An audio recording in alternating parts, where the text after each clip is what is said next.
Hey everybody, welcome back. Trix has claimed the spot of power. She's not sure what to do here, but she's like this is the place to be. This is the thing that gets the attention.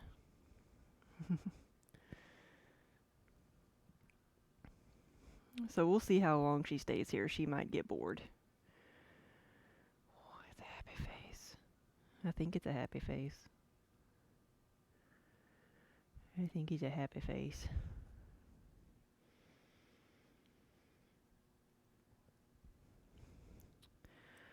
Only thing she's good at is telling you no. Like she will tell you if you're doing it wrong.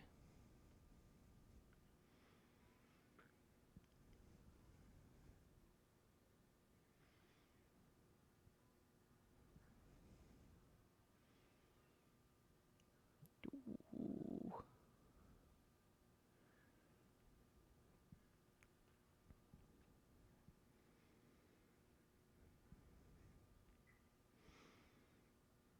Wish up, little girl. I don't think we're gonna be doing much pottery today. I think it's gonna be more of a cat stream, which I don't think anybody's gonna complain. Hmm. What are we doing? I'm gonna see how long she lets me pet her because Kiba's here yelling at us. Because he wants to be up here too. Oh, watch your tail. Watch the tail. Don't stick your tail in the wheel, please. She's already got clay on her whiskers and on her head because she was drinking out of the water bucket. She really shows the dirt, you know. She's I'm probably surprised she's as clean as she is. All right, make yourself comfy. Don't mind me. I'm gonna drink some coffee. She likes the smell of coffee. She wants to smell my coffee all the time, but of course doesn't want any of it.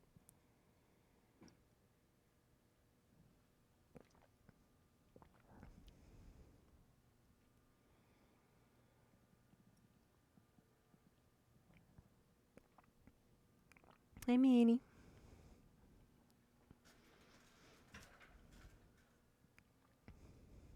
Pretty sure if when Trix leaves, she'll want to jump over there, so I'm bringing this over here. I'm giving her a way out. I plan on doing some mugs today, similar to this, though maybe not as swirly. Hey, Canuck!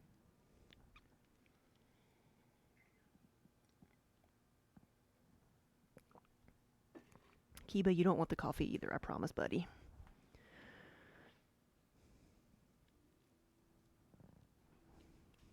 She stopped when she saw him.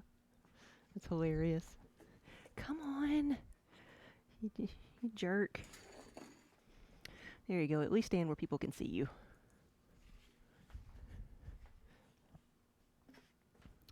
What was I coming over here for on my phone?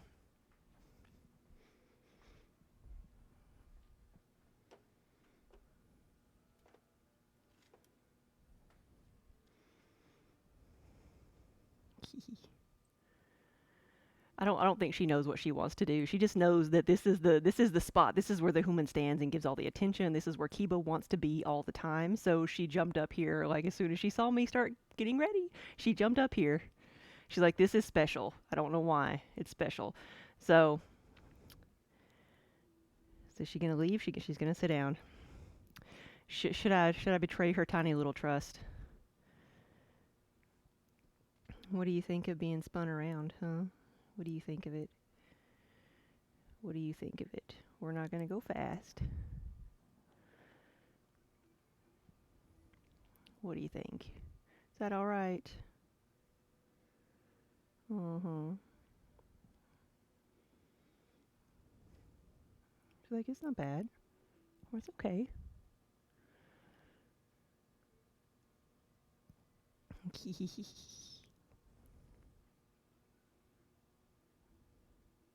Except we're going to go the other way, aren't we? Yeah, now we're going the other way. We're going slow. We're going slow. Yeah. Good girl. Mm-hmm.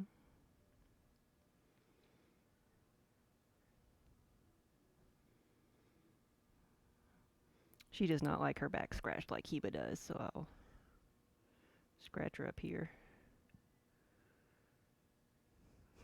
She's like, I don't know what to think about this. So this is what we call the pottery wheel. She's like, this is okay. Not too bad. Like, it's not too bad. There you go. We done? She's done with us. Come on. Come over here.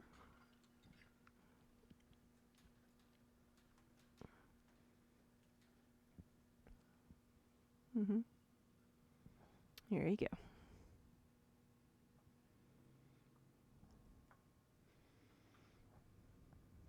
She's like, Human, you're so confusing.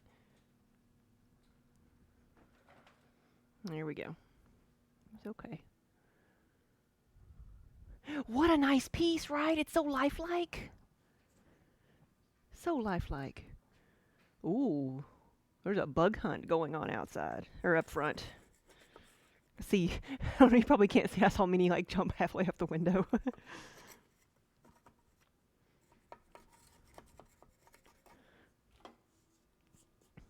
So before I left, I made a couple of pie plates, which is why I had the bat off of here. Yeah, hey Carrie, hey Canuck, welcome back everybody. So I have already done like a day's worth of throwing. I filled up my other cart with some of the bigger pieces, and now I'm going to switch to the smaller ones, which I'm going to be working with predominantly like 3/4 of a pound and 1 pound of clay for the rest of the afternoon. Hey Wendy, yeah, welcome back. Yeah, so we might have 2 cats that like to be spun on the pottery wheel. We did have a good lunch. Had a breakfast lunch. Breakfast foods. We don't tend to eat like breakfast in the morning. So we just eat it at lunchtime.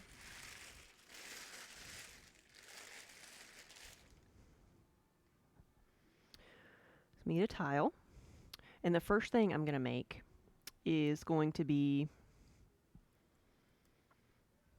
some of the 10-ounce mugs.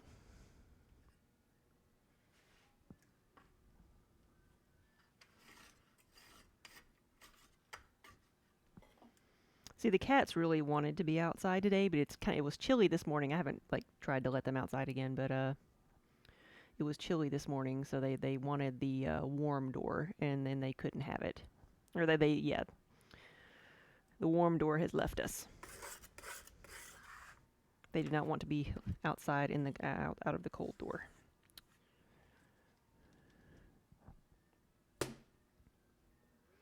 Right, I like breakfast foods, but I'm not usually hungry when I wake up.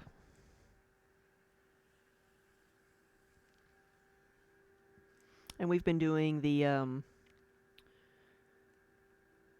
it's called the like intermittent fasting, where you like only eat within a certain amount of periods. Basically, it's skipping a meal, right? So we only eat between like noon and like 8 o'clock or something. Oh, this is adorable. Can you see her? Just those eyes. I love those eyes. This is great.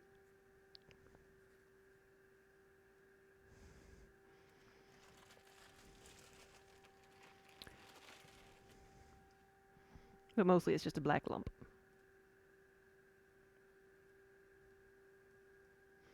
She's like, what are you doing, Homan? You're getting your hands wet. You know you're getting your hands wet? Let's narrate the stream from a cat's perspective.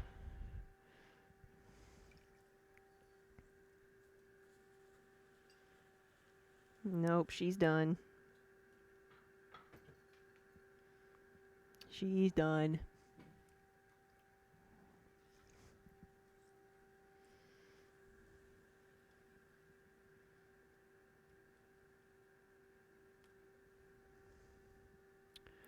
I'm going to make one of these and then measure it.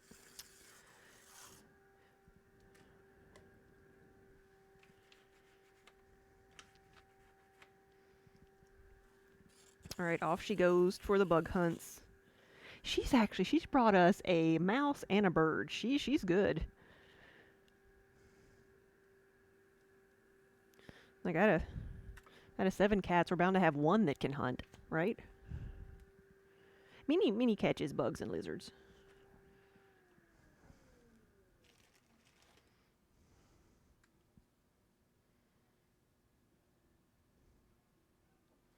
All right, so I guess they need to be a little bit taller.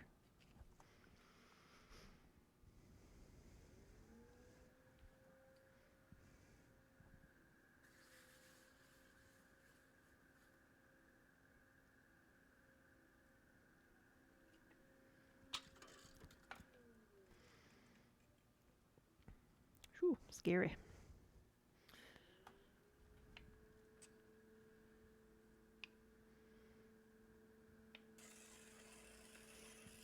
This tool is basically just a piece of sheet metal. That's all it is. So when it gets out of control, it does get scary because it can cut you badly.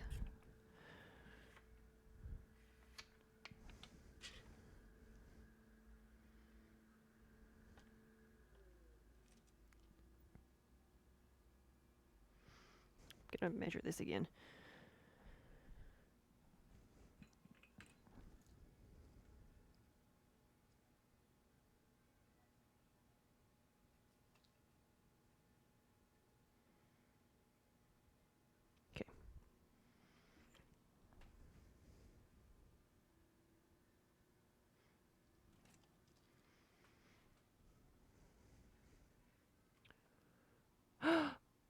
One day, like, whoa, you had a cat that used to hunt like that, and one day she brought home a kitten. Like,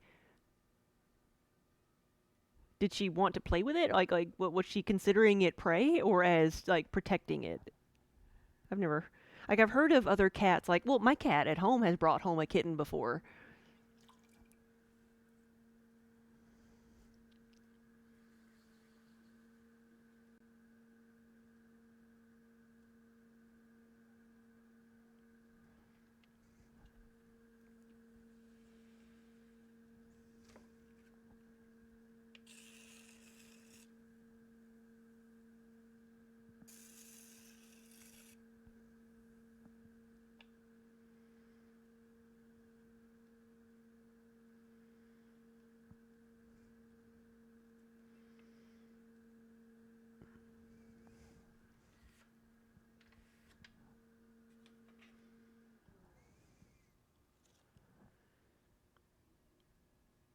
Much better, much better. Okay, so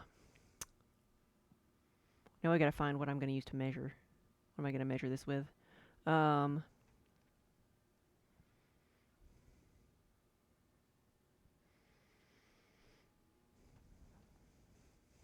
Actually, the top of the rim right here, that's actually pretty good. I can't move this. Um, it's actually a pretty good measuring tool, so I'm gonna just do that.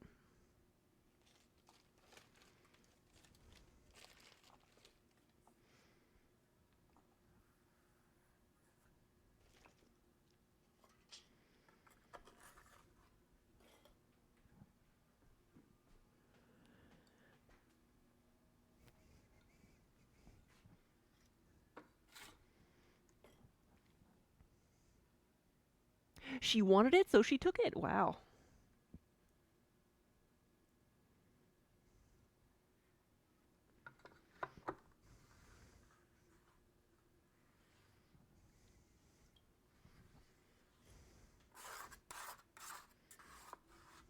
Yeah, one day we have one cat at home that goes in and out, and he'll bring things every once in a while. But if he hunts, he doesn't like bring them to us usually. Um, so I just assume he doesn't hunt that much. But one day, like it was like one of the few times we get snow around here. It was snowing, and he came.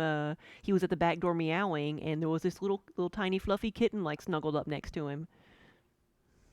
And what do? You can't just leave a kitten out in the snow.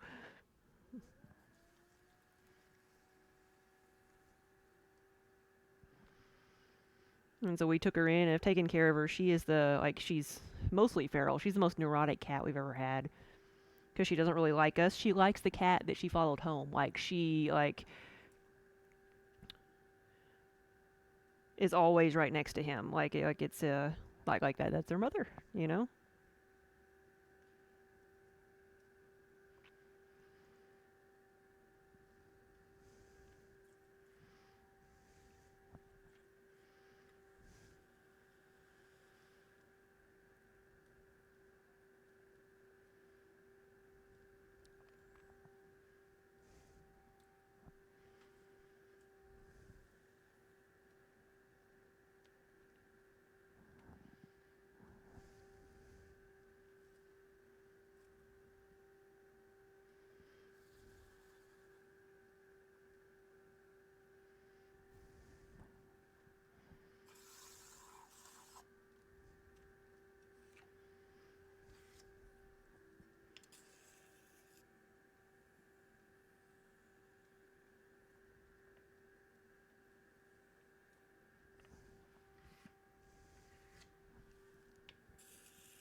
Ubanu, good afternoon.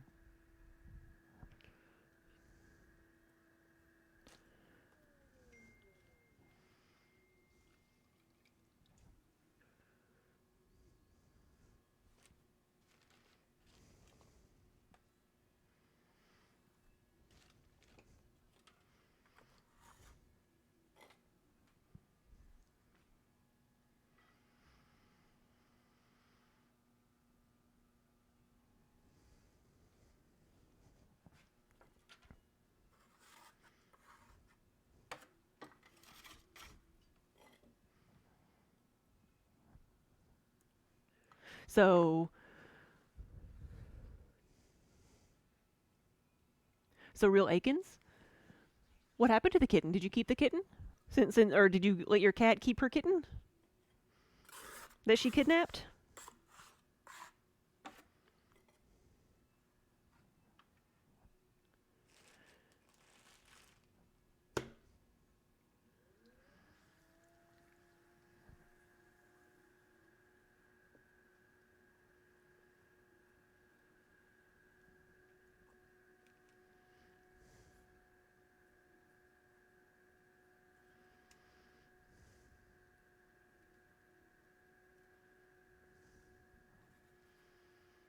So you didn't have any choice. It stayed.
So the ones I'm working on right now are the 10-ounce mugs. And I've got roughly 30 of these I want to do.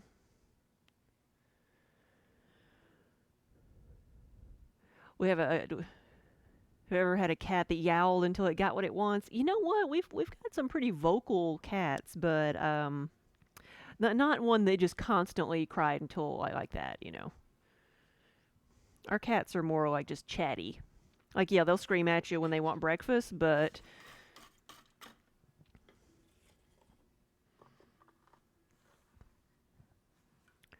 they're more like, I'm just gonna hop on the bed every 10 minutes and walk across your head.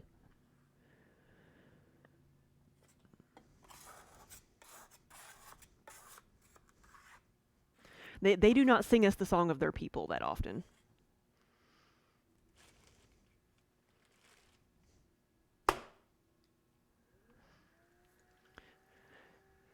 Does anybody remember that little like montage, the little video? It was really just a bunch of pictures, but it was someone reading diaries of a sad cat.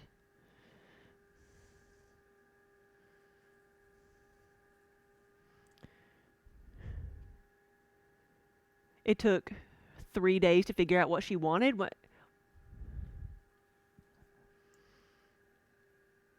was that? The kitten? Like, you took my friend away.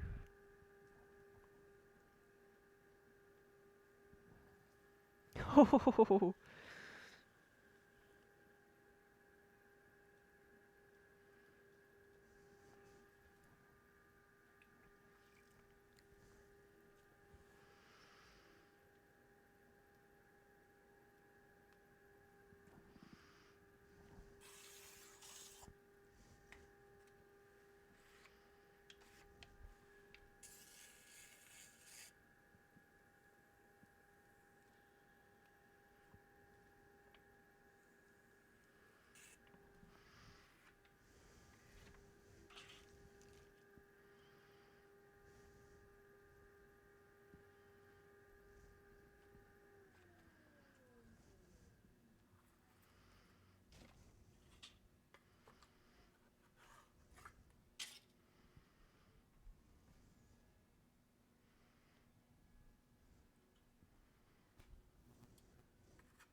Do I need a rim on a disc of clay to make it stable in any way?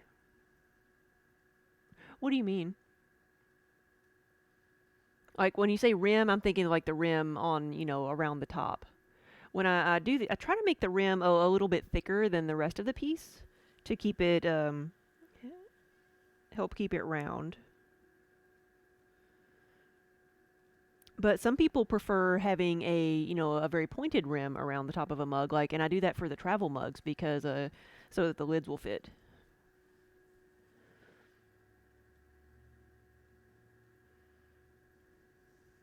I've made that one too tall.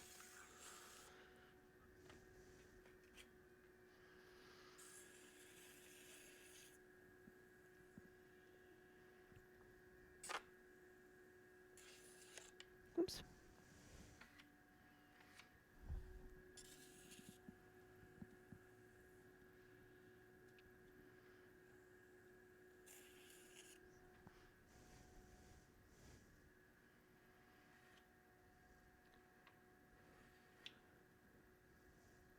Oh, like for a shallow plate? You can have just a flat disc. No, you can have just a flat disc, no problem.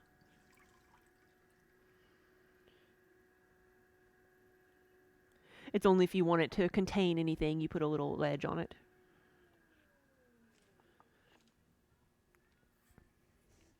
So a flat disc would really be no different than a flat tile, right?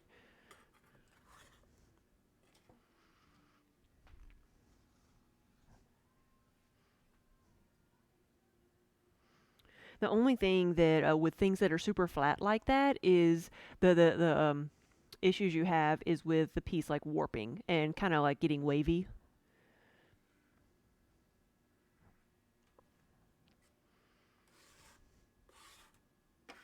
So you have to dry them out slower because something tall and thin is going to get more airflow than something flat sitting like on a table. So sometimes you need to so you have to dry it out slower so it can dry out evenly.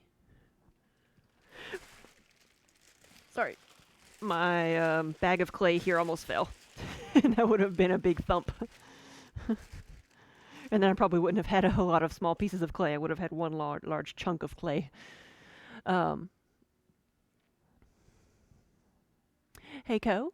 Good afternoon. How'd I get into pottery? I took my very first class when I was in college. And I loved it. I was a sculpture major in college. So I already, I enjoyed and liked working in 3D better than 2D. So that's the route I was already going. And once so I did a lot of like sculptural work in clay, but when I started working on the wheel, I love the process, and I love the idea of making well-crafted, beautiful things that were also functional. So a lot of my work in college was focused on like either using traditional like functional crafts to make sculptures out of, or using functional forms like plates and bowls to and making them into sculptural pieces.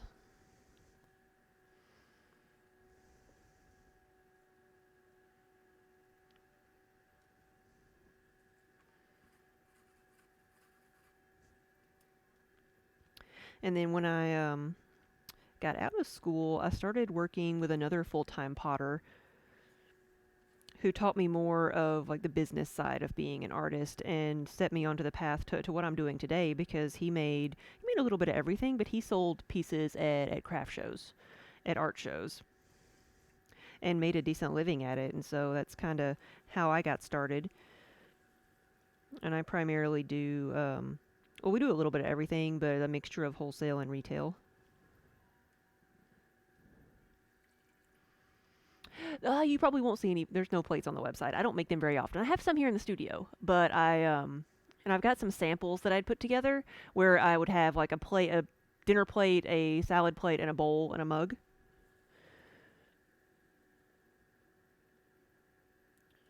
But I have not, and I don't have a bunch of them just made up.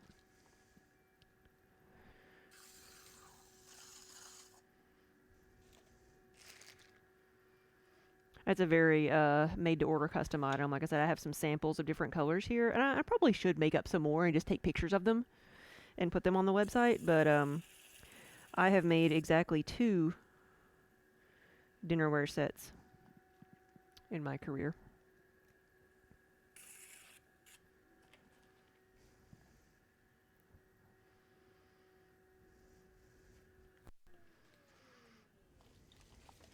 Sometimes when we go to the art shows, I'll have some plates made up that don't like match or anything, but just glaze them all different colors. And sometimes people do enjoy coming and just like picking out one plate, just because they like to have an eclectic dinner setting. All the plates be different.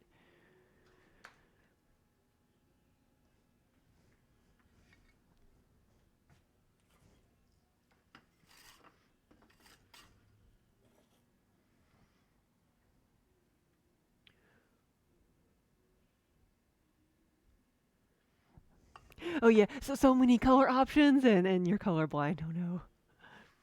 Like, can you not see any color, or do you just see like how does it work? Do you see a grayscale, or do you see just different colors than what I see? Because I know we all see some colors a little bit different. Because I've had um, someone argue with me that I sent them the wrong mug when I sent them like an Arizona sunrise, and it's purple over black, right? It's not blue at all. But somebody like argued with me, said that I sent them the wrong color. They wanted purple, but we sent them a blue one, and I'm like, okay, well, convince my, I'm like, okay, maybe I messed up. I'm gonna, okay, send it back. I'll replace it. Whatever. I'll do the right color. And I came back and it was the right color. It's just, okay, you're colorblind. Or something. I mean, or just rather confused. Yeah.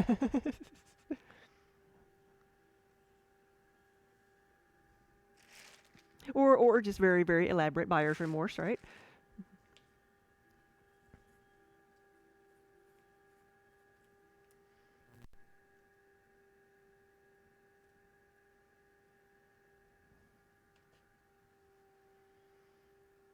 Oh, if you look at there's a test, yeah, and you fail like a champ. Have you ever tried those glasses that you see that are supposed to help you see colors?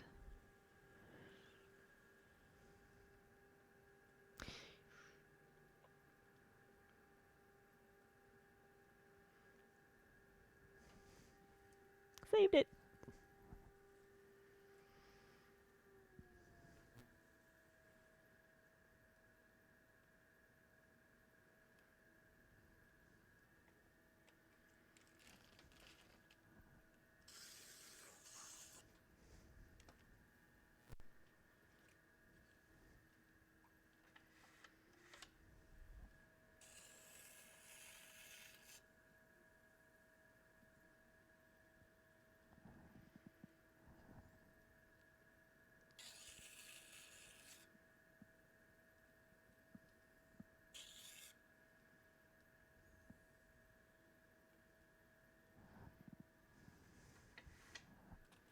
Keep wanting to try to make it taller, but that didn't work.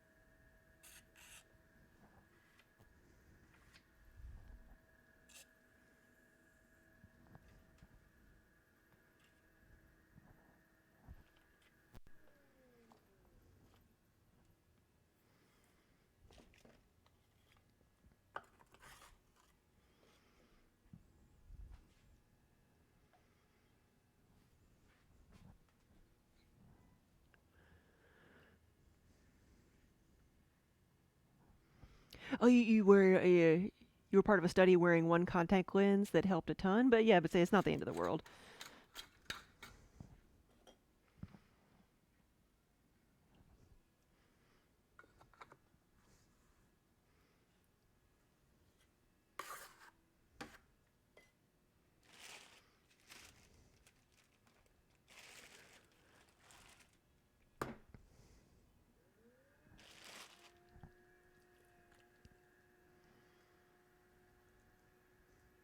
Oh, the glasses are very type specific, which you are not.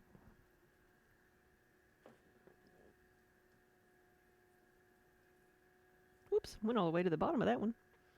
Let's fix that.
First step is to always place the clay firmly on the wheel.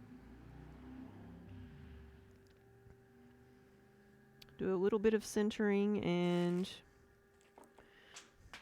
drop everything on the floor.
And there's 10. Third of the way through these.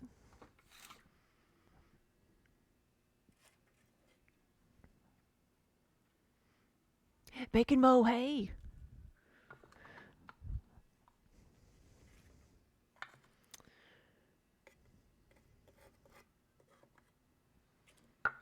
There we go.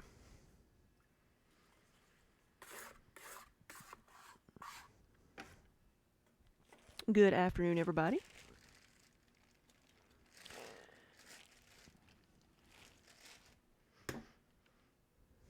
Made some bowls this morning, which you can see behind me, and this afternoon I'm working on mugs. These are my 10-ounce mugs, so this is only 3/4 of a pound of clay.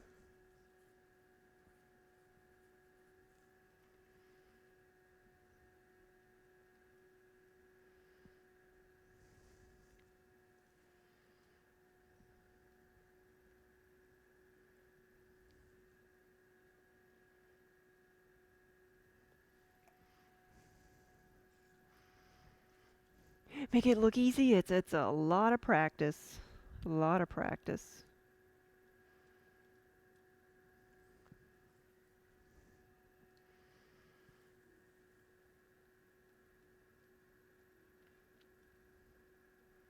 But I really do enjoy making the multiples and getting into a good rhythm. I feel like I do things more efficiently that way. Whether I really do or not, I feel like I do it that way. But also that all that repetitive motion is very relaxing too.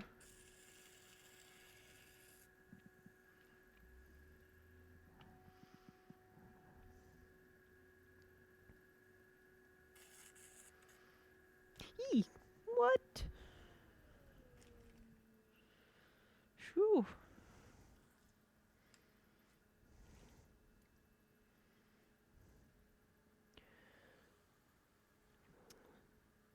So the side of the mug stuck to my rib when I was trying to smooth it out. I'm making 30 of these, so this might be number 11. If it decides it still wants to be a mug. And then I don't know how many of the 20-ounce mugs. I think I have 75 made up, but we'll see if I get to that.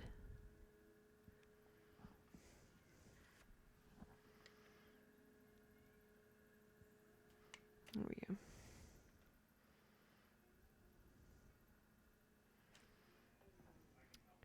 There we go.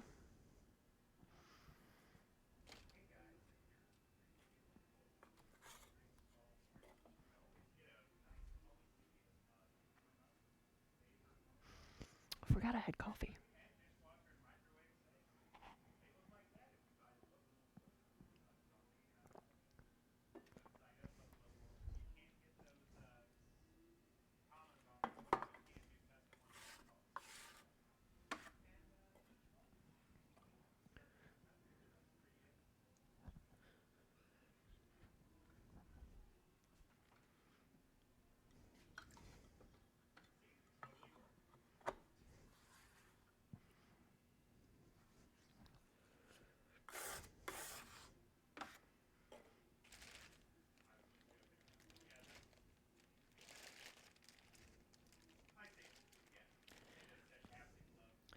A lot of these are stuck together.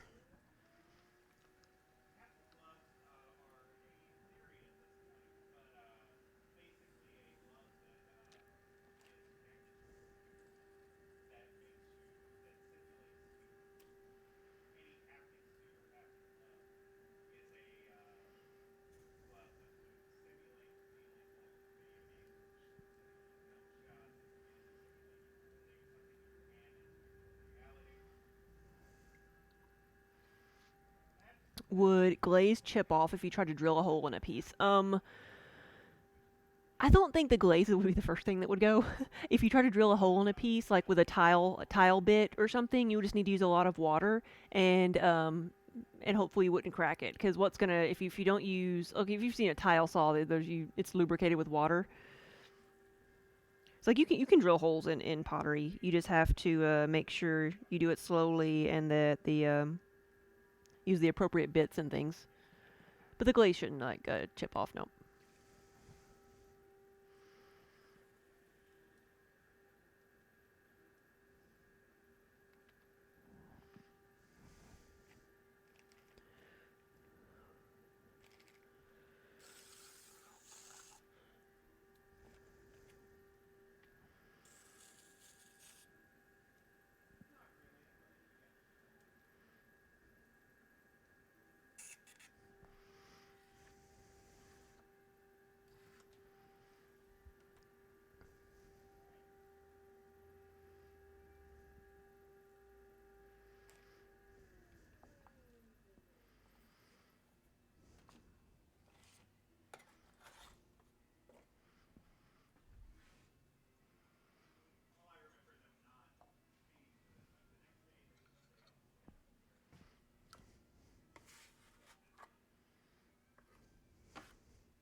Do I have a thing that I really want to make, but I haven't mastered it or figured it out?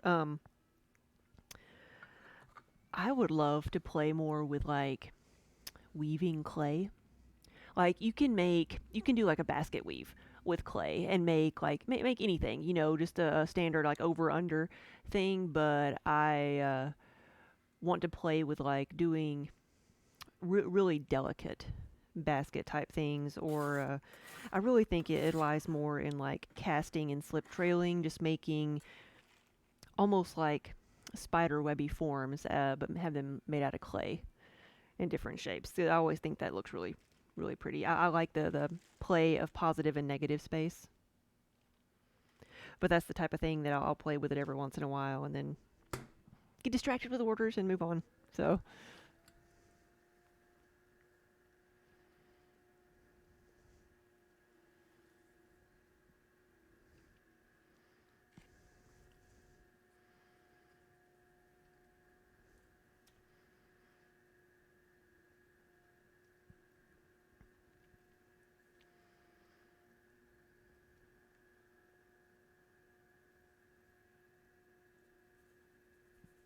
Come on now.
Shoo.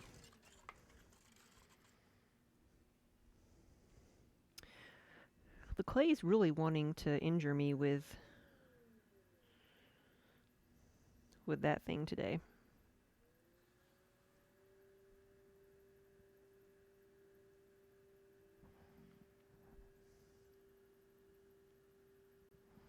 All right, I think we're all right. Are there different colors of clay? Yes, you can have, like, especially nowadays, you can stain a clay body any color you want. Mix a stain with it. The naturally occurring colors that are most common is going to be really kind of like a tan color, and then, of course, the red earthenware color.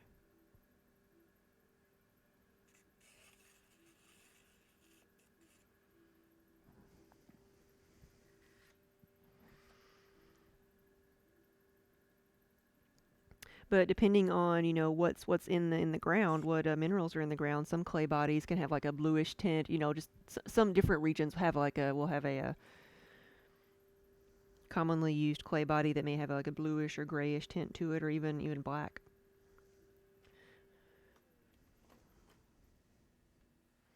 But nowadays with stains, you can make pretty much any color you want, whether in clay or in the glazes. It's usually the same stains that would go into a clay or a glaze, just the amount you would use. Usually you have to use more if you're putting it into clay, because a clay, is like be like diluting white paint.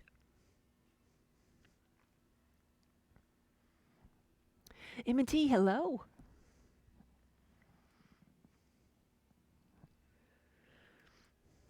I think the cats are doing all right. I think everybody's taking a nap right now. We had Trix up here earlier.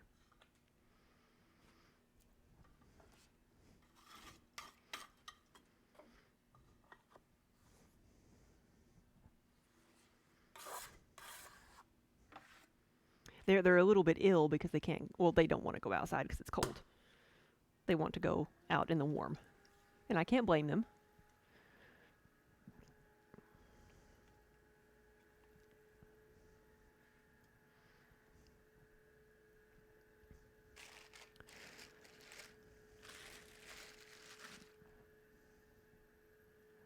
What do I do with my sponge? There it is. Okay.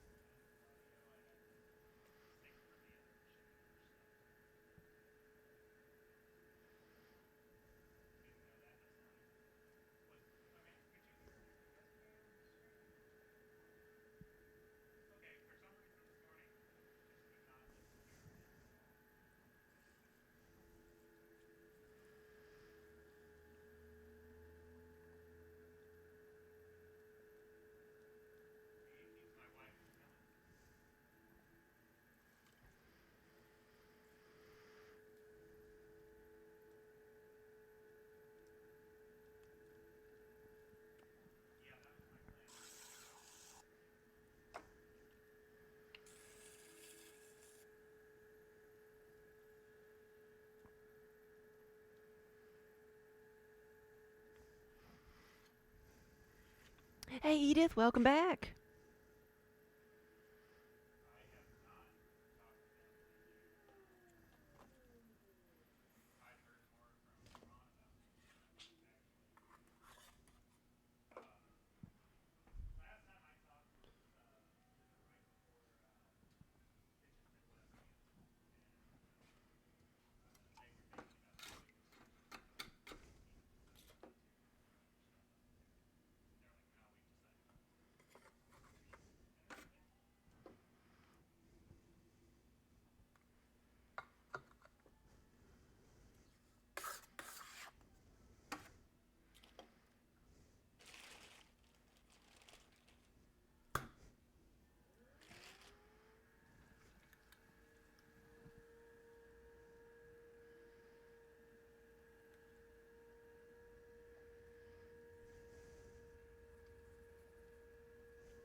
There we go. So like I said, we got 30 of these. How many do I have so far? I think are we halfway done yet? We might be halfway done. We are. This is 15. Okay.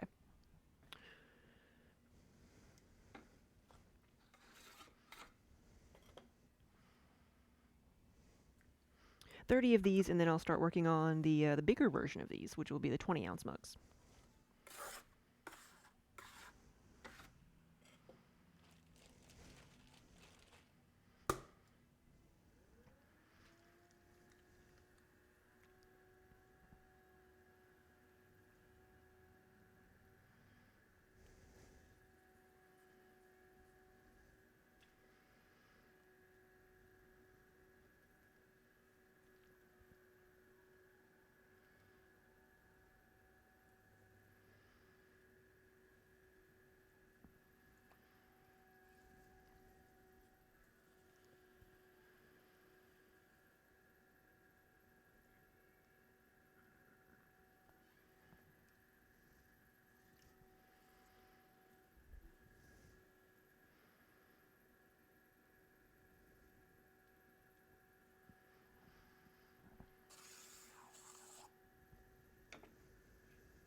You were looking at the Instagram photos. You could tell that Kiba often has strong opinions about things and isn't afraid to tell me.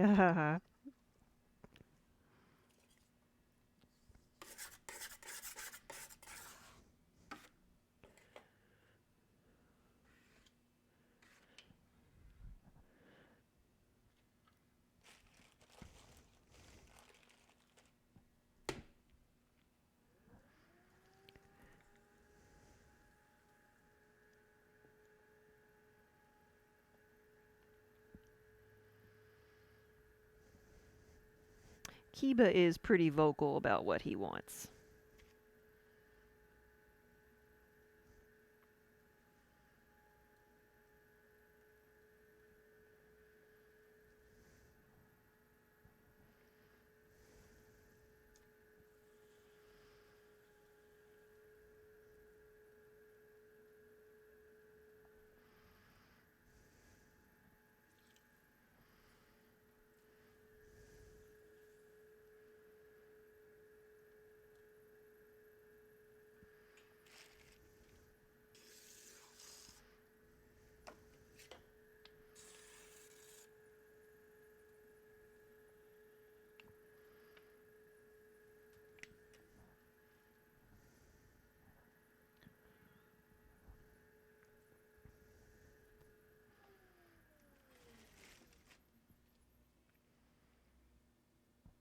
Okay, that one's a good height. I was thinking it was, I couldn't tell, but it's good.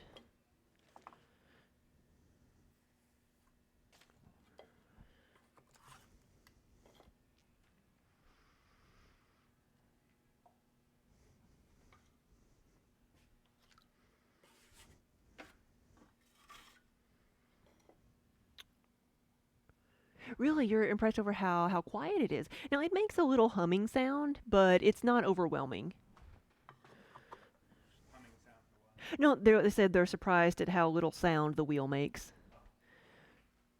Like for me, and the mic is probably not supposed to pick up much of it, but for me, like I can tell, it changes sound by how fast it goes. So there's a little bit of a buzz, but like I say, it's not anything like huge. It's not like some like grinding, squeaking sound that I'm sure some make.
You can hear the scraping sound. Yeah, so can you not, like, when I turn it off and on, can you not hear a little buzz? That was one thing, like, when I first started streaming, we were using the mic from the camera up here. So cuz I don't move around that much, right? So I didn't need a special mic. And so it could pick up the sounds of the wheel, and people really like that because you can just, it's just a small buzz and you can just hear it turn on and off and change speed every once in a while. But I guess it's not quite enough for the mic to pick up.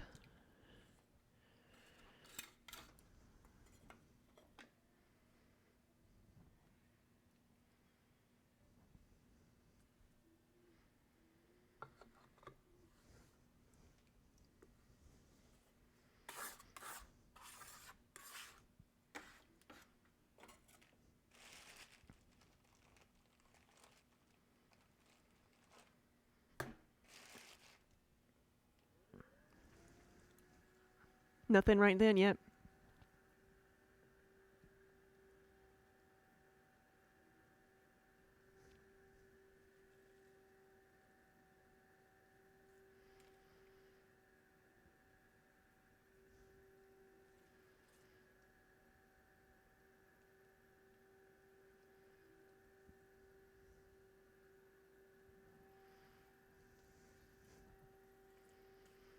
Yeah, and this is an older wheel. This is a Creative Industries wheel, which they don't even make them anymore. Like, I got it used when I bought it, but I don't think it was all that old when I bought it. I got it in 2007, and that was around the time I think the company was bought out by somebody else.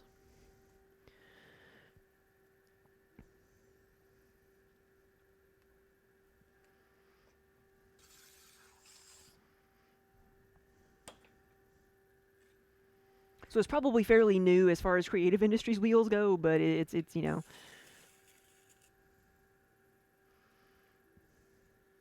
still approaching. It's probably at least 15 years old.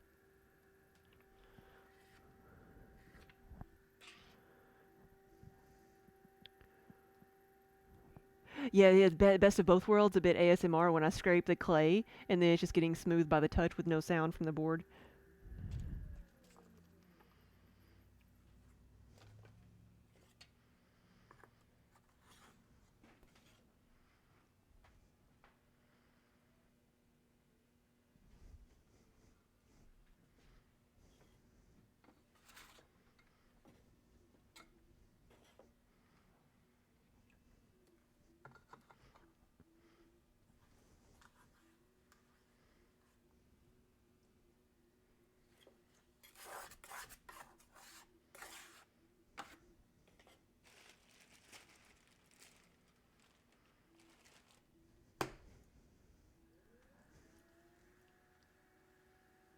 Sometimes old is gold. Yeah. And that's why I tell people, if you're looking to buy equipment, like, buy it used, because pottery wheels are fairly simple and they may have changed a little bit over the years. Like, I know that they've gotten quieter, so the older the wheel, maybe the more noise it makes, but they're fairly simple machines and they're very resilient.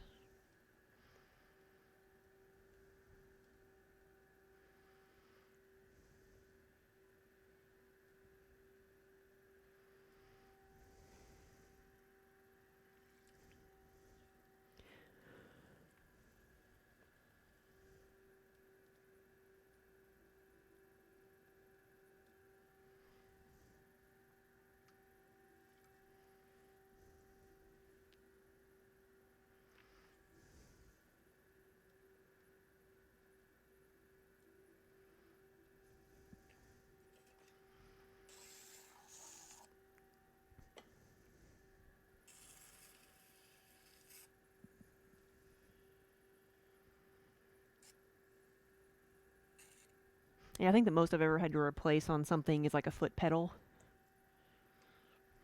And then, call the manufacturer and they were able to help me, figure out what I need to do to replace it.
There we go.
I'm still like, I'm trying to press too hard on this because I was making so many big things earlier that I'm used to putting a little bit more pressure on things. So I'm having to consciously lighten my touch on these.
So what's everybody doing this Saturday?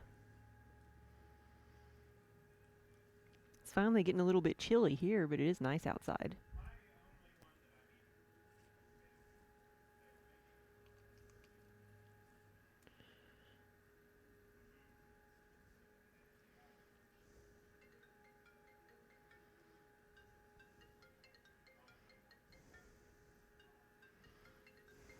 Playing WoW, that's right. I forgot that came out.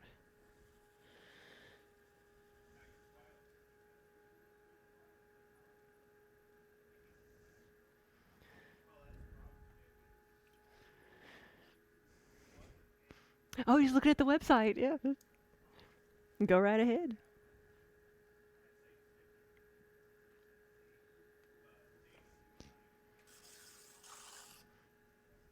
Carry on. You were putting an emblem on a tunic you made. Ooh. Said you should be playing WoW.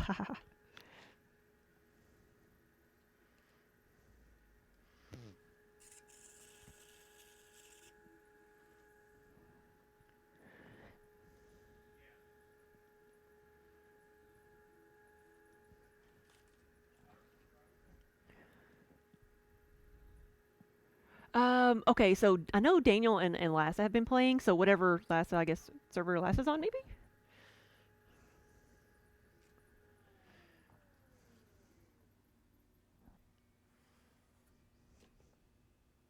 Yeah, just remind him he's been busy this weekend.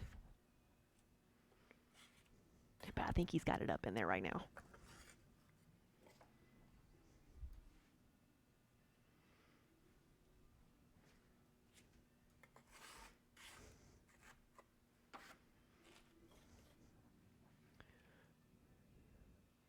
Whoa, Bacon, seriously? Moose? Mooses? Like that's like I knew somebody who like went on like big game hunting and like how much meat that is to bring back.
I imagine it's really hard work getting it out of the forest. Yeah.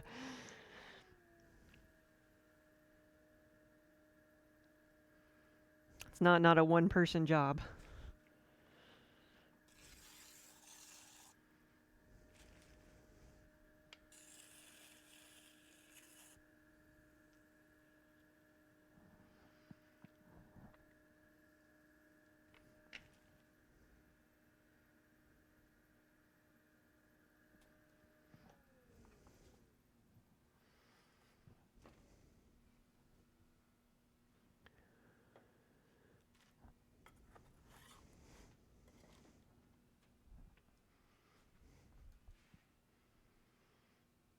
Yeah, we don't have moose.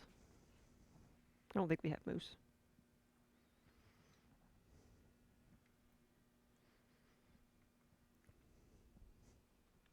We have bears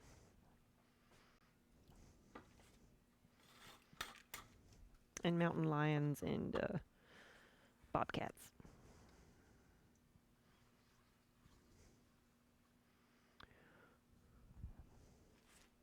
Oh, really? So they're not as big? See, I'm thinking of like a Canada moose. That's what I'm thinking. So are yours more the size of a deer? Hey, Kira.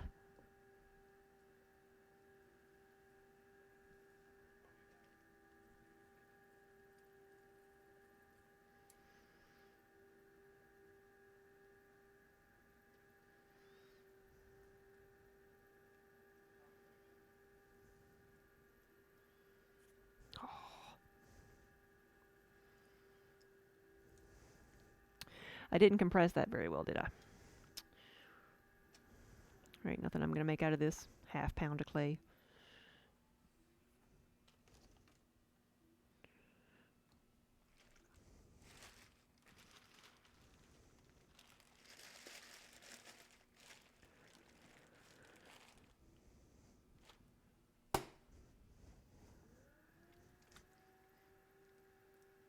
Forget what we saw in Yellowstone.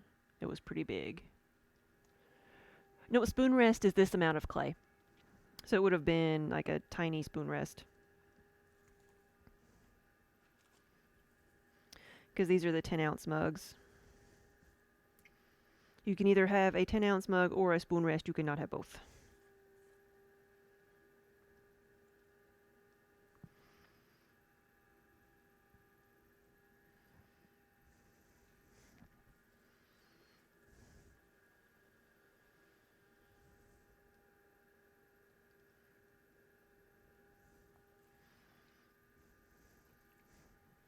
It is muggy in the studio today. But in a good way.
Bigger than a horse, but smaller than the Canadian one.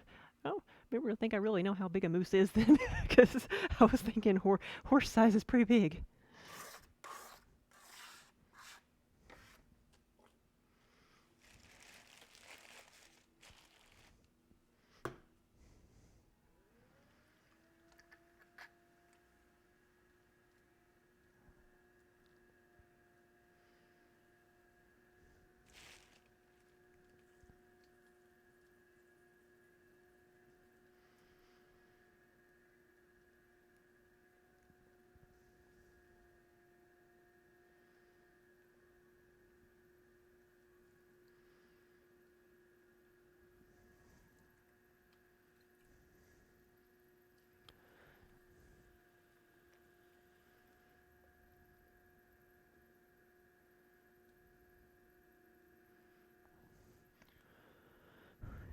It's a good question. Is a moose good eating? I don't know.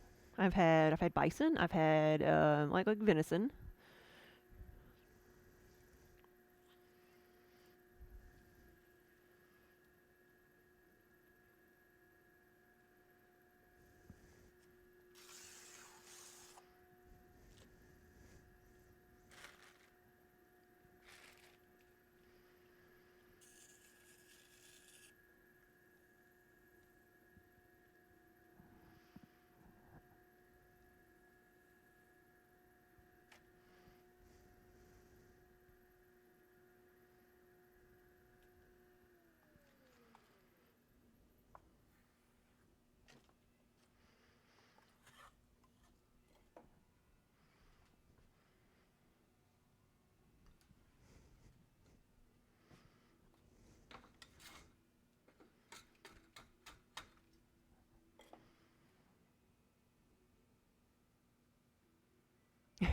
You'd have to be pretty hungry to give a possum a go again. Yeah, never had possum.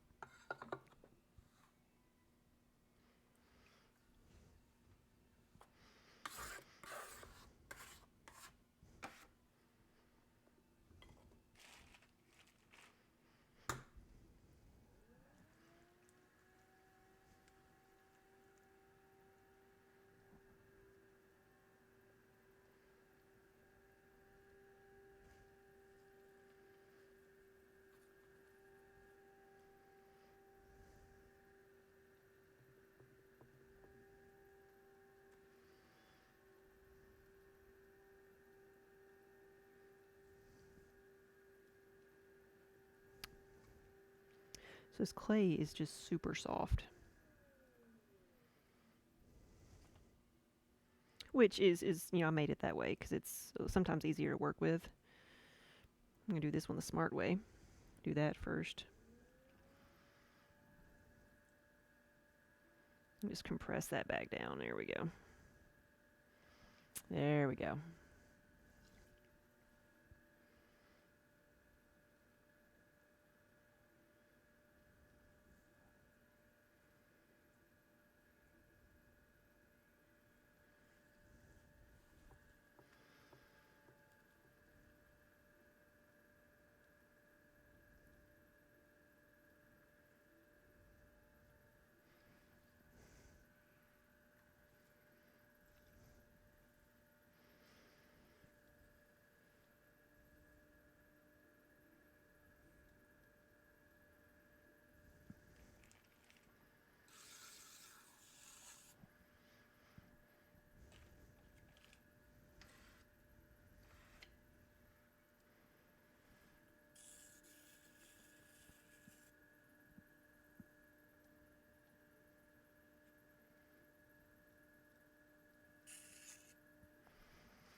Right? Yeah, you know, there's no crazy stuff in there. You choose wild meat over any other meat. Yeah, it makes you proud that every part of the animal is going to be used. Yeah. Yeah, we were, I don't know if I'm actually still on the Zoom call or not, but we were sharing a Zoom call, like virtual booth with the Buffalo Wool Company, which is, there's one of their mugs right there. And so it made me think of that because they, you know, you use sell and use like pretty much every part of the buffalo.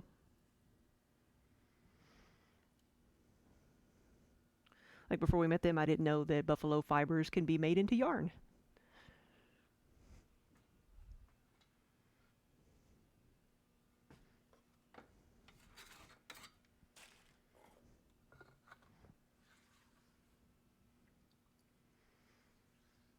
Yes.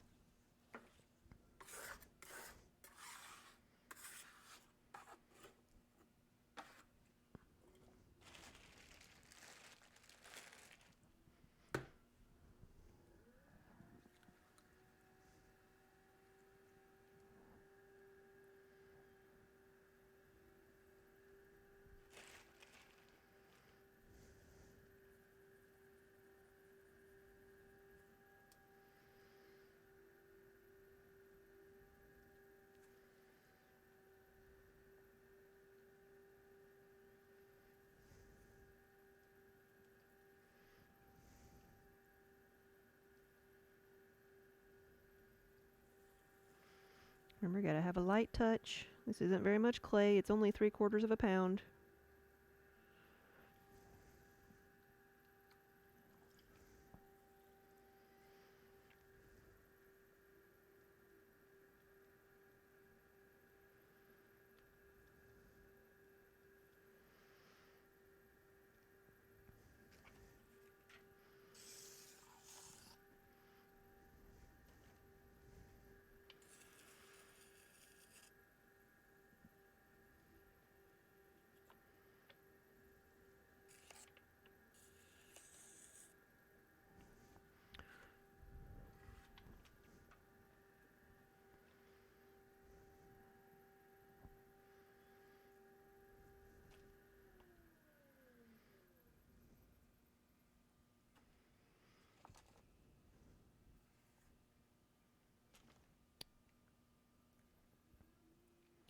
So it looks like I made the bottom a bit too thin on this one because I cut through the bottom. Add some more clay.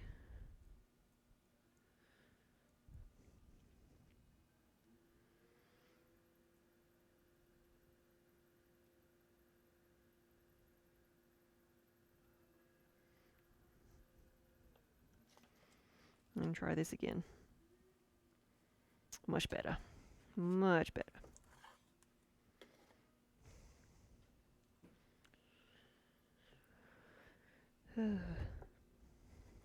It started to collapse. Did it collapse when I just turned it over, or did it? when I moved it. Maybe this one just didn't want to be a mug. I mean, it's kind of pitiful. Let's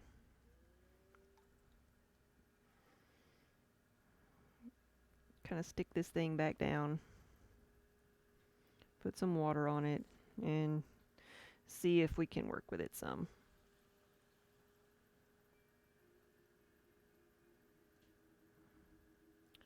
And if it doesn't want to be a mug today, that's fine too. Could be something else tomorrow. Yeah, glad to see we're getting some sun. Yeah, you can see it coming through.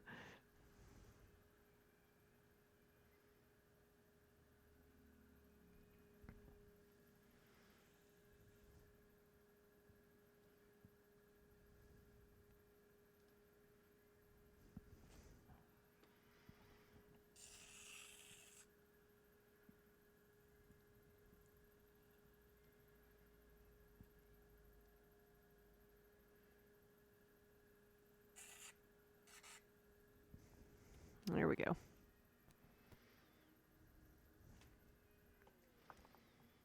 One more time. Okay.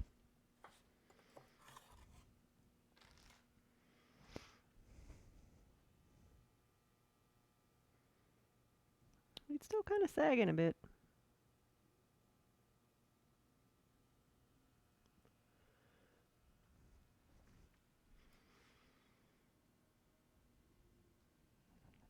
We'll see if it still wants to be a mug.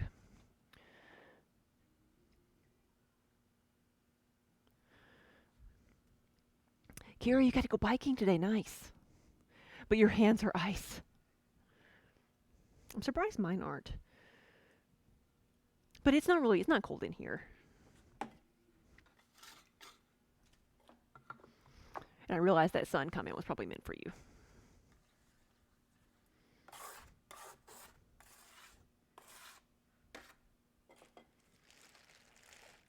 Okay, we got 2 more of these.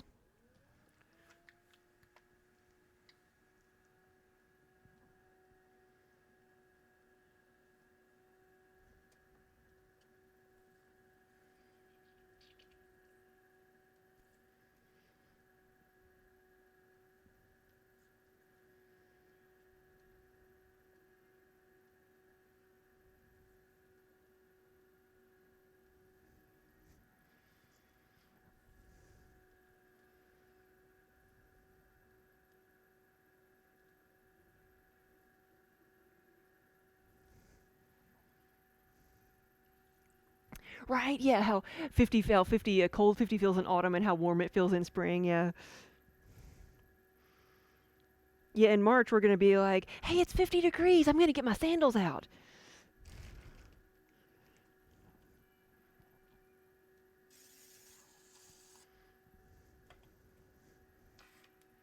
It's kind of like how warm 32 degrees feels when you've gotten used to like -10.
Wait, is there one more in there? No. Okay, good.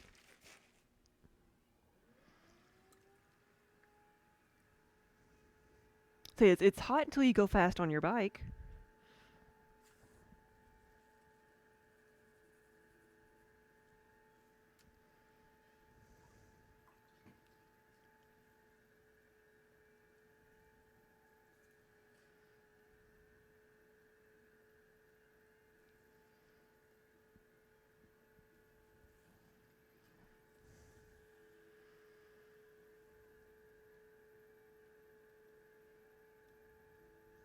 You know, that's the best part of a snowmobile when you're riding it is you have the handles have hand warmers and you get feet warmers.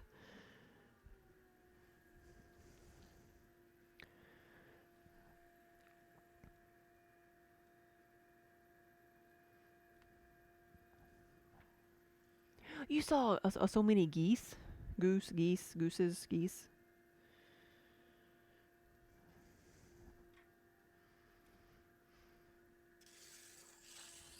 Are they? If I remember where you are they on their way south, or is that considered warmer for them where you are? I actually don't know what time geese fly south for the winter.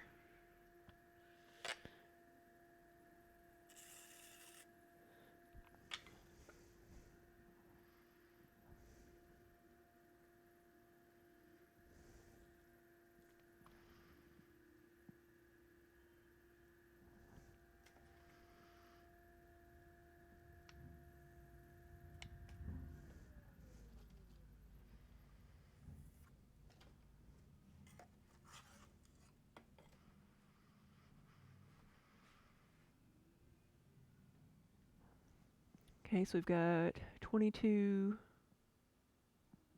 Okay, we've got 30. Yeah, okay, so I had one extra. Okay.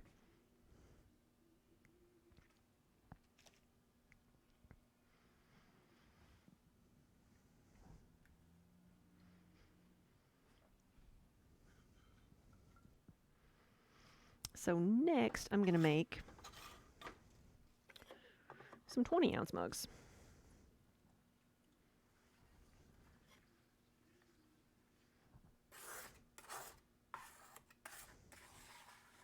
It was like a battle royale because they were fighting the seagulls for food.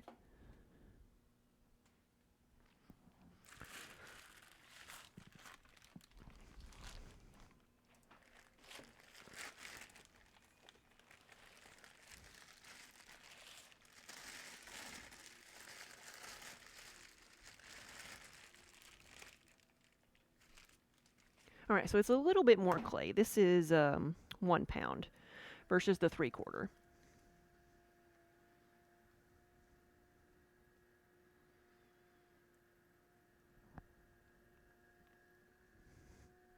Kira, it's so weird. On my screen, it's like your paw print badge, like it comes and goes. That is so weird.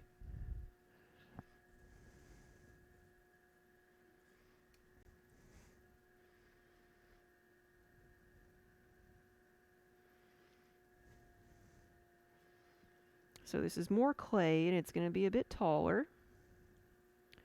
So I'm going to do the same thing I did with the last one. I'm just going to make this mug to the height I think it needs to be, and then I'm going to measure it and see if I'm right or wrong.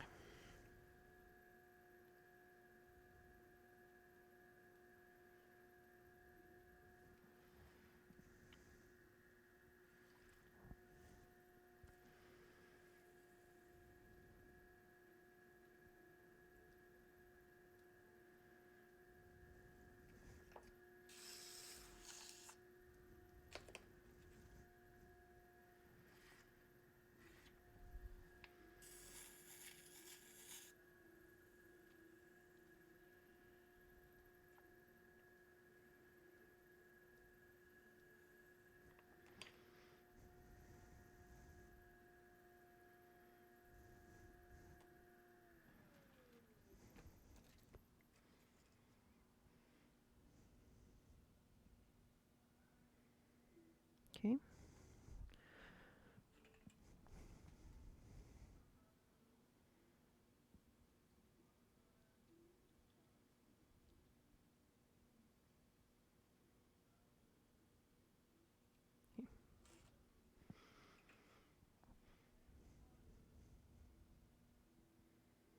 That's good.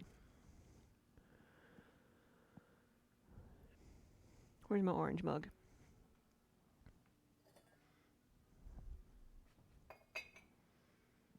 Oh, it's taller than it used to be.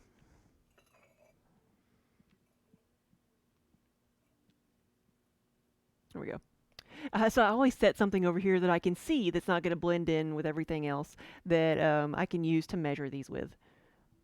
That's what I'm going to use. Liliana, whoa! And a raid. Oh, everything happening at once. Enticing Thorn, thank you for the raid. And Liliana, thank you for the resub. I was too busy rearranging my pile of junk over here.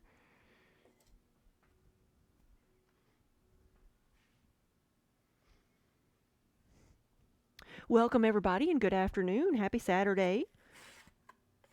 Welcome to the studio. I am working on some mugs today. These are going to be the 20-ounce mugs.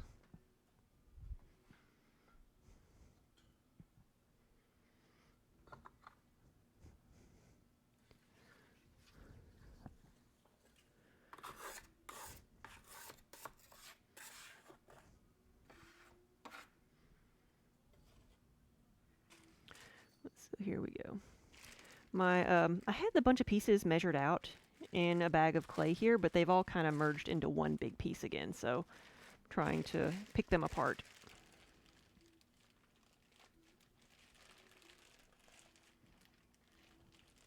There we go.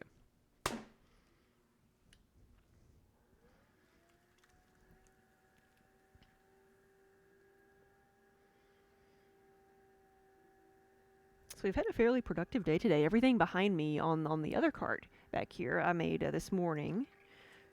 I made some big things this morning, and then I've been working on mugs this afternoon.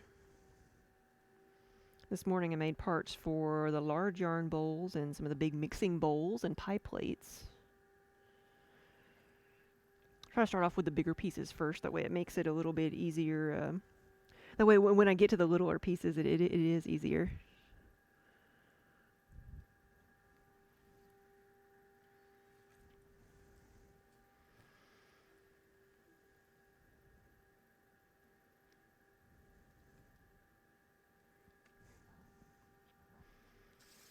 So see, I can tell that's much taller than it needs to be, right? Because it's partially covering up my orange mug.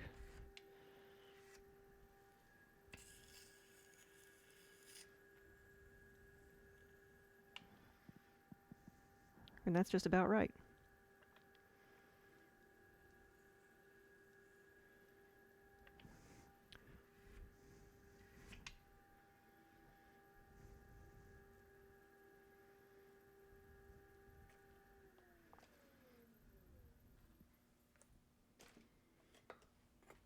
And that's it. I need to let these dry out, and then I'll put handles on them and whatever text or graphics have been ordered on them.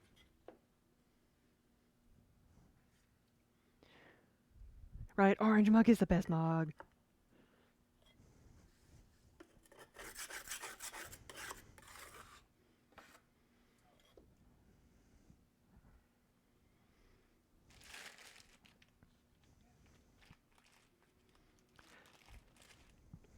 So Liliana, I didn't see you. You've been subbing for a full year now. Happy birthday. Happy subiversary.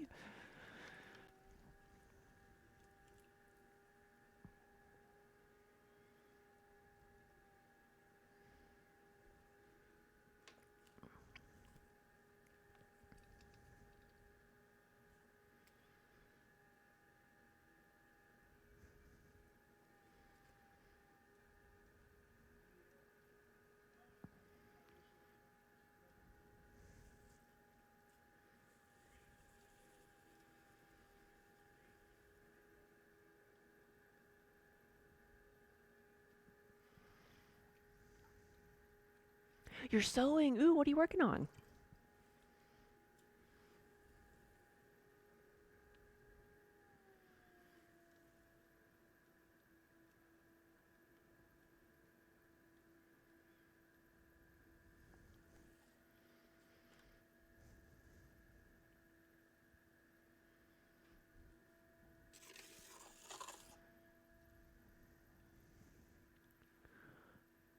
Oh, Enticing Thorn was knitting. Nice.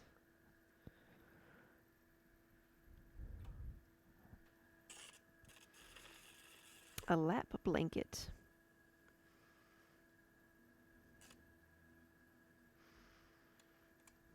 'Tis the time of year to need those things.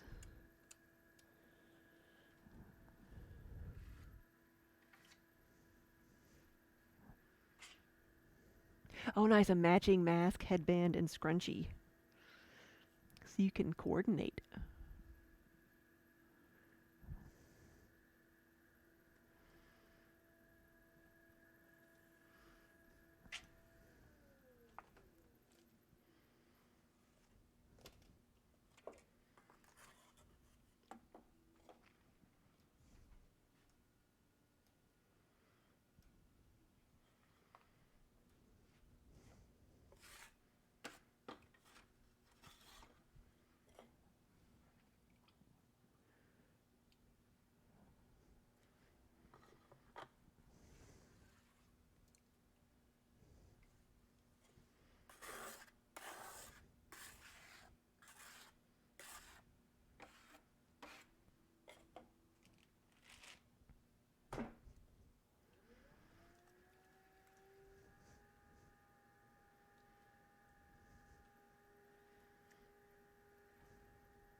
So this one keeps feeling like it's going to collapse, so I'm going to make it a little bit taller and not so rounded at the bottom.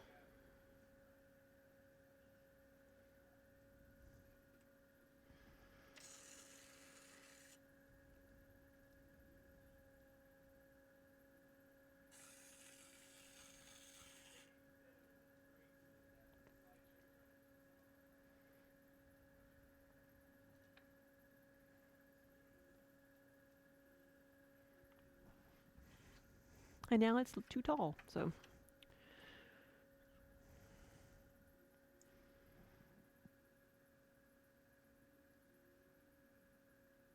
Okay, it's better. A little bit better.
So I have like 75 of these, and I had 30 of the others, so 105 pieces. I don't know if I'll get through all of these today, but we'll try. I did the 30 of the 10-ounce mugs.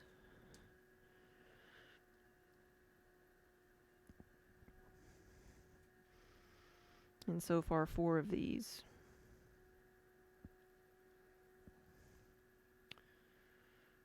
Do I ever have to do a deep clean of the wheel? Not really.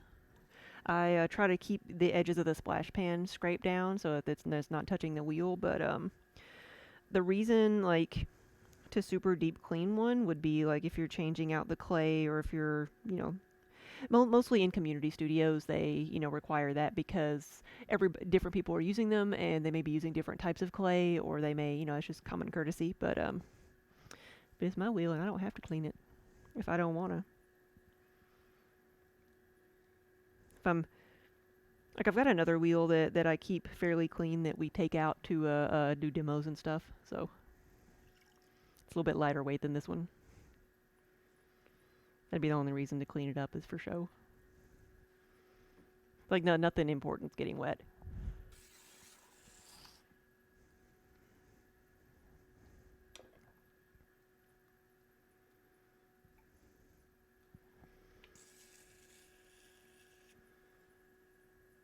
Now, boys, Mom, do you want solid orange, or did you want the Kira Special? That's what we're gonna call that. Like, I call it tropical something, tropical fruit, but we're all just gonna refer to it as the Kira Special.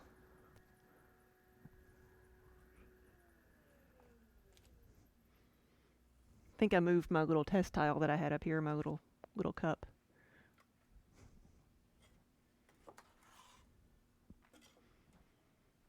Where Kira did the pink over orange.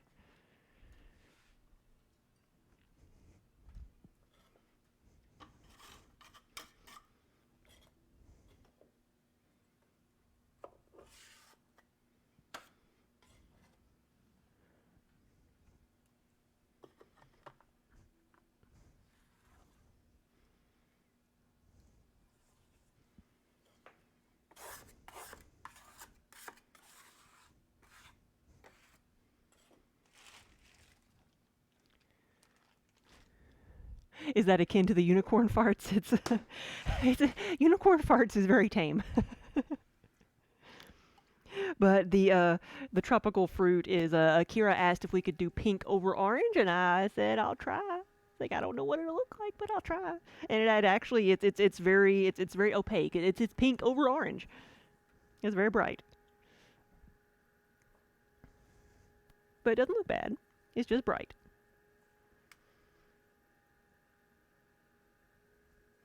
But in the sense that, yeah, it was a customer request. This is asking, what if you put this with this with this? I'm like, I don't know. Let's see.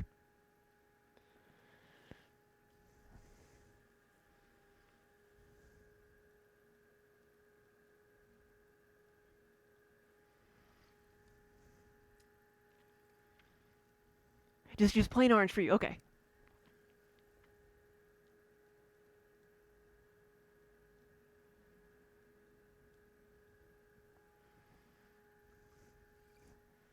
Right, and the rainbow letters.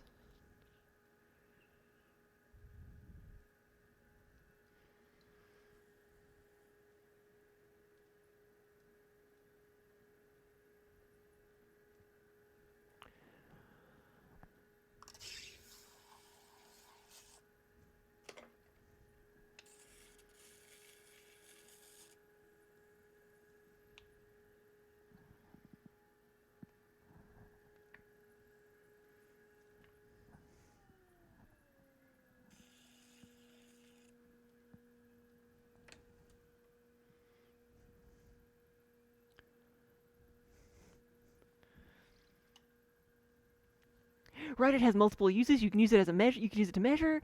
Yeah. I'll call it my measuring cup, and then somebody will get confused.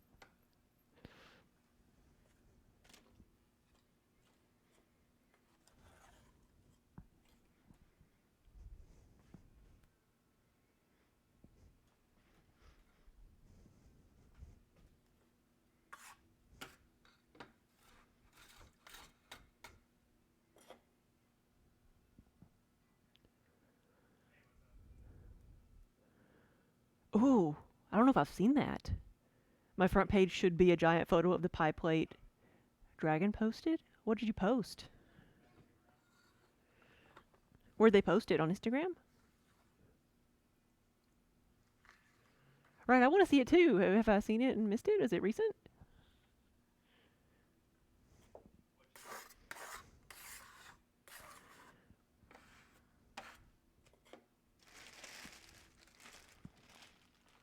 cinnamon rolls.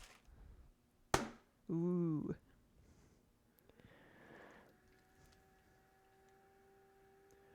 I mean, you can also you can post things in the Discord channel. There's a food porn section of the Discord channel.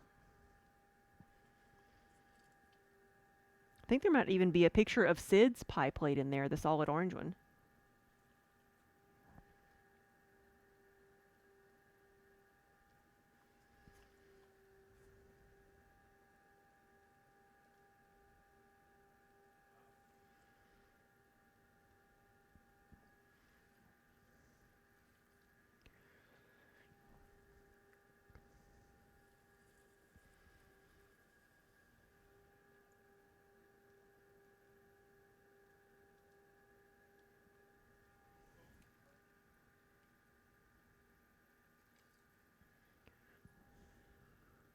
Oh, really? Discord? Well, yeah, I'm probably not far behind you then, far ahead or behind you then. Um,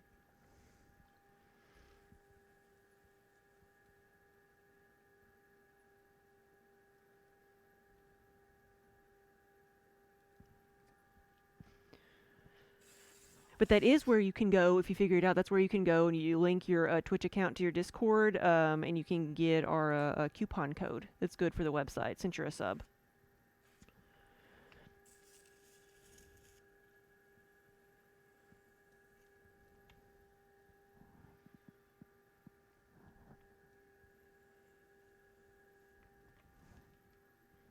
How do you link them? I think you go into the settings.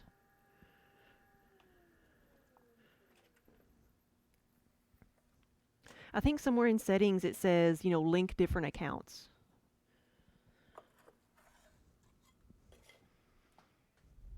But this is really the blind leading the blind because I've never actually done it.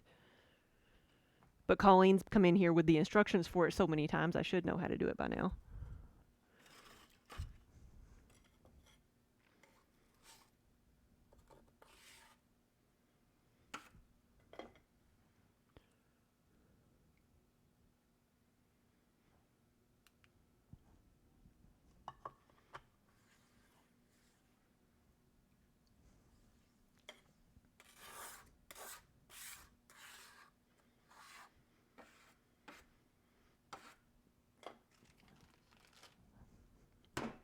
Hey, Colleen, you must have been listening.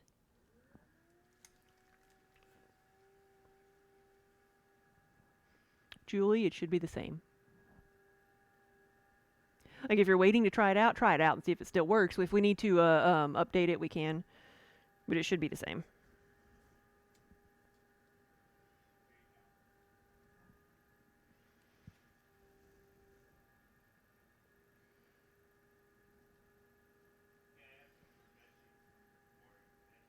Settings and then connections and link your Twitch. Okay. I'm like, it's in settings. That's what I remembered.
Yeah, Christmas is coming.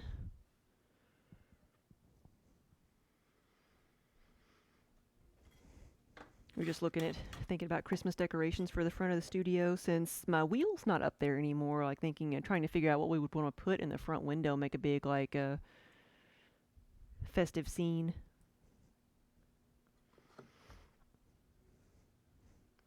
Might have to come up with a couple of different ideas or designs and then let people vote on them. My vote is going to be for a snowcat.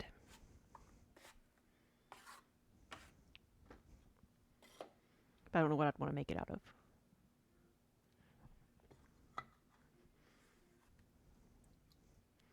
Still gotta get through Halloween first. Need to see. I think of the cats we have, I think Kiba might let me put something on him.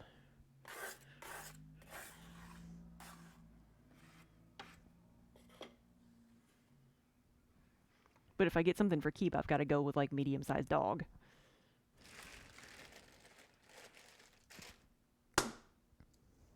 Because one year we found like a cow costume for him, like a cow head. We could like give him some horns and stuff, but it was cat-sized and it was too small.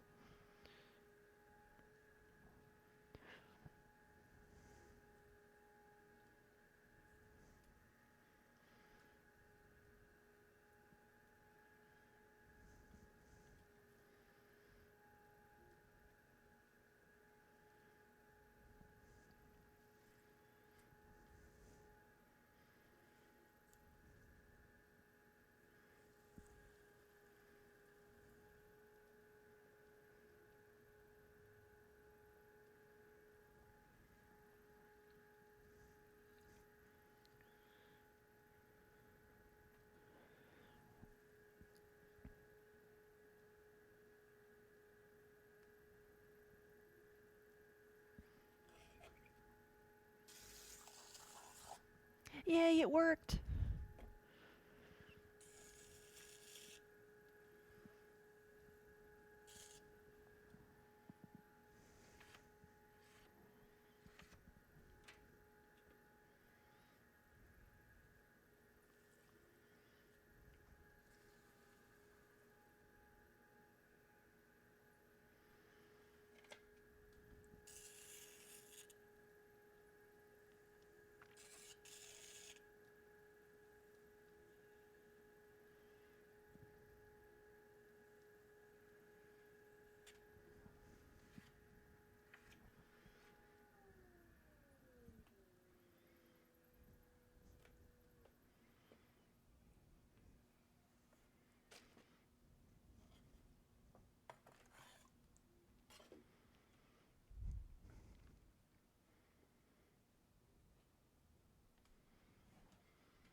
I don't know who owns Discord. I really don't.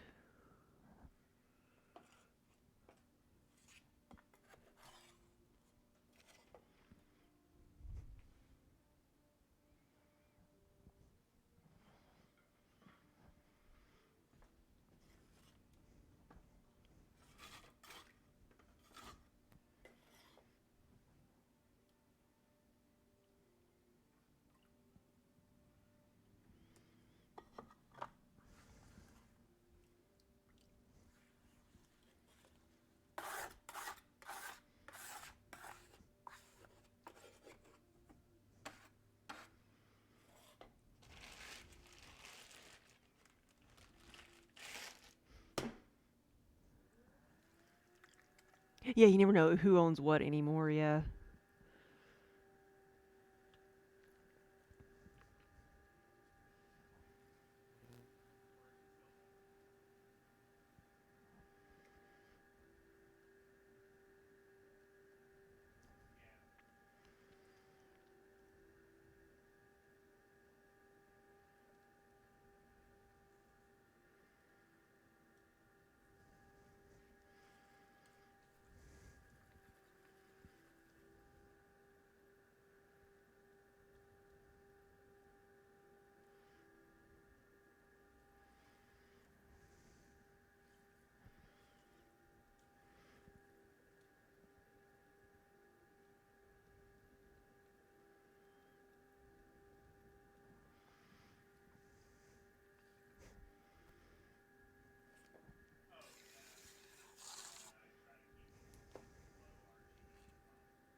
There we go.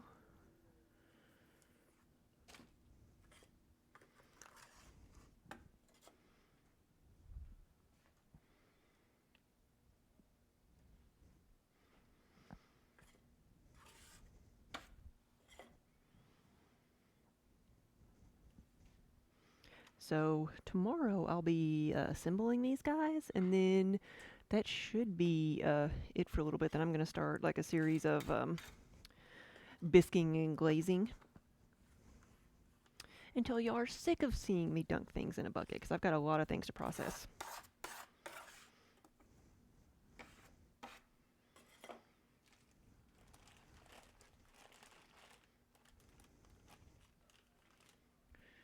There we go. Look at that poor pitiful piece of clay. Like I said, everything is kind of stuck together in here now.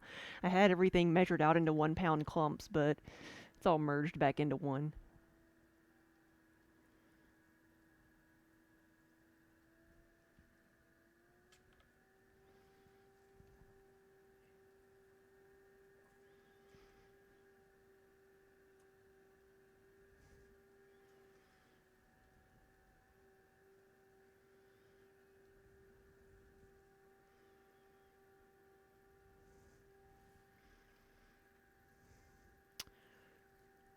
can I make the dunk drips go up instead of down? Depending on the glaze, yes. Because some of the glazes I actually force the drips because the glaze is not going to be running by itself, but others, the drip is there because it melts and gravity and such. So depending on the glaze, I can.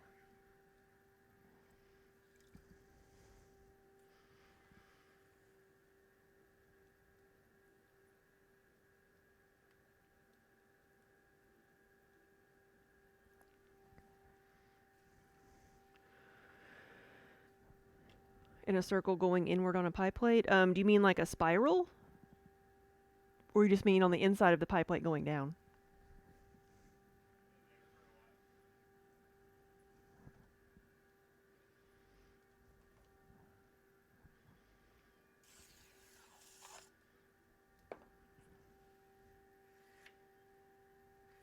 Oh, you've added more complications.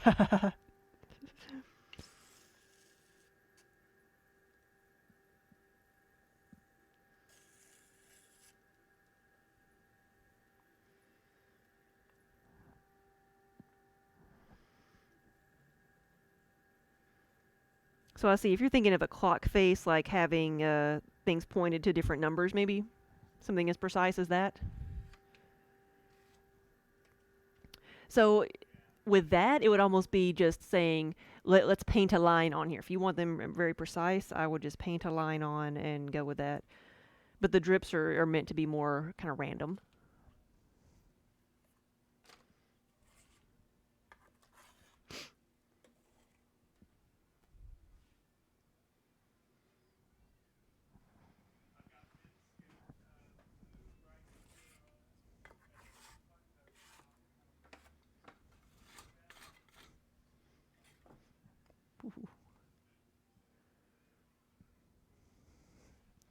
You like my Casey's shirt? Yes. So I'm surprised you recognize that. Are you? Did you used to work at Disney too? I forget who all in here. There's like a couple people in here who used to be cast members. I can't remember who. It's like there's very few people who would know what this shirt is, right? Or know the reference. But yeah, no, it's a little baseball shirt. I don't know if I can show. So it just says Casey's Corner on it. Because when I did the Disney College program, that's where I worked. I worked at Casey's Corner selling hot dogs.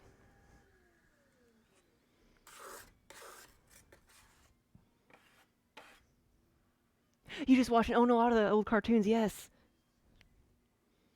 Yeah, I like that. I saw a lot of them on Disney Plus too. A lot of the short cartoons. Actually, I don't know if I saw some of them. Like I was looking for some of them, like some of the old folk tales, like Johnny Appleseed and stuff. But I don't remember if I saw those or not.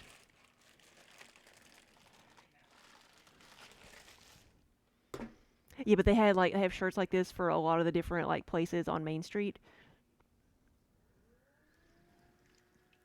And because it is a short cartoon.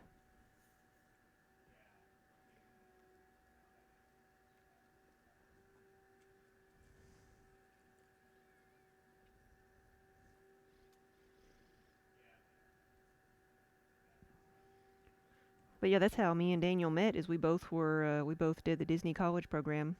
We did it at separate times, but that's kind of how we started talking.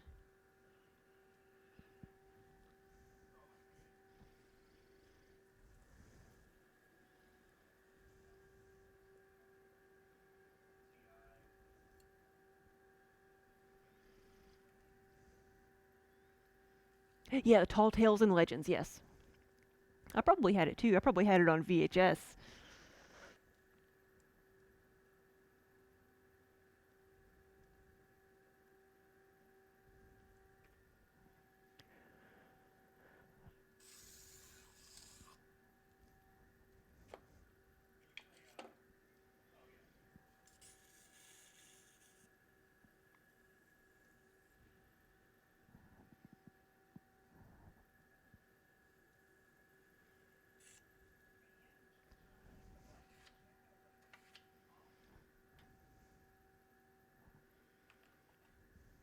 Oh, I don't remember another Casey cartoon. They probably played it nonstop. Oh, I thought there was only one.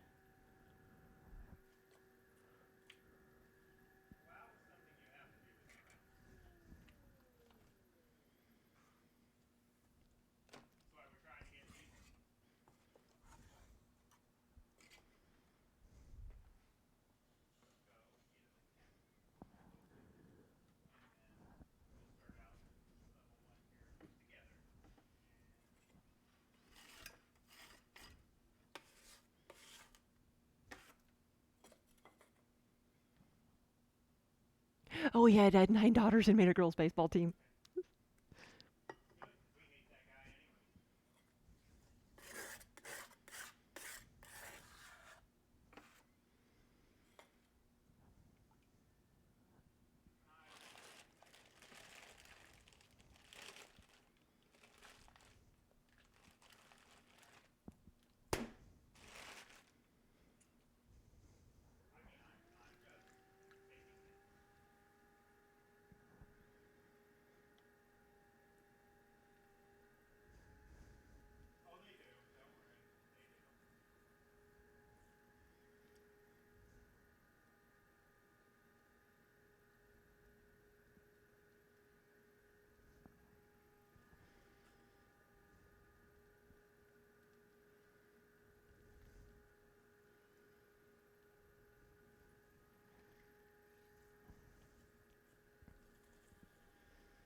There we go.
So I think Daniel is now playing WoW.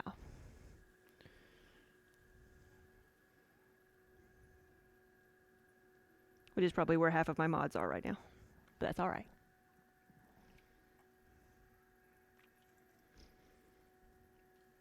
Instead of having the pots in the background, we should just have WoW playing in the background.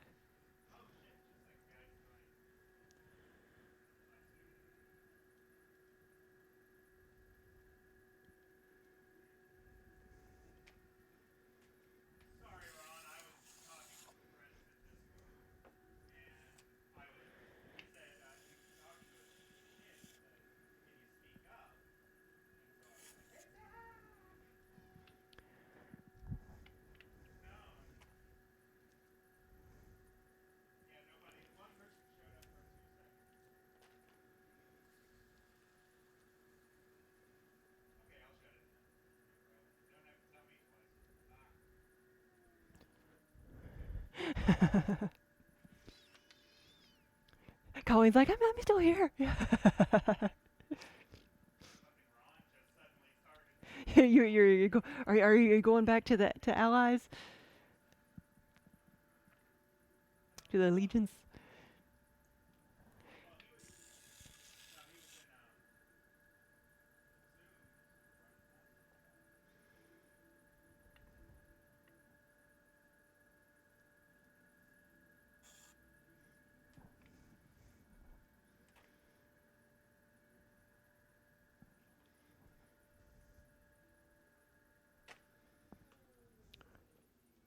You were hoping he was coming over to hoard. I don't know.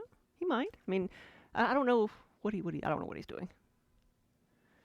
Let's I.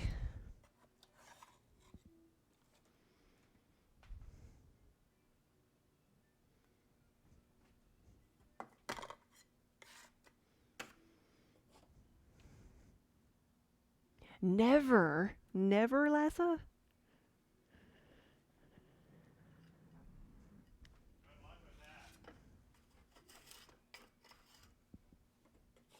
You talking to me? Oh no. Sometimes I never know.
I'm trying to remember when Daniel played hardcore. It was like 8, 9, or 10, something like that. 2008, 9, or 10.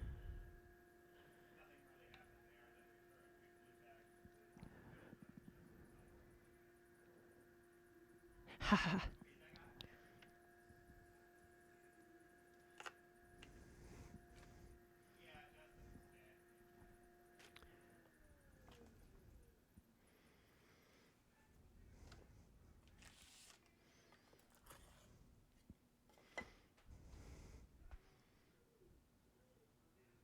Need some like generic WoW things to put on things. I mean, I've got like the mana and the health mugs.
Ooh, made it a bit thin right there.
turn this down a little bit so we don't sling this everywhere.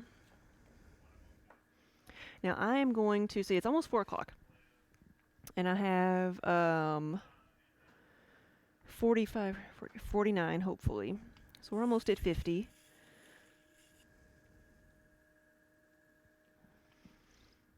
And that needs to be taller. And I'd hoped, like, I think I have like 105 of these prepared. And that's not a unrealistic number to get to, so.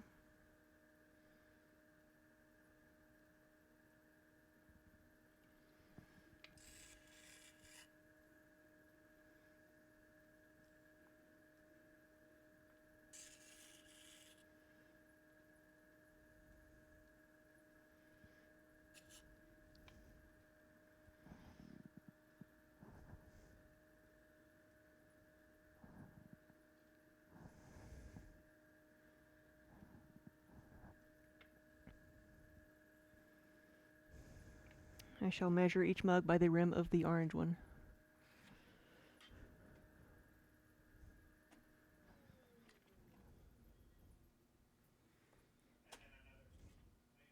The orange mug knows all.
Precious Lights, thank you for the sub.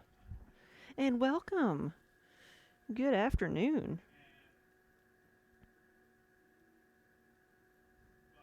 Hopefully you're having a relaxing, laid-back Saturday afternoon.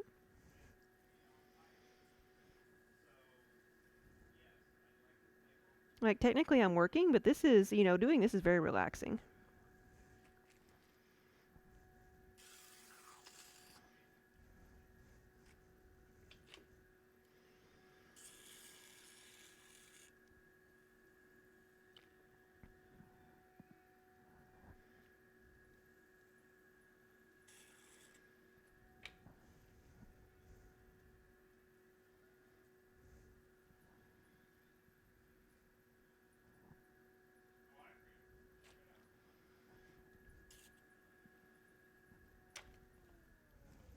So I make it look easy to don't jinx me now.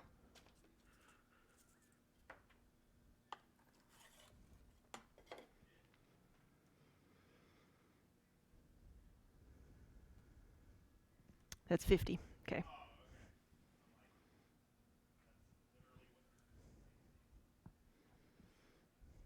So that is 50 for this afternoon.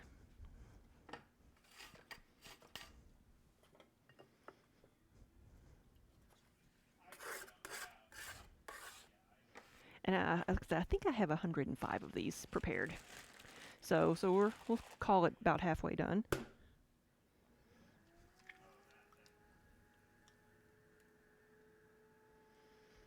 Then tomorrow I get to assemble everything. So see what all's ordered, make handles, put things together.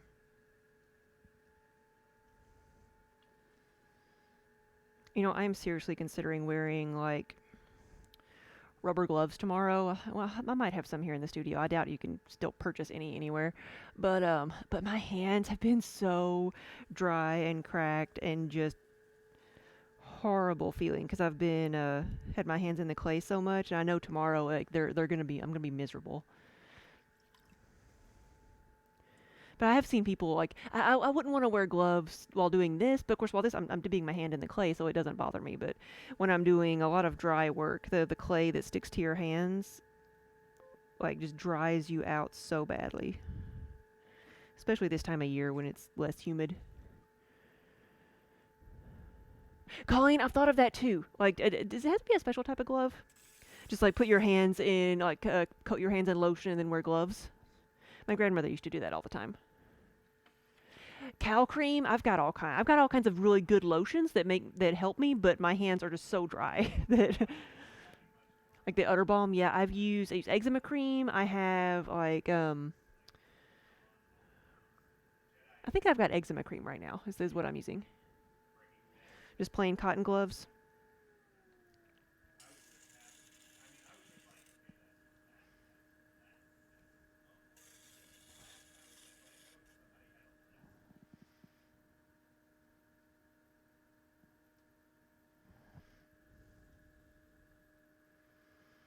What's the one? What's the green one? The green lotion. It's no, the lotion's not green, but the bottle's green. It's like it's one of the. It's like not medicated, but it's really thick. I use that too. Trying to see if I can see the bottle I have over there. But eczema cream's like some of the best stuff I found. It's easy to find, like over the counter and stuff. Crisco. Oh my gosh, yeah. And then put socks on your hands.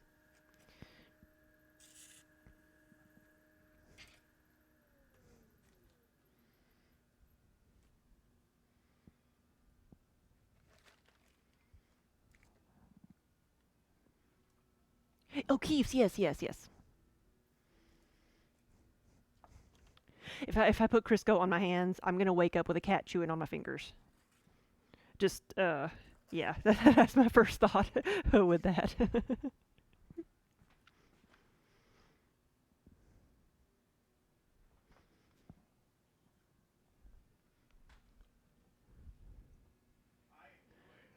Yeah, Vaseline on the heel of your foot that wouldn't heal. Yes.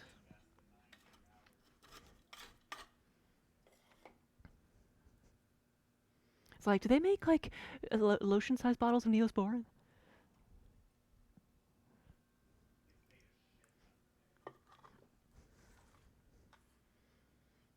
No, I've used it purposefully as a lotion, but like when putting like my hair oil on my hair, like just not letting it, not wiping it off, just rubbing it in. It feels so good.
Oops.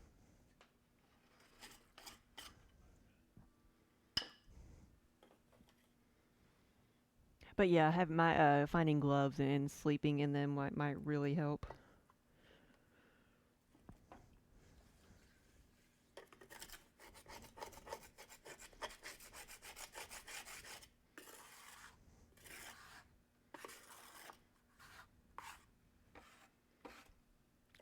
And it feels like all this is happening a lot earlier this year. It's like it's not super cold yet. It feels dry.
I heard a rattle from the ceiling, and there's Minnie climbing on the shelves.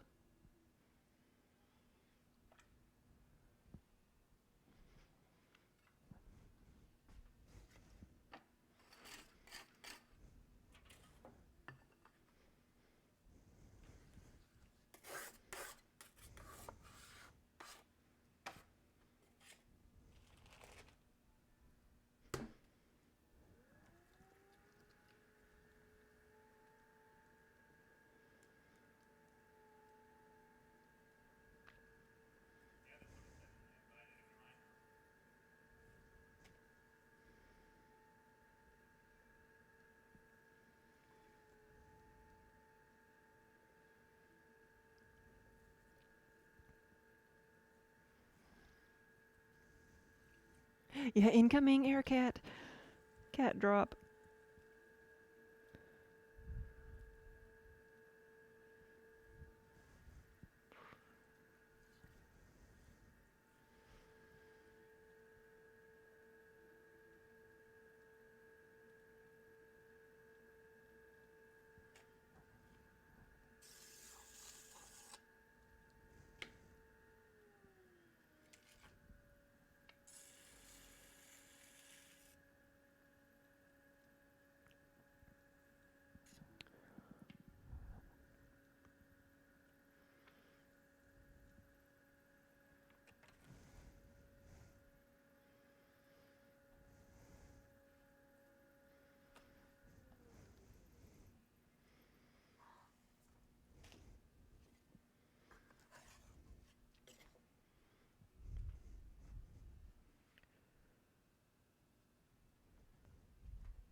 Raspberry tea, yes. Thanks for stopping by. And have a good rest of your day.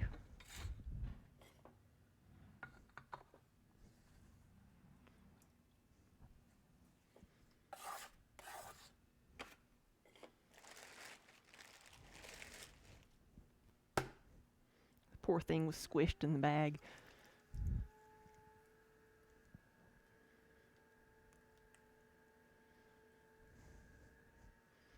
Yeah, I've been mixing a lot of reclaim into my clay because this last batch we got is so hard. I think I've got a batch of clay that's been sitting in the warehouse for a while, but I wouldn't doubt it. I don't know how many people are actually buying a lot of clay right now. I was just kind of proud or happier or thankful that they had Mid-South had some clay in, but this stuff, I've got to mix some reclaim in it. Like, I can't use it right out of the bag. If I did, it would be a struggle. So I've been really softening it up.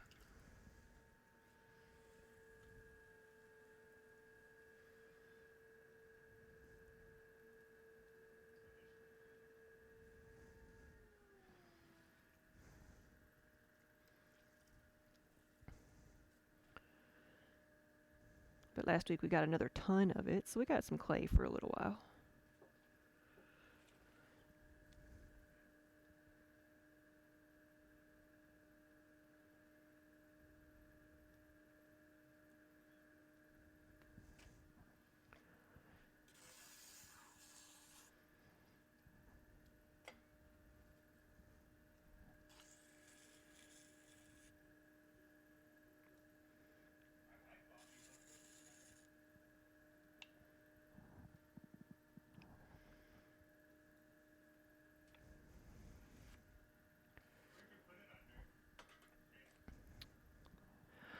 Can I use some water? Or is it best to use the reclaimed clay?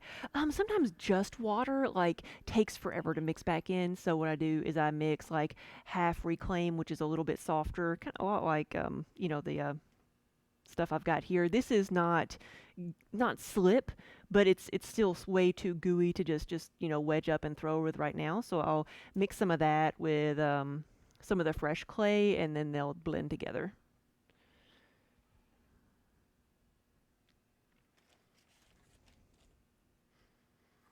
Now, one thing I did try, and it worked fairly well, it just took a little bit of time, was if something is super, super dry, I can, like, poke holes in, like, a block of clay that's too dry and, like, dip it in a bucket of water and put a plastic bag around it. And you're supposed to do that and be able to submerge it in water in a sealed bag, and the pressure from the water on the outside will force the moisture, just that little bit of moisture from dipping it in the bucket inside. And I've had luck rehydrating things that way.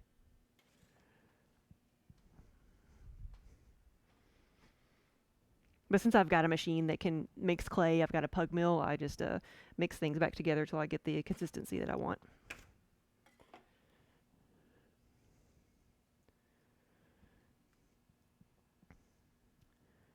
What did you get? What, the sweetest day? What is that? I haven't heard what day today is. Is it like Chocolate Chip Cookie Day or something?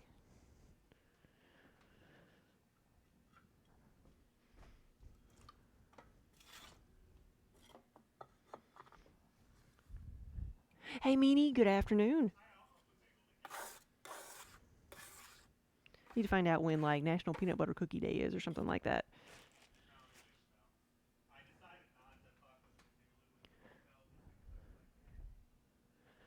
Oh, I need to get some more clay. Let me go to the back and grab another bag of clay. Sweetest day? I didn't know it was like a greeting card day. I thought it was something like National Cat Day or National Coffee Day.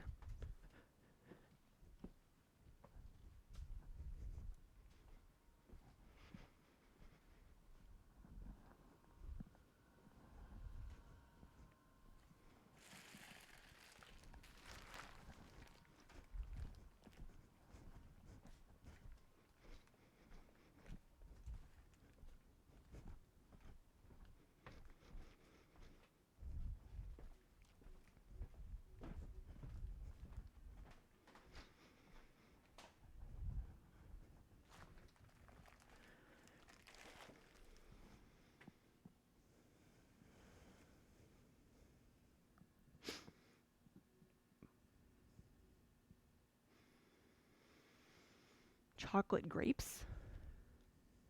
I've never heard of chocolate grapes.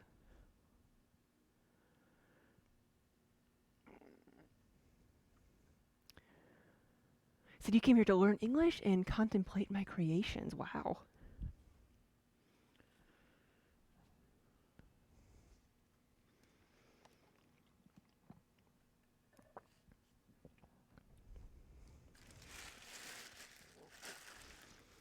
Well, I hope I can help and not hurt your English language knowledge.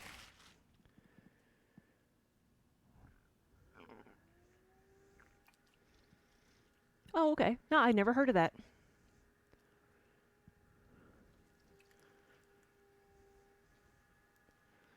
They're like raisins with extra oomph. Okay. So, I've had chocolate covered raisins, but just not. I didn't think about like the just grapes.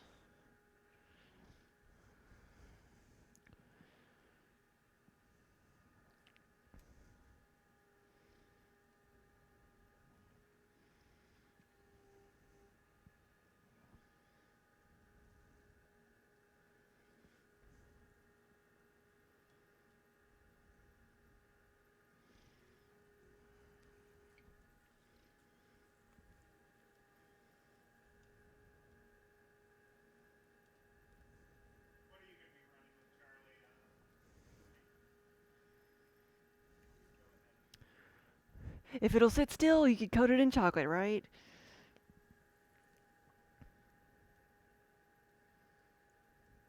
Kind of like us here. If you can batter and deep fry it, we'll give it a chance.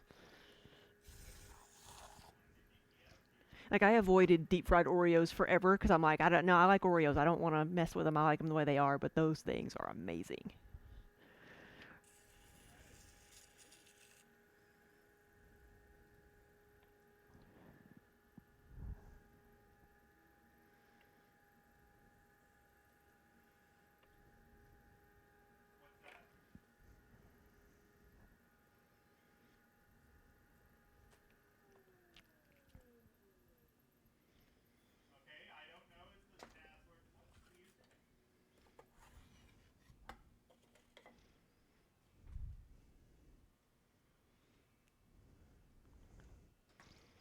$56.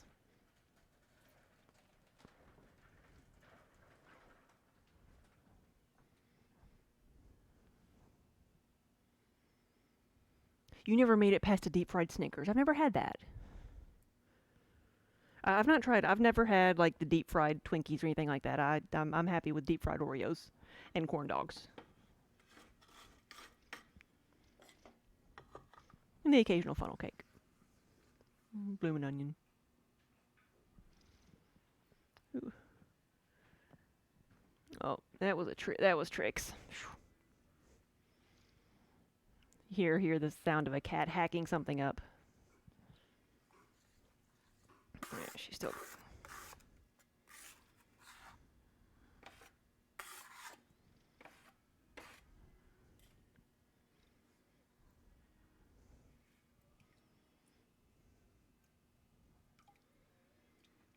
Did I say bloomin' onion already? It's like this. Yeah, all the fair foods.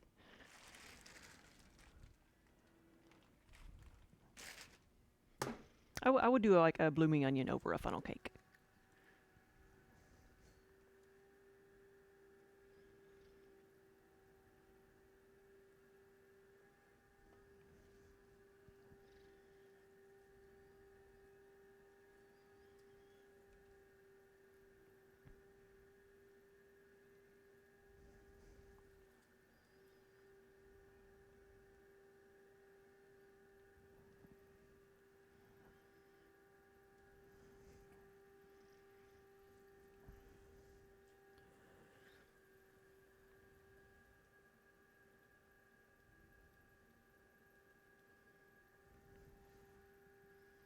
Yeah. Is it any wonder any of us are still alive?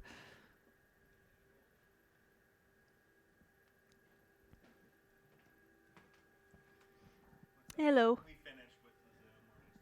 Okay, I think I heard, so I, yeah.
Hey, knitter girl.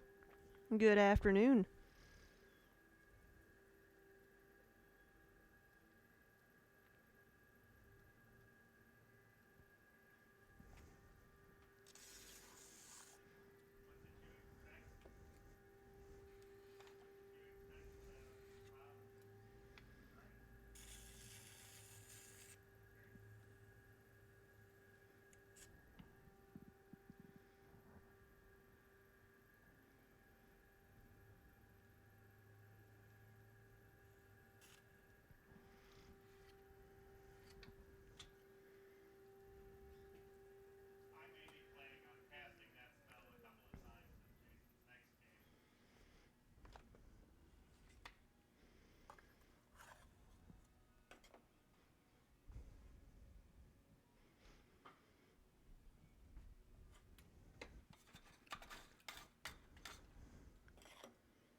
Oh, did y'all ever get any snow? Wonder what the difference in, like, well, what is a snow squall?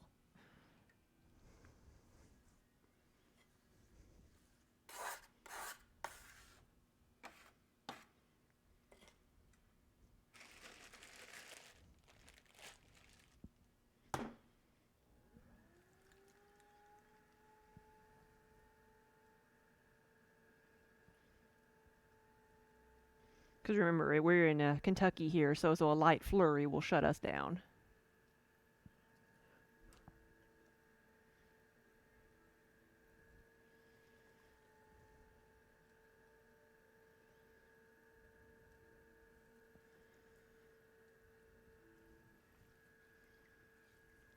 Oh, it's a blizzard, okay. You know, that was a technical term of like a certain a blizzard of certain intensity.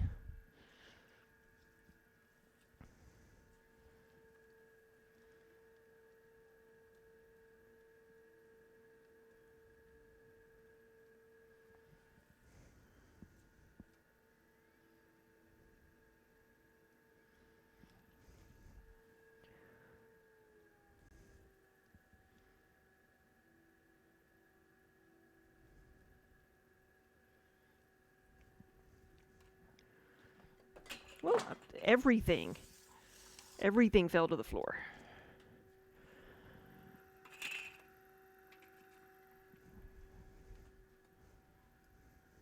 Hey, Anani, how are you doing?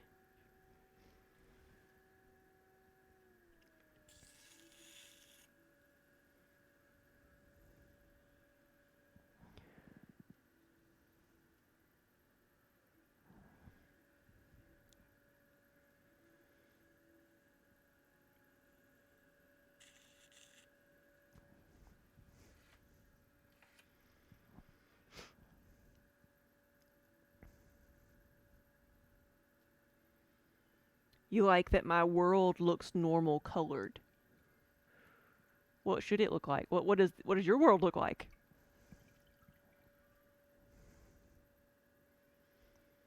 Oh, is it smoky? Is that what you mean? Sorry, I was confused for a second.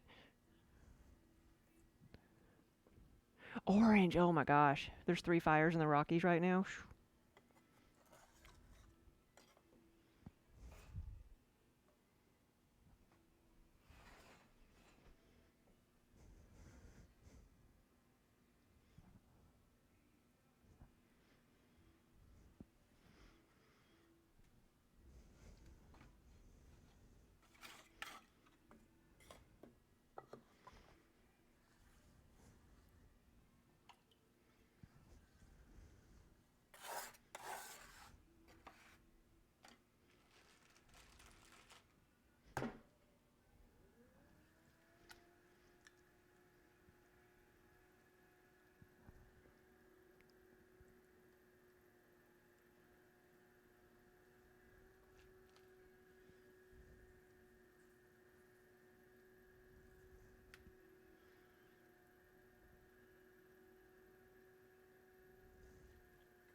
Oh, and that was before another one started? Oh, no.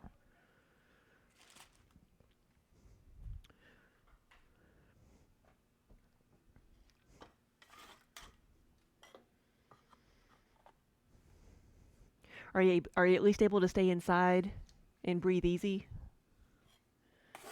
Or easier?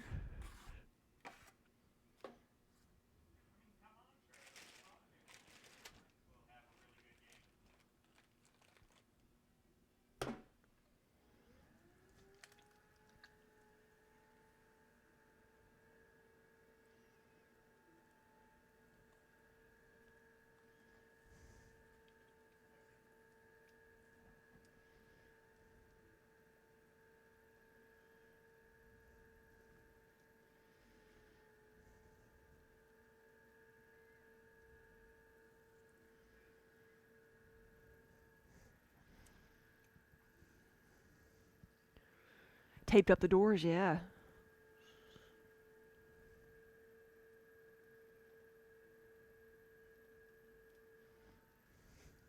Your whole house is a leak test. If it's smoky, just see where the smoke comes in.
So I'm making a bunch of these mugs today. I've got,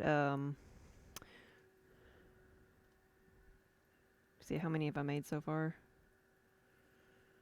56. I've got 61 here.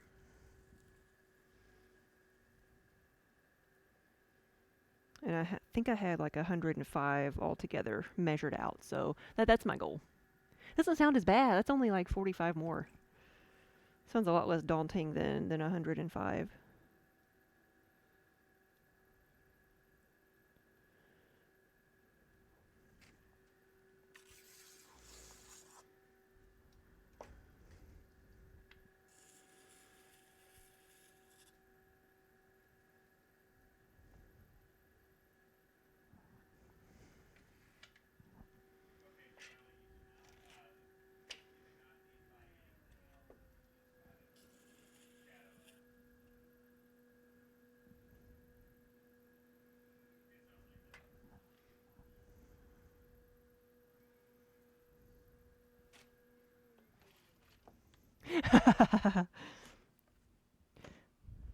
That's not my intention here. Remember, this is fairly relaxing for me. Like I probably will be tired from just standing and all the activity because I don't realize how much work I'm doing until I stop, right? And then I just like want to pass out.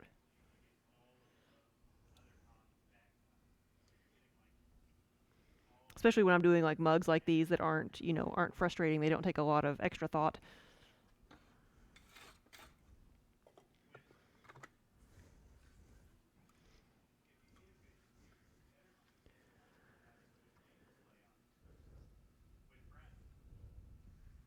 What'd you say you're doing? You have yet to tie a single knot.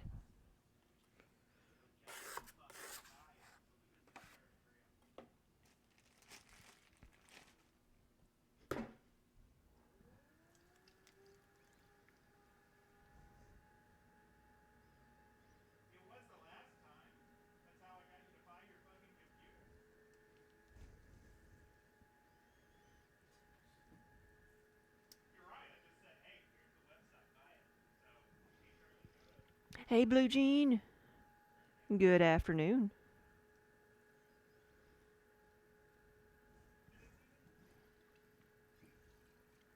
Oh, paracord. It keeps the fingers and mind going on the cheap. Yes.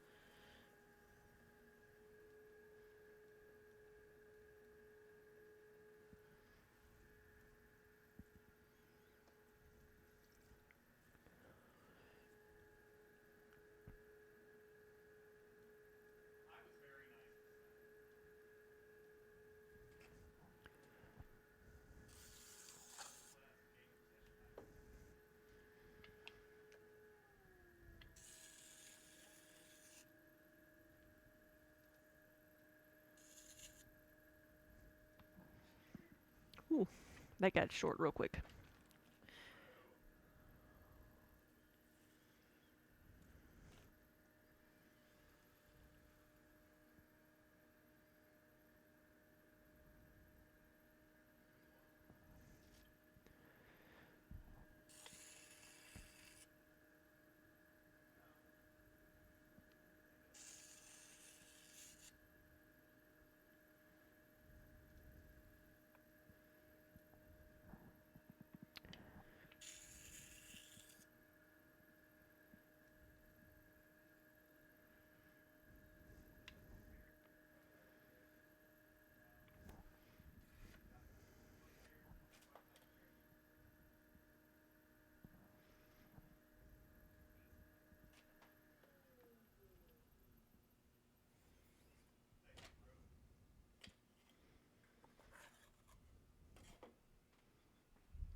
When the wheel rattles the camera a little bit, it looks so much worse than it actually is. It's like a little earthquake. It's because our floor is a little bit uneven.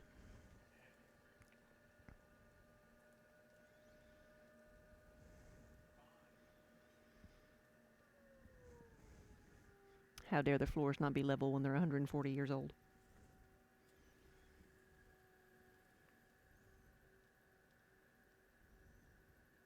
We're actually like standing, we're on like a big hole that we had to fill in, or just cover up, where we think like the like a staircase used to be going down into the basement.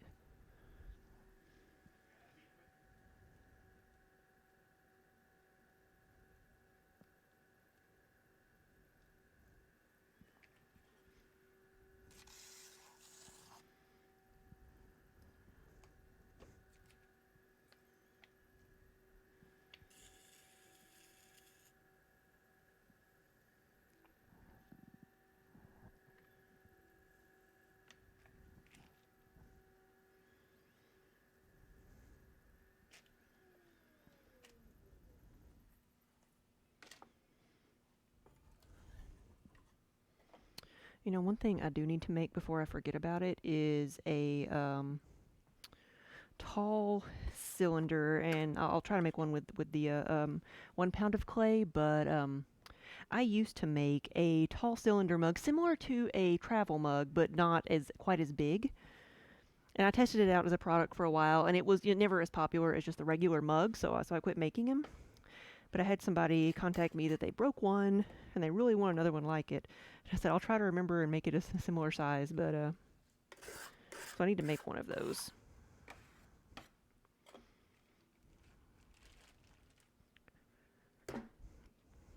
So I'll do this now before I forget about it. And we need to take the picture of it off our website so I don't have to make them again.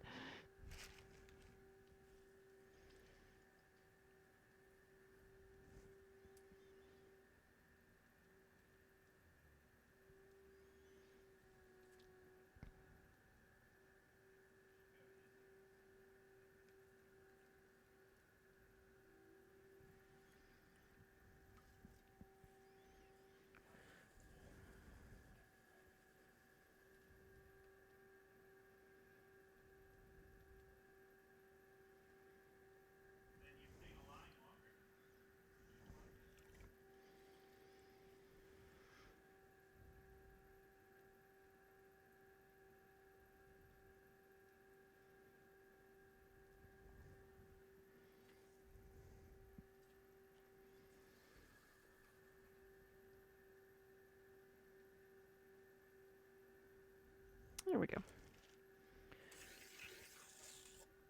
That's all it is.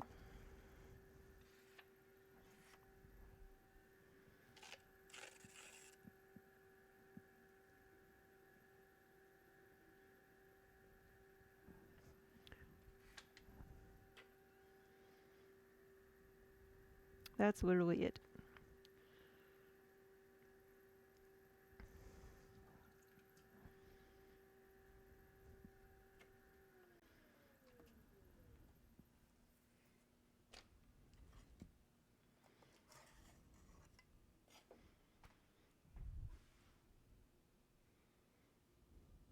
But because it's not more like stretched out, it's probably not going to hold 20 ounces.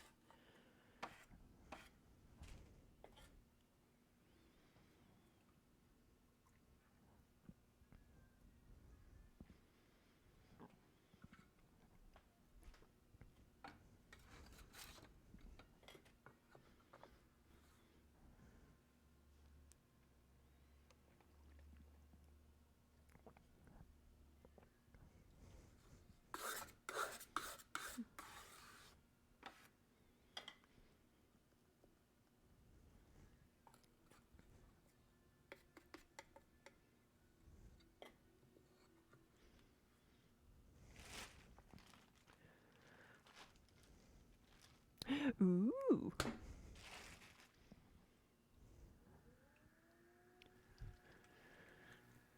I think Knitter Girl wants one.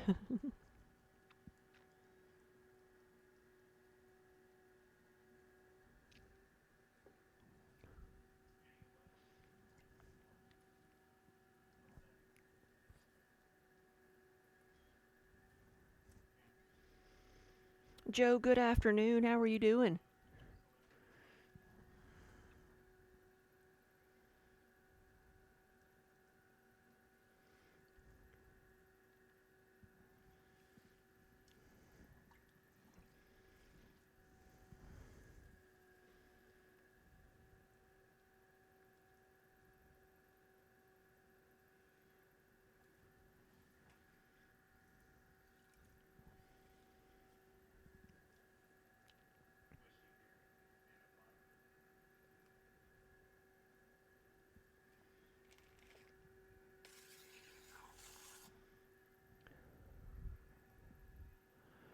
Joe, thank you so much.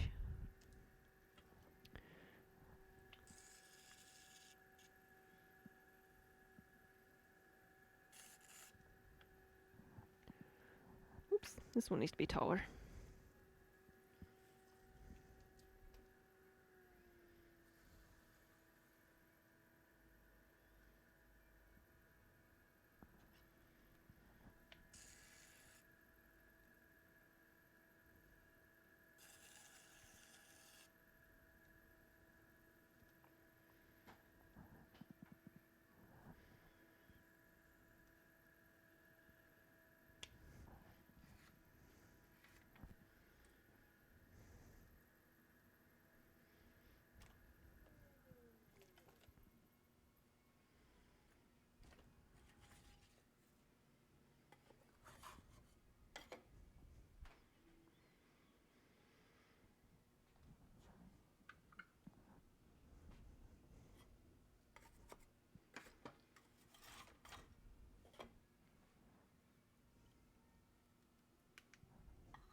Say, it's been a while since you last watched. Yeah, well, welcome back.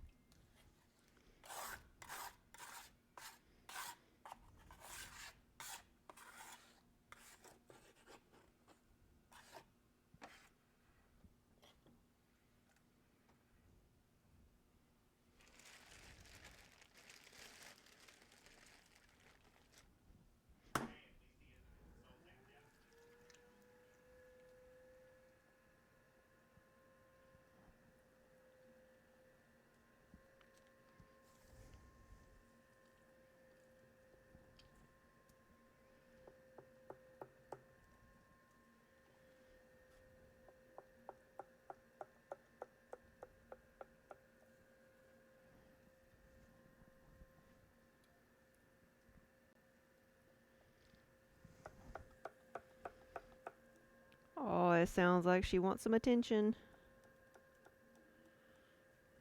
Slow that down. Hey, Scarlett, good afternoon.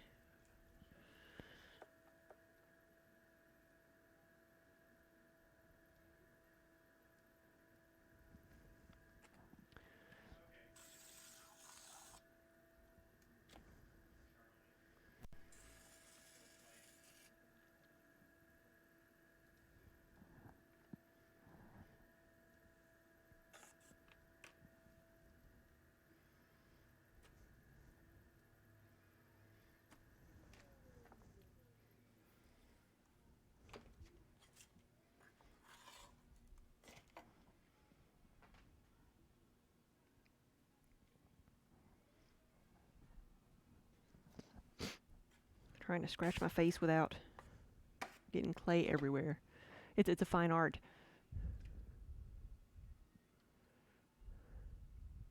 Yay! Oh my gosh!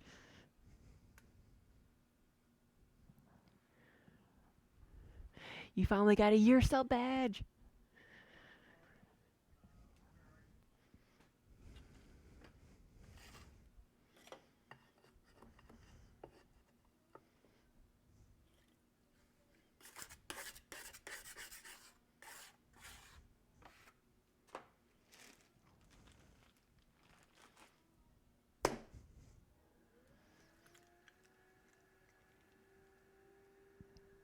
But yeah, good afternoon, everybody.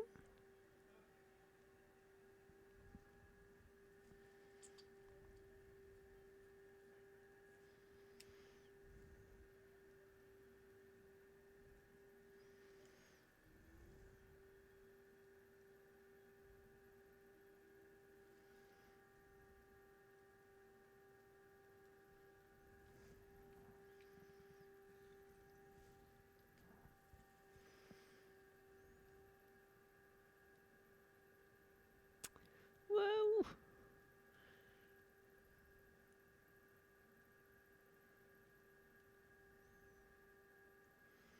Whew! Saved it. Slow that down a little bit.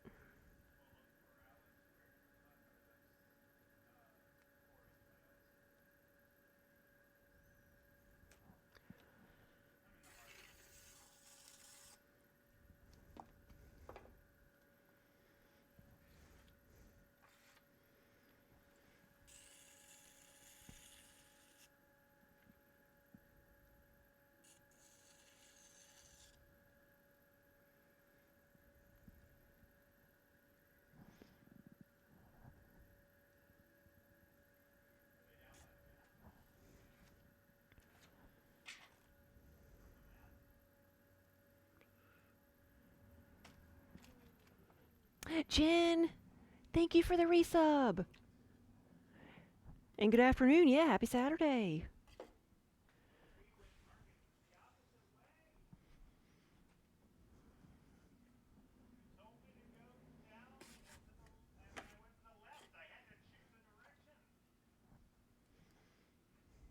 Jen, I'm doing pretty good. I'm feeling very productive.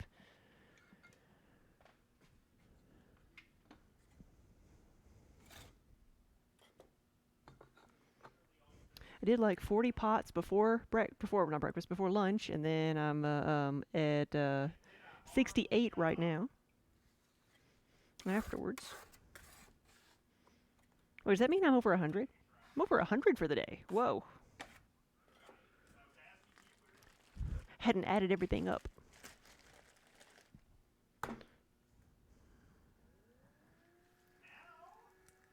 Speed run pots.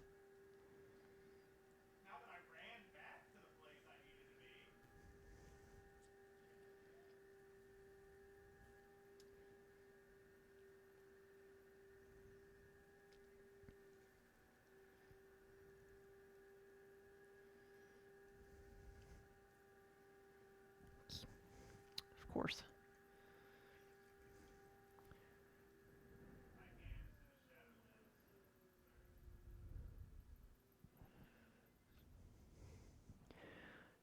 Get distracted by the cats trying to steal the treats from your desk. Ha ha ha. They're focused.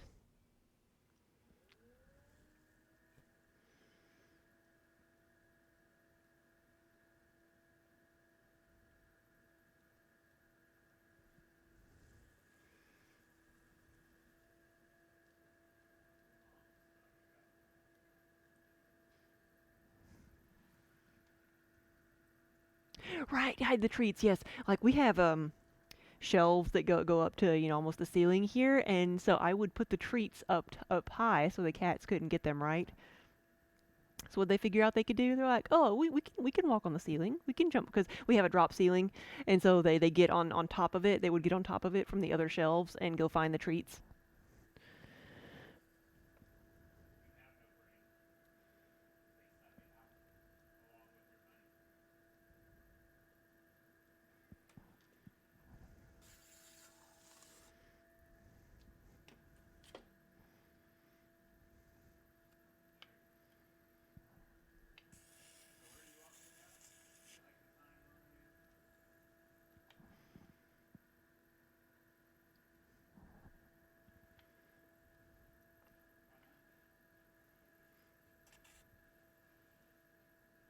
Come on now, don't be all wobbly.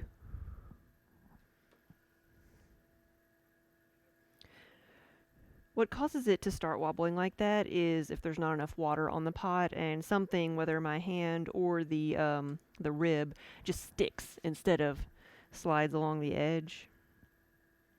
Then it pulls a little bit.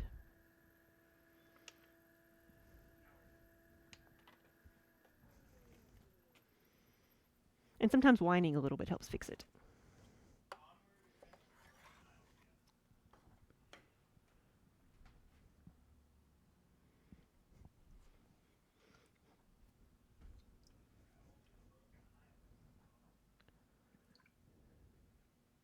Oh yeah, they're in the crochet. At least they're only curling up in your project and not like trying to eat it.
Nope.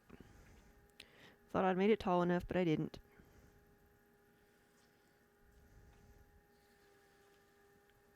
Tell where I'm measuring from? Or what I'm measuring to?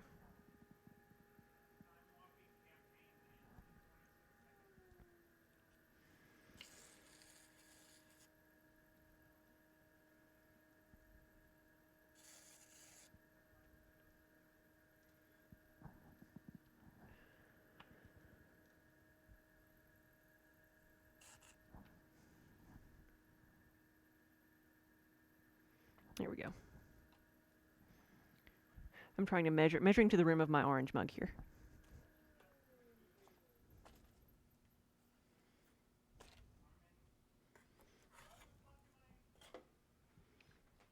All right, 70 pieces.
$71. Now I can fit another 35 on this board here, so that would, if I filled up this entire level, that would take me to the 105, and that would be like all the pieces I have measured out. So we'll see if I can get to that. It's another 35 pieces, and it might take us a little past 6 o'clock. It's usually when we stop for supper. So it's still a little over an hour away. Let's see how many I can get done.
Jen, it's so relaxing. Thank you.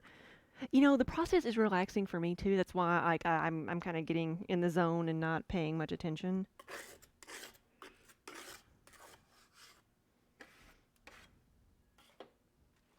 So thank you guys for watching. I know it's not like really exciting or anything.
Oh, thank you, Jane. Yeah, isn't it is exciting to watch a chunk of clay turn into something.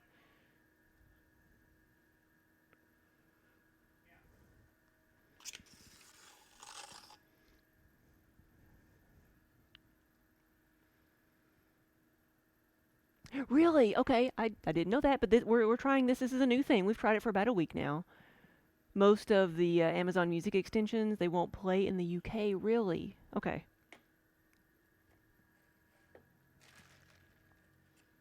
So we might end up going back to playing, trying to find the non-copyrighted music. I thought it was an interesting option they had, but you're right. If it only works for certain people. So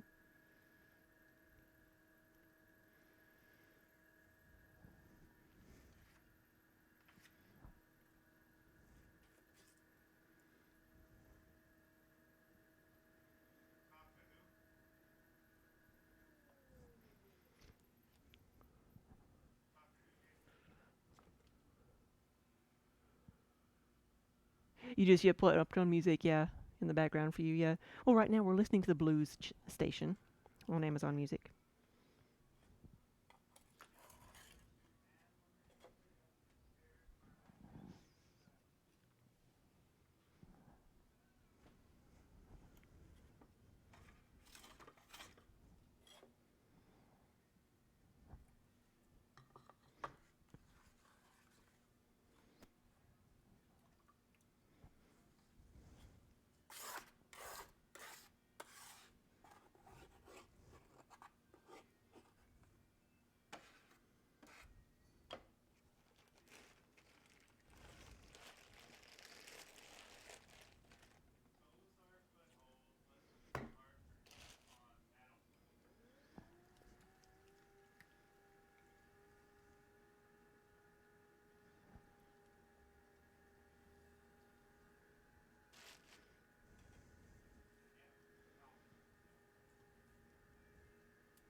Yeah, I'll probably stream a little bit tomorrow, but I think I'm going to spend most of the day like just assembling a lot of these things and making pieces and parts and catching up on some audiobooks.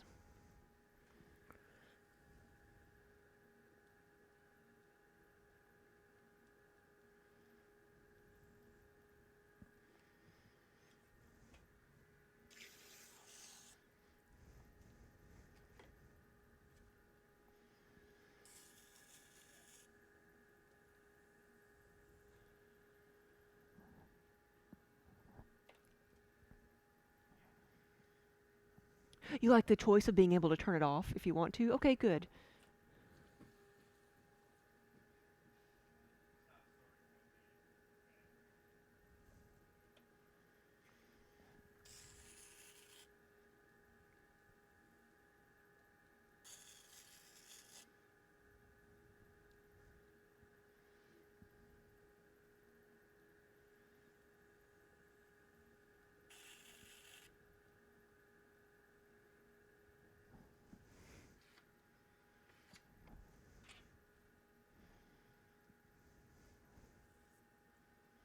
Yeah, it's an interesting concept because, and we like it because I can listen to, whatever I want to listen to, and you can also listen to that music or whatever you want to listen to or have no music.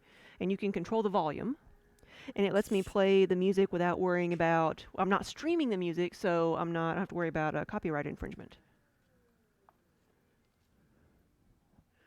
Yeah, sometimes the music's distracting. Yeah, because everybody has different tastes. Yeah, people who don't have Prime or Amazon Music can't listen, and it doesn't work on mobile, and apparently doesn't work outside the U.S. So it is limiting. But like I said, it's something we're trying.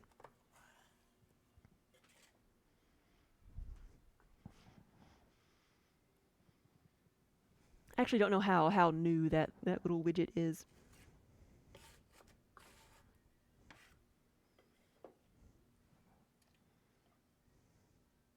So, oh, really? Some streams don't play music at all anymore. Gotcha.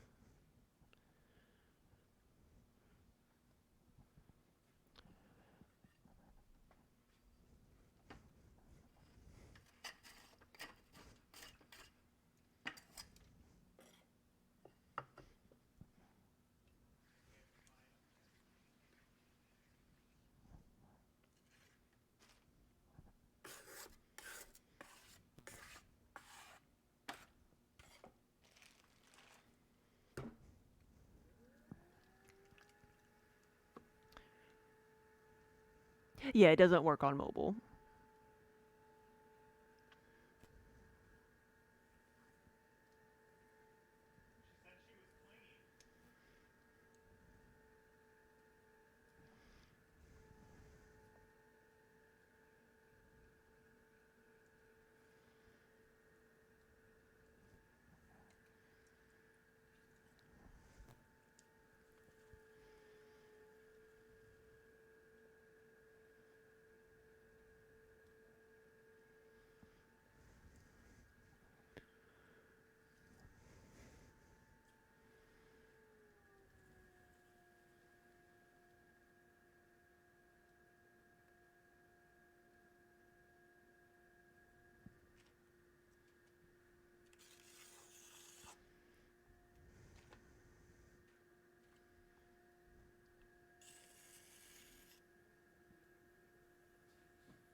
That's true. There might be a setting where use only songs that are available in both countries.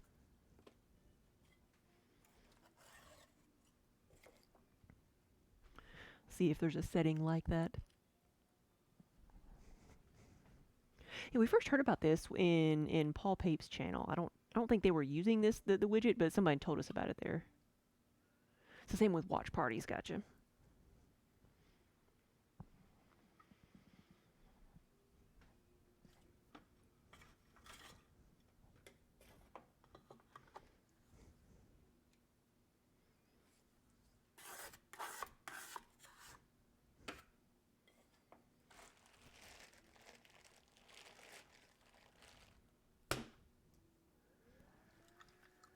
Hey, Help Minotaur, welcome back.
Oh no, Colleen. At least they're both okay. Phew. Are they close by you or far away?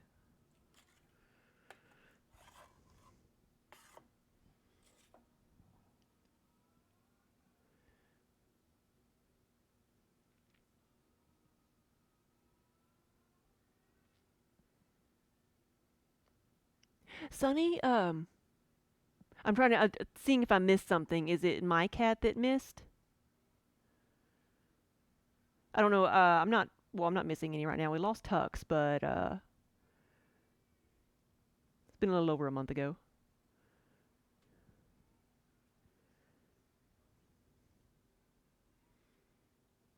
Shoo.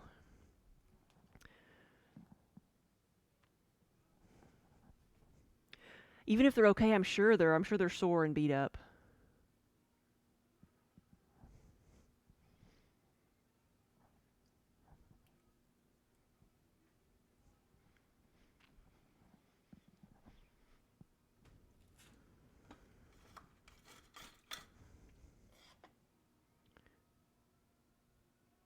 Oh no, no, no! I'm sorry. Rhinebeck's. I don't even know what my title is. Missing Rhinebeck. We would have been up in Rhinebeck, New York this weekend for a show, but of course, like all the shows, they've been canceled. So missing Rhinebeck is what the title is. Nope, cats are all here. But yeah, and of course, like every show that's been canceled this year has had perfect weather. Perfect weather. Like every year we do one of these outdoor shows. It always it rains at least one day, or it's freezing cold, or it's or the opposite. You're scorching and dying from heat exposure.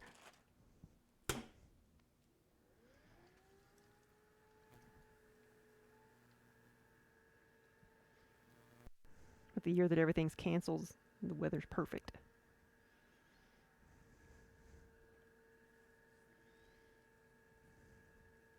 Next year it's gonna snow at Maryland. It'll snow at Rhinebeck.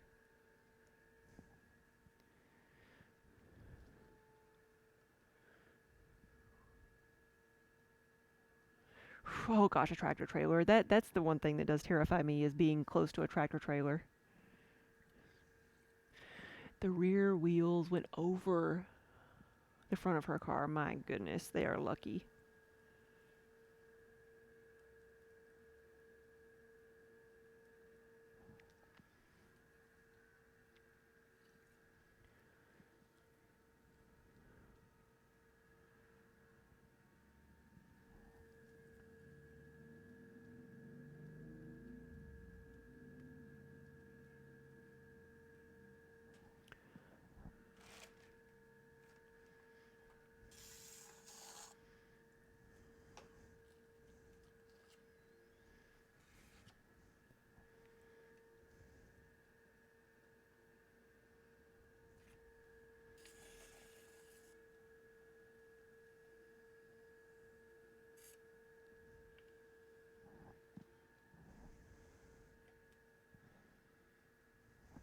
Yeah, yeah, pictures are horrific. Whew.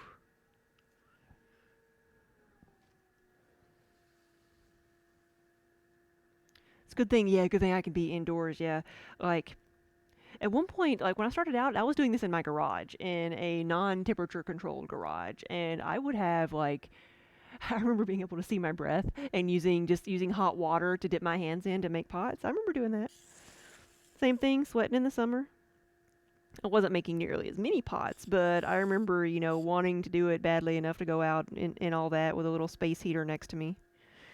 When I got to where I was doing it more, we put a stove in the garage.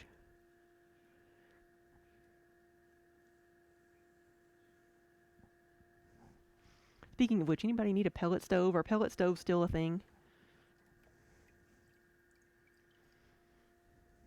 We don't need it in the garage anymore. Trying to get rid of some of the stuff we don't need.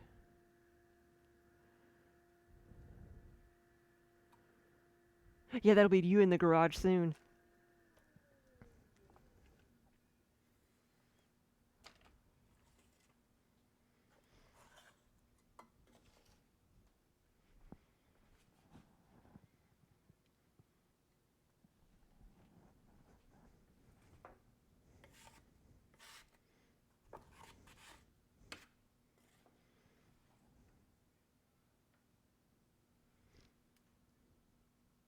pellet stove. See, we were like, yeah, that probably wouldn't reach the type of people. Like we're thinking of putting on Facebook, one of the Facebook Marketplace things, making a little, putting it up for sale, but that might not. The people that are off the grid aren't going to know that. May not use Facebooks.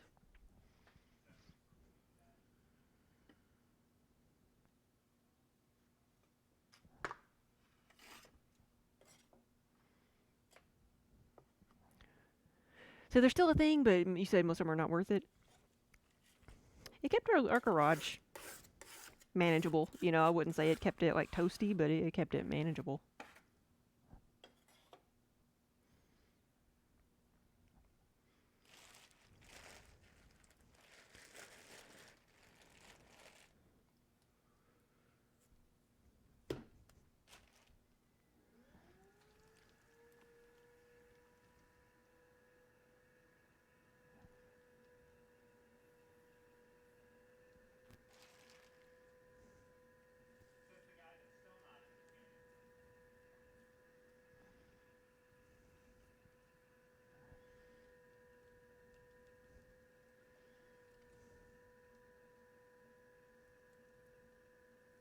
I mean, I guess you could argue, is a pellet stove better than a regular stove, if since you have to buy the pellets versus just cutting up your own firewood, but I don't know.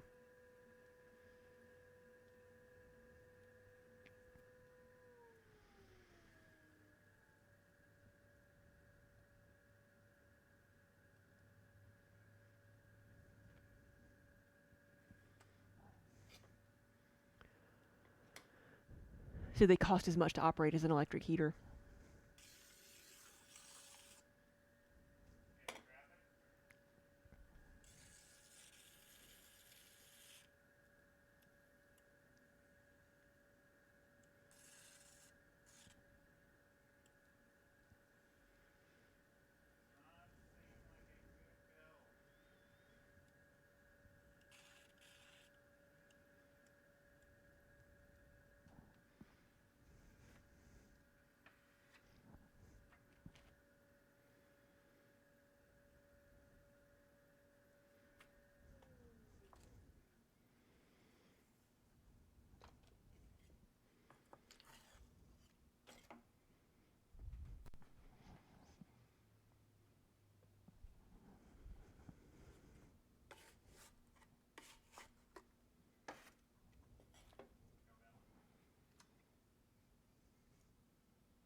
See, the guy 2 houses down from you heats his house all winter with a wood stove.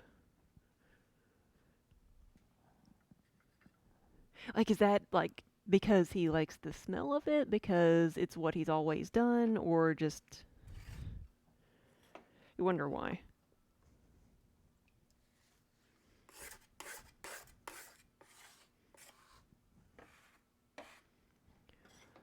He did it because the cost of fuel oil a few years back was out of control, and he had an old furnace that he didn't want to replace. It was more cost effective for him to do it that way. Gotcha.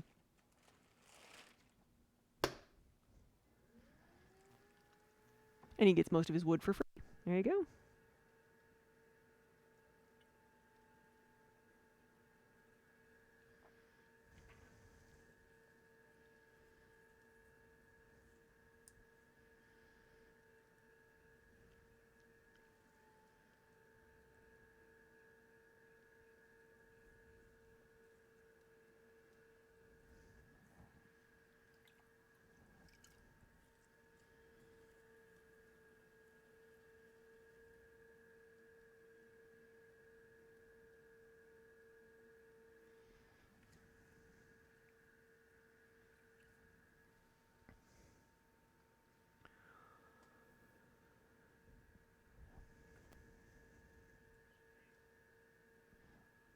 Yeah, when pallets cost nothing to pick up, that was a thing around you. Yeah.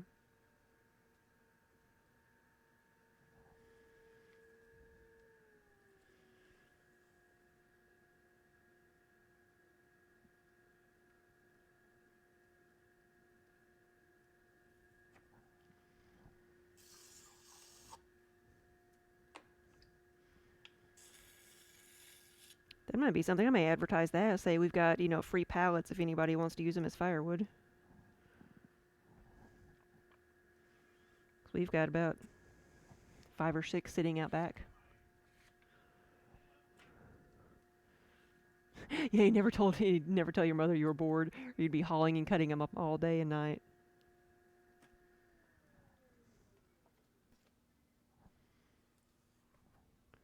Oh, gotcha. It could be. You never know where they've been.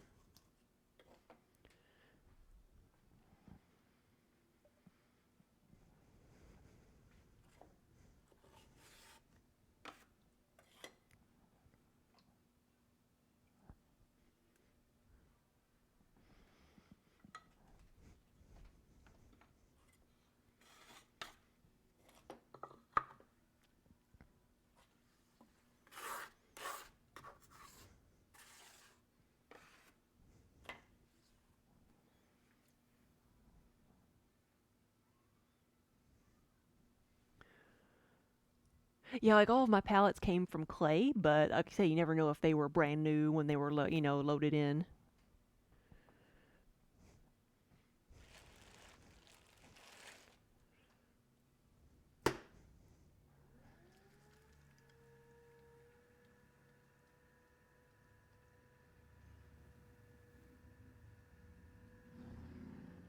Oh yeah, made a fence for a pool out of or along the fence of a pool out of the pallets.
No, I was talking about a pellet stove. No, no, no, that's what I was talking about. And then we started talking about cutting up pallets for wood. So now I was talking about the little like pressed sawdust pellets. Yeah.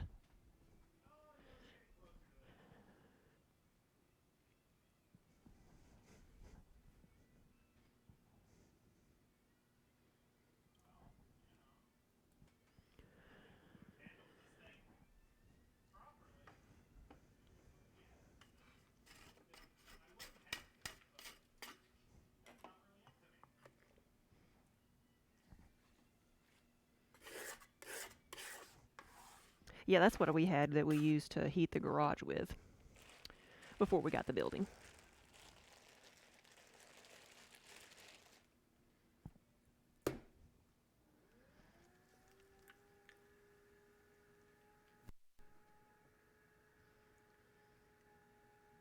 Yeah, yeah, the conversation took a sidetrack from pellets to pallets, which can be confusing.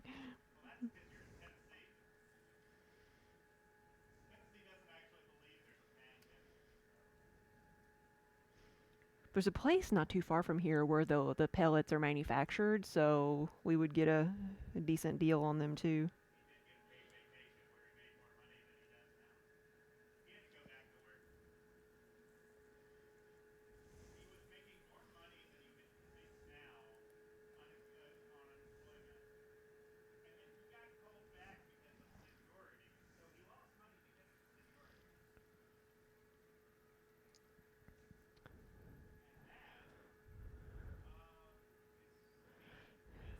Yeah. Yay, English!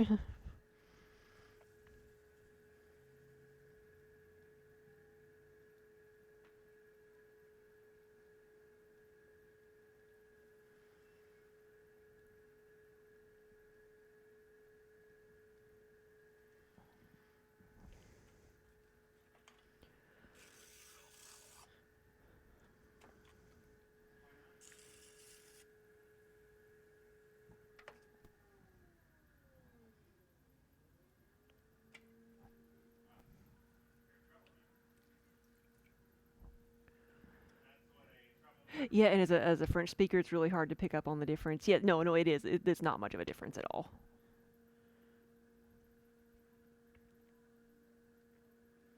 So I completely understand your confusion.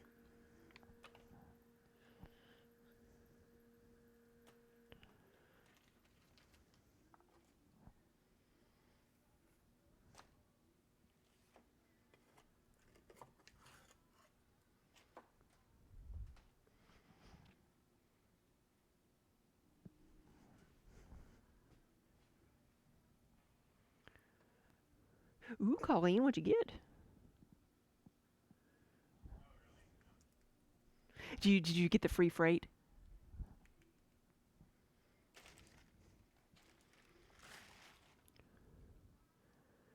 Oh, the clear plastic jars. Gotcha.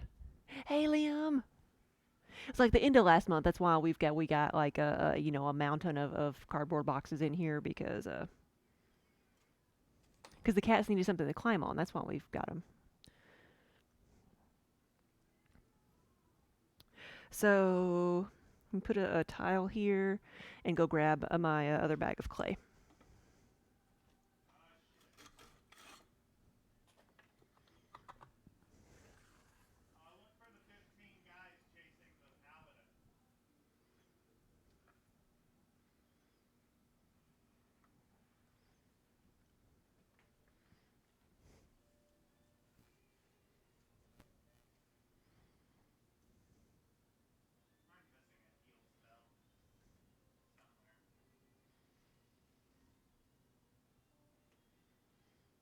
Peloton, and then or pellets or pellet. Gotcha.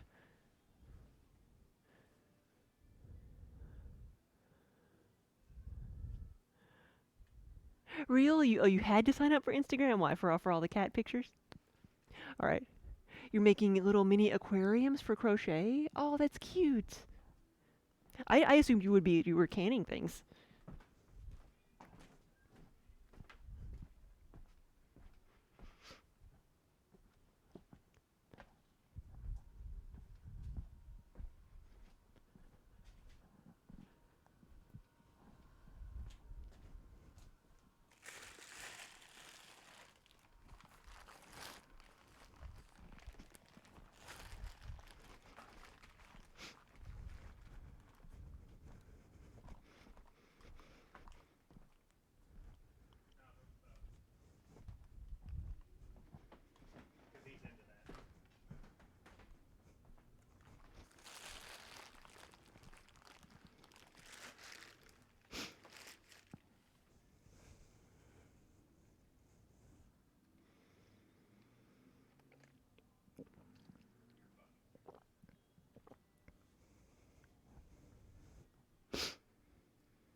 So making little like crocheted aquariums sounds like you're gonna be doing some itty bitty stuff.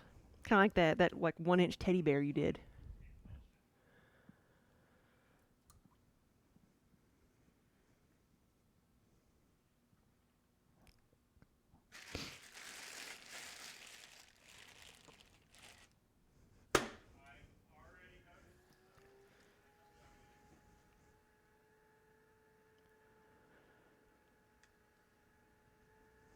A turtle!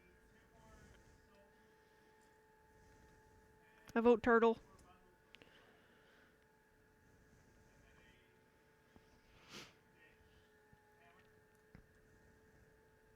Are you gonna do like a different fish for everybody?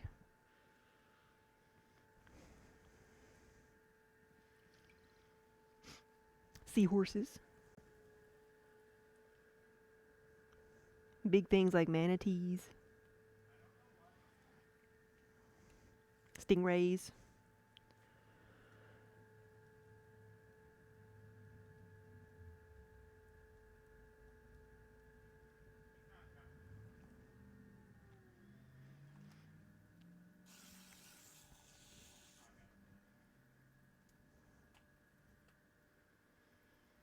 Have all the fish from the aquarium in Finding Nemo. Like they were in their little plastic bags.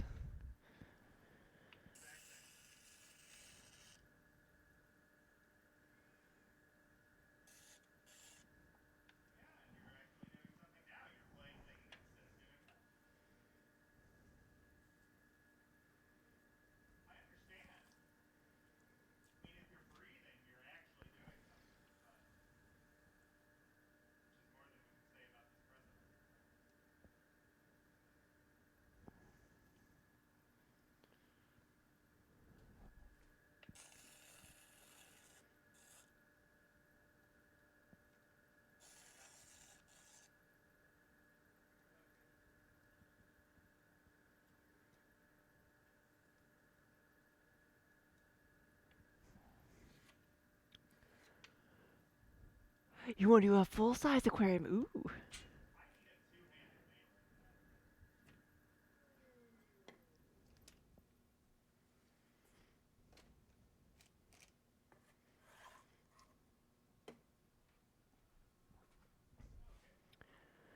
Yeah, Colleen, is that kind of like me saying, someday I'm going to make my own tile backsplash? Or I'm going to make tiles for the front of the studio.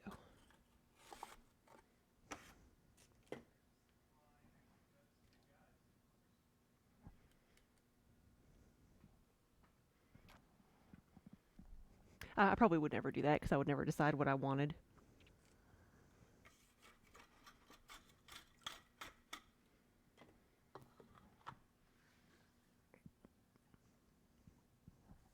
Right? You don't have to feed them.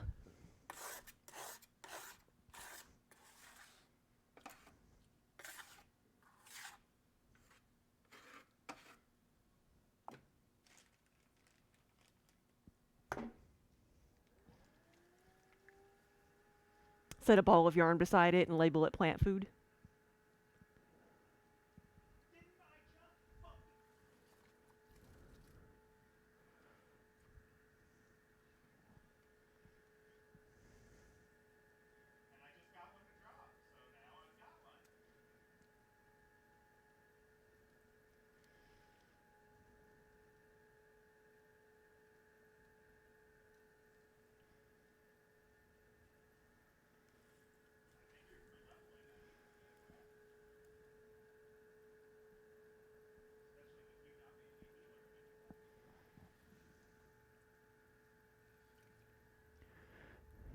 No, I've not seen the exhibit of crocheted coral reef. I bet it is amazing.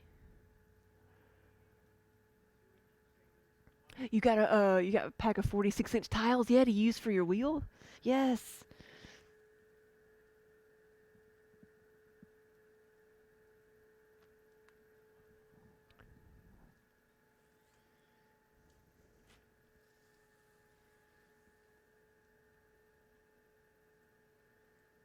They are the best things to use.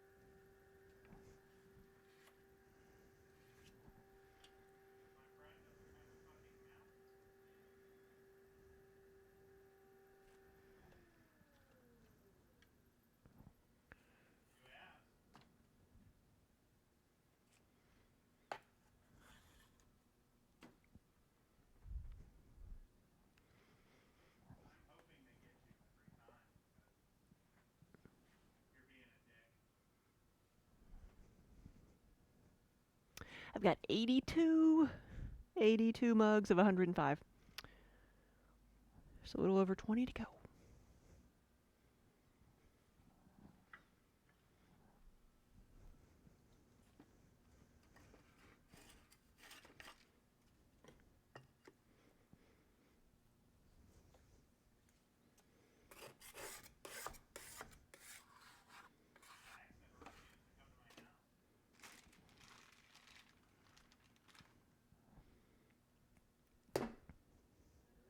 Really?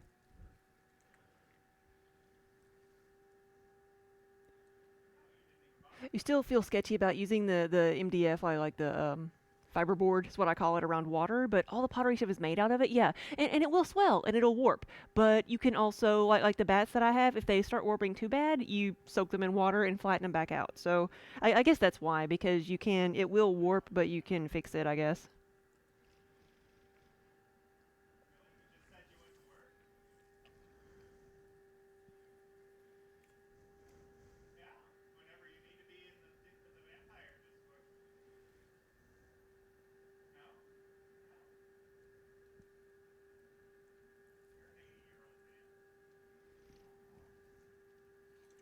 Hey, Pew!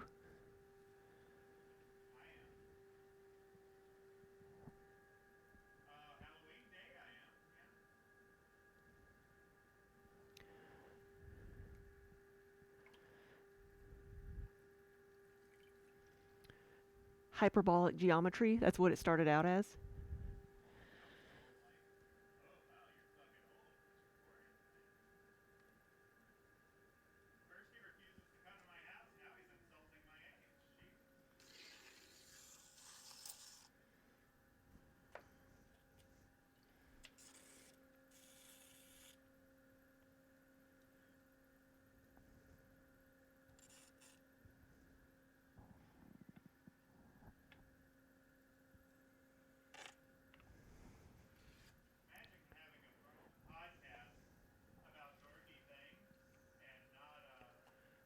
No, so this is a plastic bat that I cut a hole in.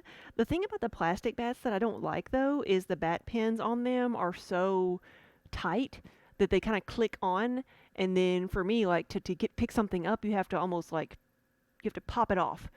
And if you're throwing something big that's kind of fragile and you jerk on it, it's gonna like warp it or make it wobble or destroy it.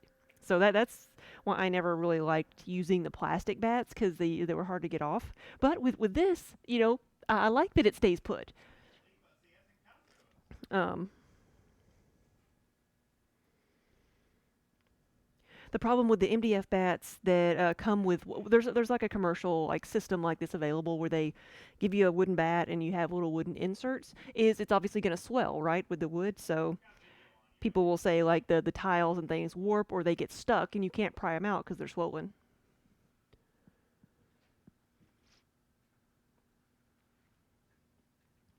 So a bat is just something that I use to move things around. The tiles are bats. Something you put on top of the wheel head so you don't have to throw directly on the wheel head.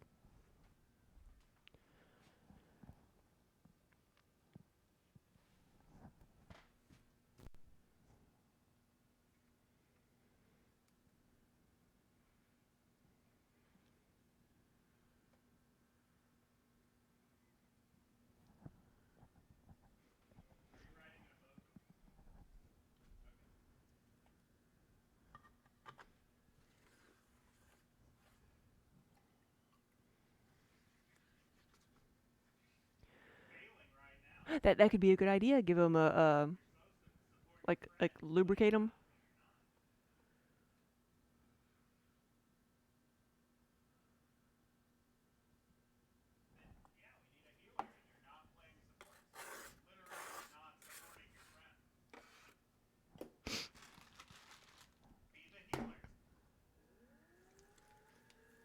Yeah, I think I have this one, maybe one other like plastic bat, but so I cut a hole in it so I don't have to worry about using it anymore.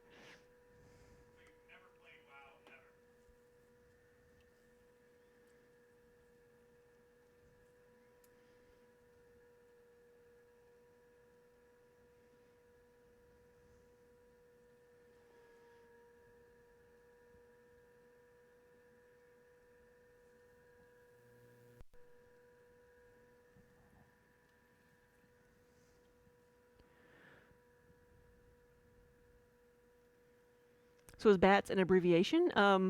I don't actually know the history of the term bats, but that's what they've always been called. That sounds like a question for the Googles. Like, why do we call them bats?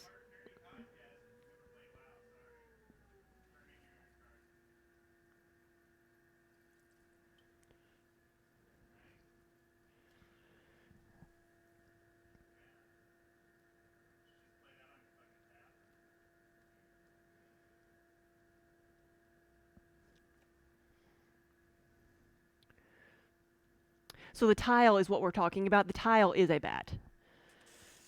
I'm using it as a bat system.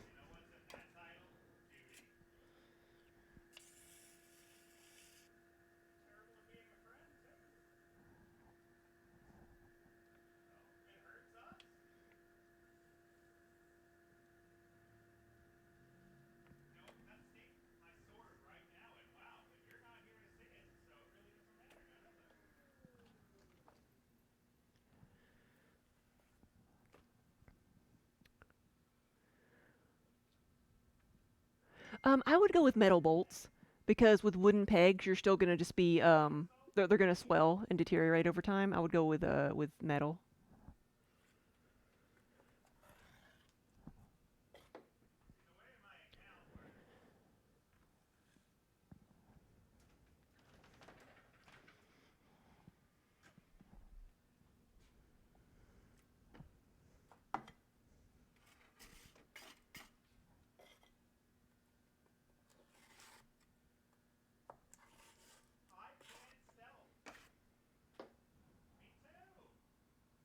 Yeah, you're thinking of like a bat flying around the room. Yes.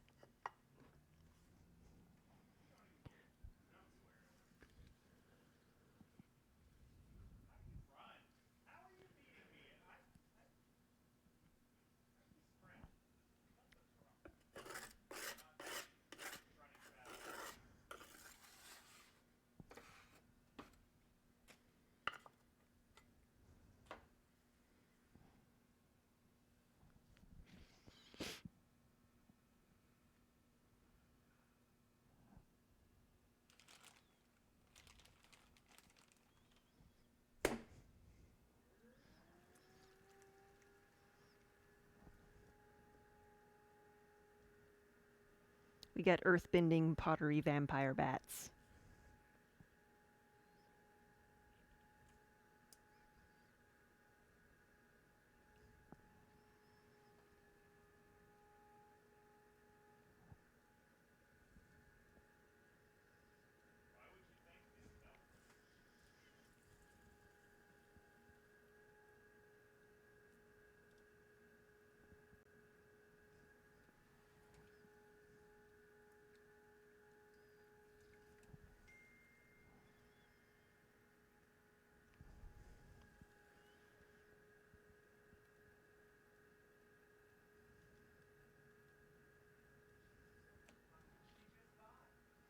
That was adorned.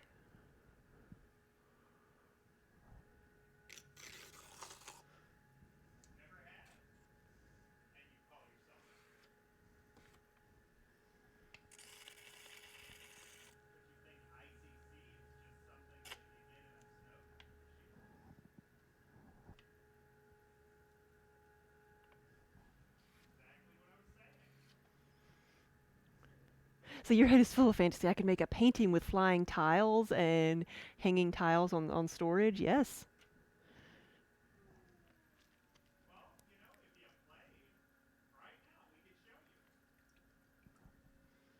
Are you talking about like doing like a wall piece where you have different colored tiles and you like it's kind of like a pixelated thing? You know what? That would be interesting. Make a pixelated like wall piece really huge with different colored tiles. Like I wouldn't even make those. I would just like buy little square tiles and make something with that.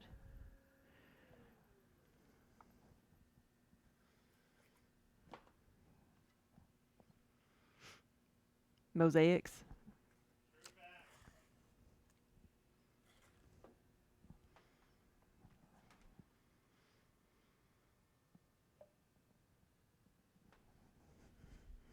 But like on a huge scale. Take all my therapy pots and make mosaics with them. Yes.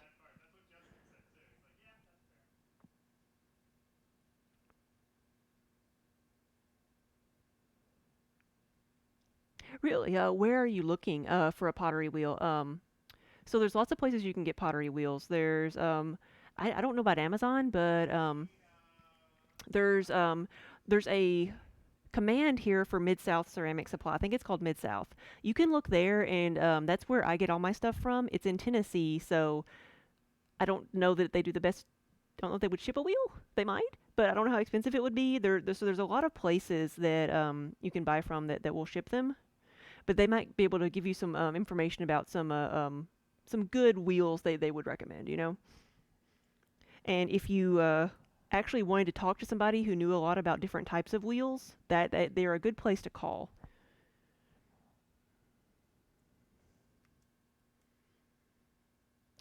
Um,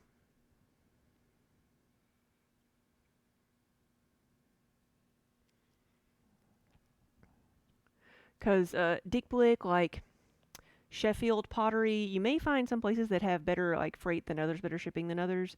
There's always the was it BigCeramicStore.com is kind of like it's hit or miss because they're such a big place. They're real. I would honestly like. You can also just go with the manufacturers, read up on the different manufacturers, and then go buy directly from them. Because any big place like BigCeramicStore.com is going to ship it. They're going to drop ship it from the manufacturer. So, there's Brent. Is it Artista that bought this one? This is Ceramic Industries. I think it's Artista that bought them out. Whatever the Clay Boss is, but if you're wanting something that can handle a lot of clay, something like this is good. Look up the wheel Clay Boss. Do Clay Boss pottery wheel, and it can handle a lot. Like it can handle 100 pounds. Shimpo and Brent, yeah.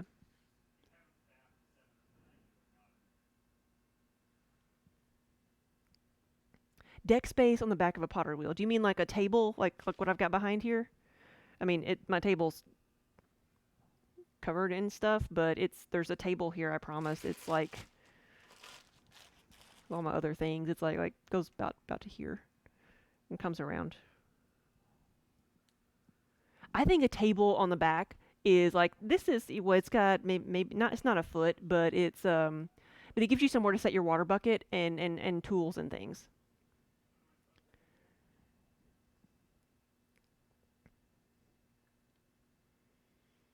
Some places recommended like the $200 Chinese wheel for starting. I think with that, like it might.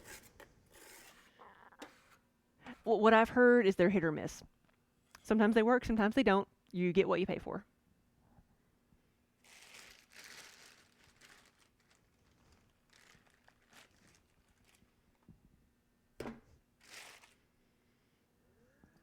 But also keep your eye out for one that is used, because like a lot of times the used wheels are in really good shape. Especially if you can find a Brent or a Scut, look for a used wheel to be somewhere around $500. That's going to be a decent price for a used wheel. And you can find them some places, but they don't last very long. So if you want one and you want one now, then yeah, go ahead and buy new. I haven't checked on Gov Deals in a while. I haven't. They had. I kind of wanted to, but I didn't have anywhere to put them. Somebody was selling a school was getting rid of like 5 of these, just like this one.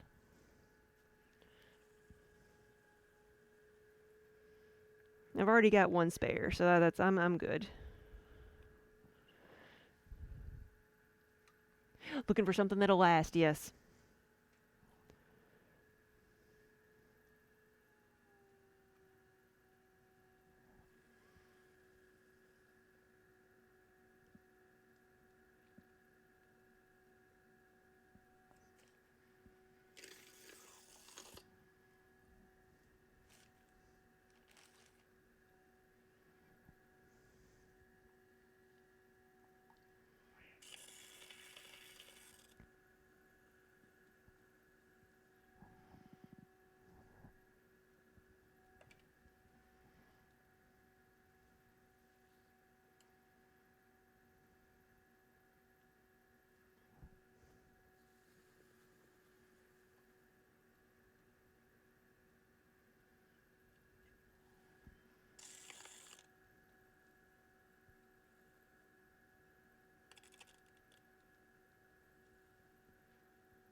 Yeah, like I've got another wheel in here that doesn't have a table attached to it. It's just, the wheel itself, and you have to put something next to you, or somewhere to set your water bucket.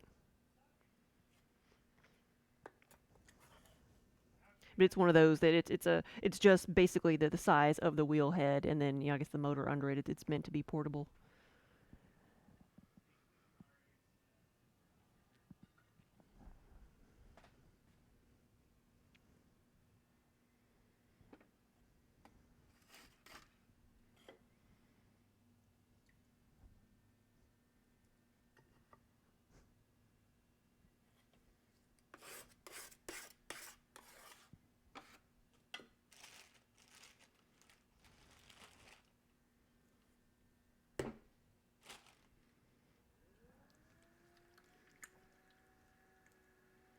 Oh, really? You put it on the ground?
Oh no! One week somebody knocked over someone else's water into someone else's lap. Whoa! Trying to picture how this was set up that would happen.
You sat facing somebody across from you. Yeah. I guess the bucket got in the way of an elbow or something.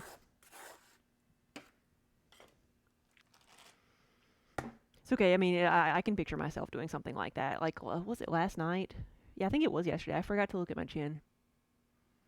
I don't think, I don't think I've got a bruise. Would have noticed it by now. I whacked my chin on the pug mill. I did. I thought I was gonna look like somebody hit me, but it's not tender. But like reached for something over here, went back, and the handle of the pug mill was right here, and I just hit my head on it. Ooh, it hurt. She leaned over and knocked the bucket. Oh, I've probably the worst thing I've done to myself in the studio. I've tripped and fallen and everything in here, whatever. But I gave myself a legitimate black eye with my pug mill. Pug mill's been the most damaging thing in here, but because it has a big handle that you lift up, and I usually just like lean it back and prop it against the wall, but I didn't. I didn't put it up far enough, and then I let go of it, and looked into my pug mill, and it came down and hit me on the head, like knocked my glasses off. Oh, it hurt. Of course, I didn't tell Daniel about it until the next day when I had to, because I had a black eye. That's been 5 years ago, because it was like a week after we started streaming on Twitch. And he's gonna be like, the internet's gonna think that I hate you. But you couldn't really see it with my glasses on, so it was okay. Oh yeah, I turned around and caught your head on this corner of a kitchen cabinet door you thought you'd closed. Oh. Yeah, like I've done that, like bending over and standing up and hitting your head. Oh, that hurts. Well, somebody in here said they knocked themselves out with their mailbox doing that, standing up and hitting it.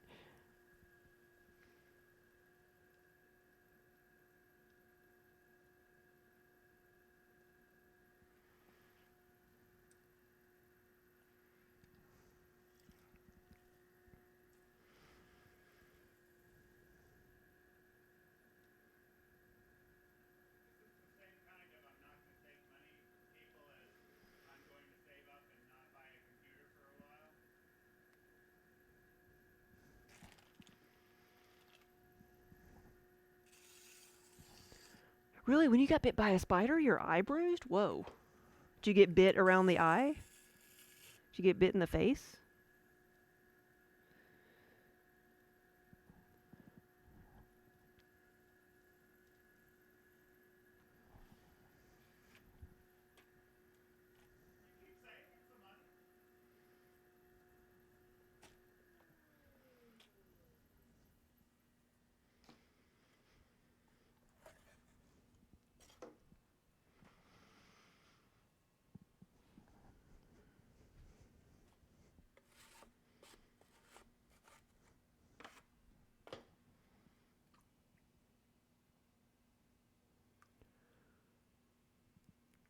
Oh, the freezer door opened when you had your head in the. Oh yeah, 'cause it's on top. Yeah. Oh.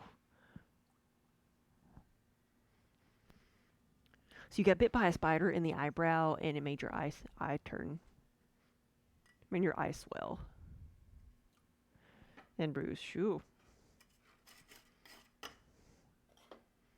And people think somebody had hit you.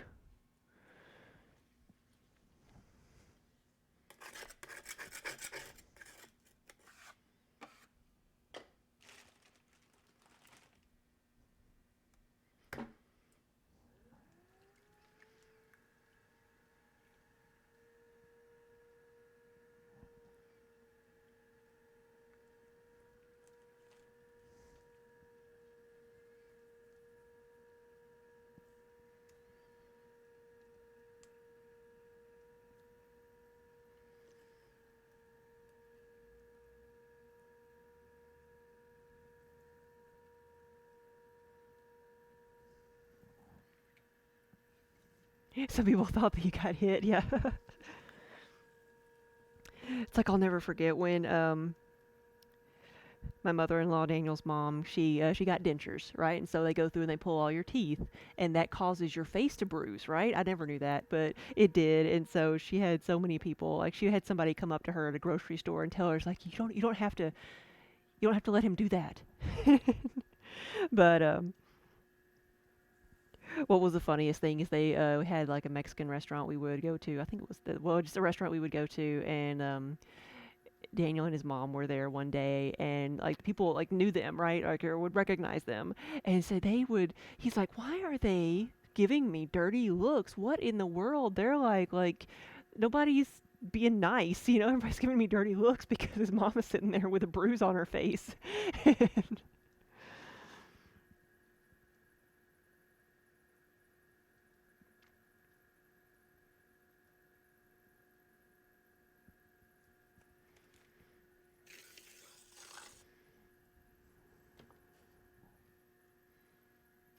Oh, bedroom door. Oh yeah, walked into your bedroom door, black eye. Oh yeah.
Yeah, in the theme of random injuries, is like my superpower is not falling down the stairs, but falling up the stairs and hurting myself. Like I said, that would for somebody whose livelihood is based on hand-eye coordination, like I am extremely clumsy. Hey Ryan, good afternoon.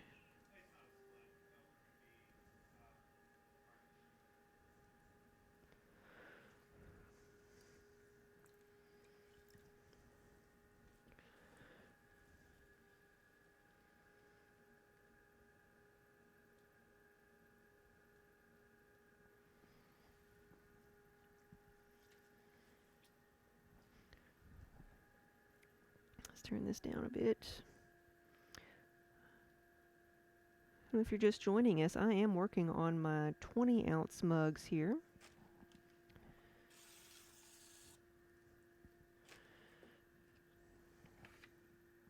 Hey Spook. Oh, that's a regular occurrence for you when you're coming up with a laundry basket in your hand. Yeah, at least then you've got something to cushion the fall.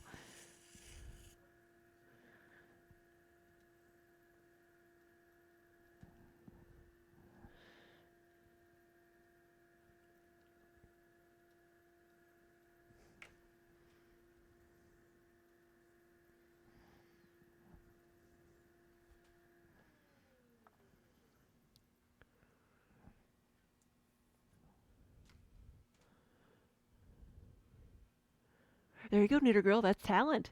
Fall down the stairs, but don't spill a drink.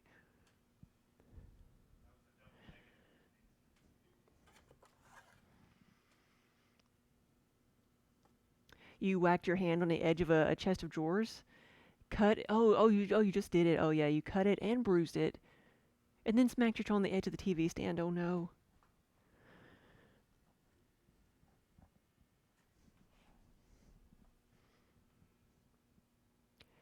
Falling up the stairs. You do that a lot. Yeah, that's my superpower. Falling up the stairs, not falling down the stairs. Falling up the stairs.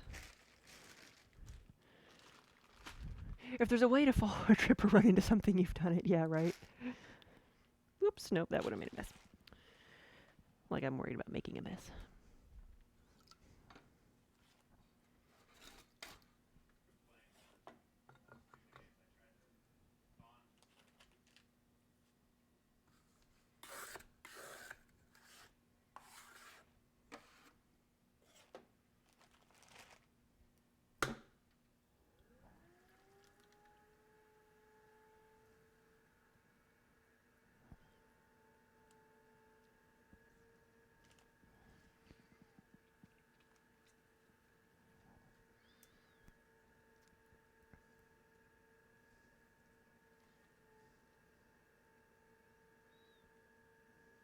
Though I've never broken a bone. I've sprained, torn, dislocated, and burned things.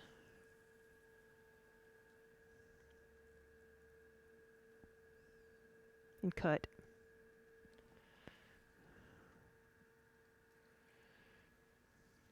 Ooh, getting hit by a car. 3 bones in your hand. I guess that's lucky that's all that happened. Now you're just afraid to get up from your chair, yeah.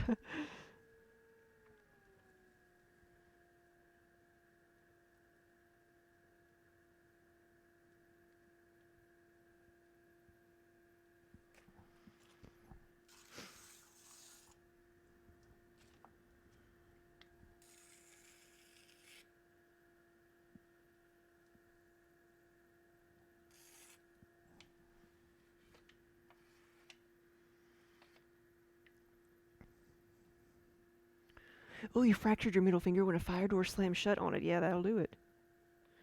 So this is a porcelain clay. So China clay is I think that's what porcelain clay is, but China clay is probably pure China clay, like with nothing added in it. Technically, like China clay is kaolin, which is a true porcelain. But I think it fires to a much higher temperature than what I'm going to. So this is a white clay body that has a lot of kaolin in it, but it also has some other things that allow it to be fired at a lower temperature.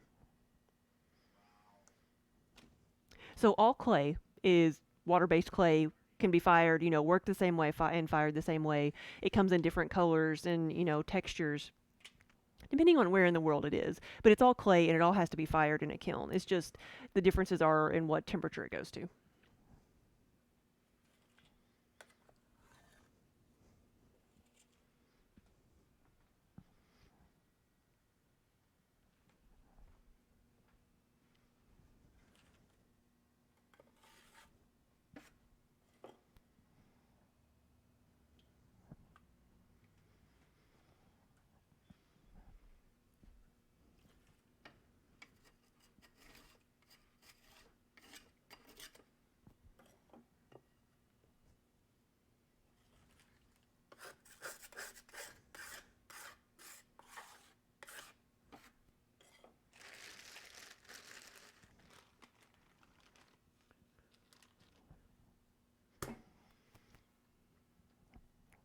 Bone china? You think it's a lower fire than pure china?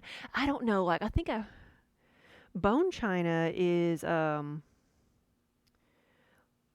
is it true that it actually they ground up bones to put in it, like to change the melting point? Is that why it's called bone china, or is it because it's just white, bone white? And I cannot remember. I read an article about it once, but I don't remember. But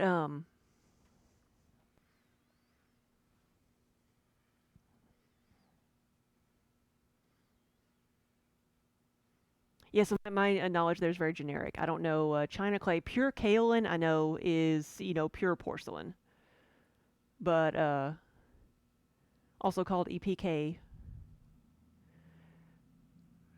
Could bone china be calcium carbonate then? Just bone white, yeah. Bone ash, okay.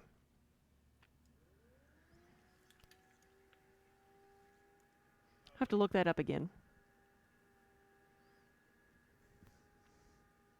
See, there's so much out there that is interesting facts, interesting about the medium and all the different techniques. But I feel like I know enough to do what I'm doing here in my one little my own little world.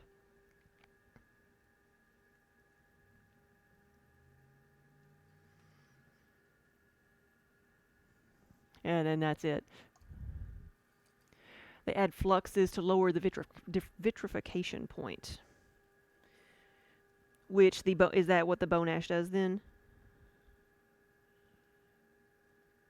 Because bone ash is a melter, kind of like so calcium carbonate or bone ash, kind of the same thing, right? Similar. I've got to remember. I got to do my research on all these things.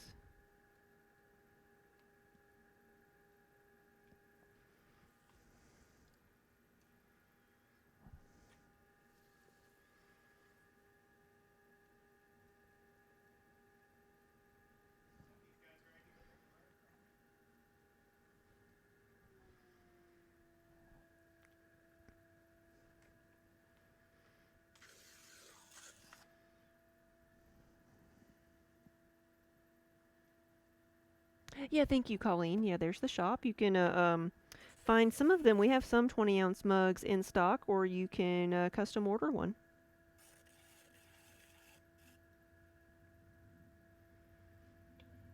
So here's a new concept we're doing. We've got like our list of the pieces in the back of the studio that have been bisque fired, but that like don't have a home. They're not ordered or they're extra from another order. So if I have a extra soup bowl that I want to put on the website and say, here, this piece is bisqued, but we don't have it, but we have this here, pick your glaze, and it can be, it's a quicker turnaround.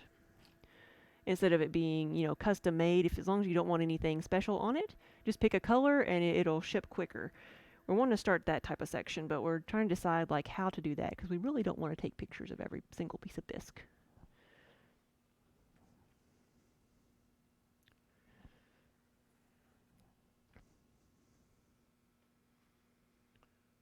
Oh no. Yeah, your food should be ashamed of itself. You broke your baby toe. You get the is it is this now or are we just talking about odd injuries? Because either way, I'm sorry that hurts. Yeah.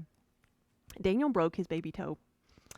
He in the middle of the night he tripped over or his foot caught on some luggage we had packed up and set, in a bad spot, and broke his toe before he had to drive to California. So the only thing good about that was it kept him awake.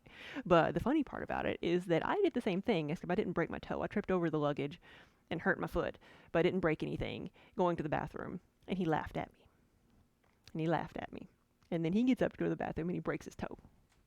That is karma.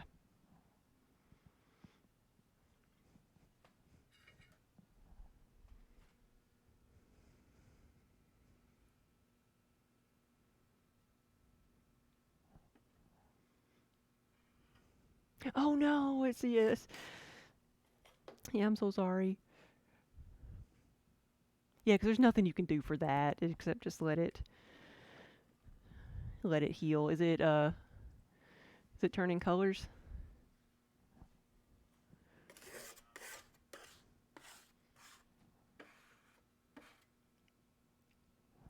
Yeah, yeah, realistically, like I ain't getting up.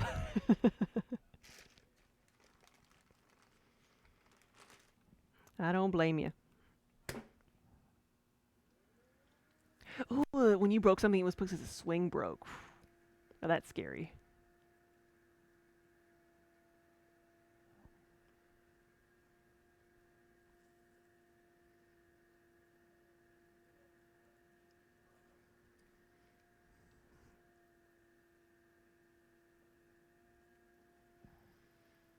Ice and elevation.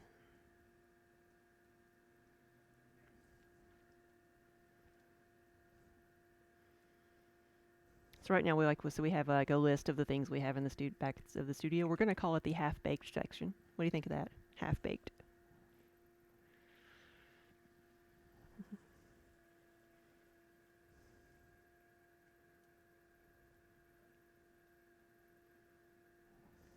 So Looper, have you gone through all the leftovers then?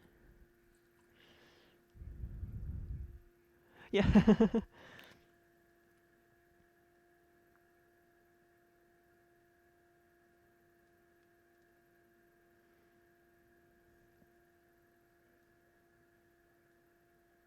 Looper, I feel like I was going to ask you a question, but I don't know what it was because of the pieces that you picked that you ordered.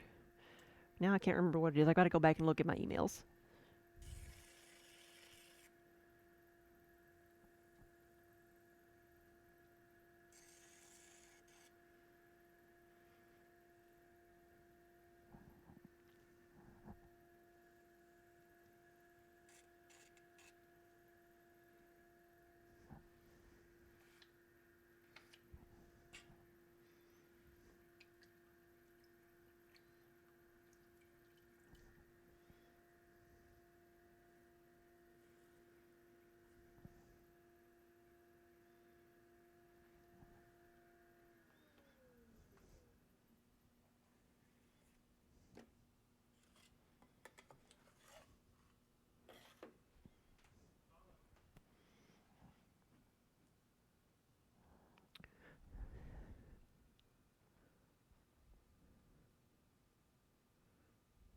$70,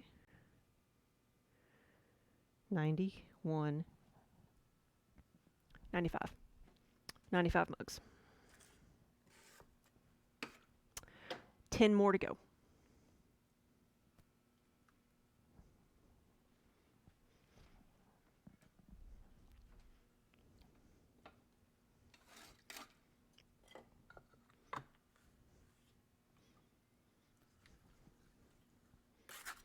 And that's just what I've done since lunch. I said I did 40 this morning, but I think I did like 38.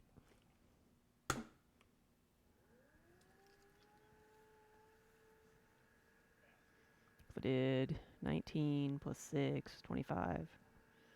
Plus 10 is 35. 37, 39. I did 39 pieces this morning. So I lost one. No, I did. I made 40. I made 40 because I made the dog dish. That's right. I made 40. It's like I only made 2 pie plates, but I made 40 pieces. There we go.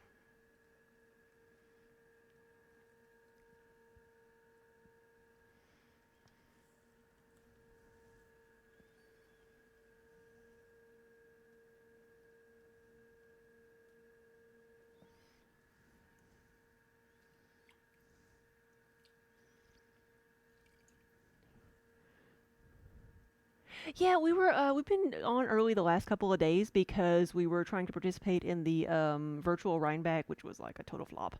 But it got me up early, and so I'm being more productive being up that early and doing a couple of throwing days, and hopefully, like, I might be able to cut those yarn bowls tonight and just get them out of the way. That's the only good thing about throwing early in the morning is I can usually process things by the by the end of the day.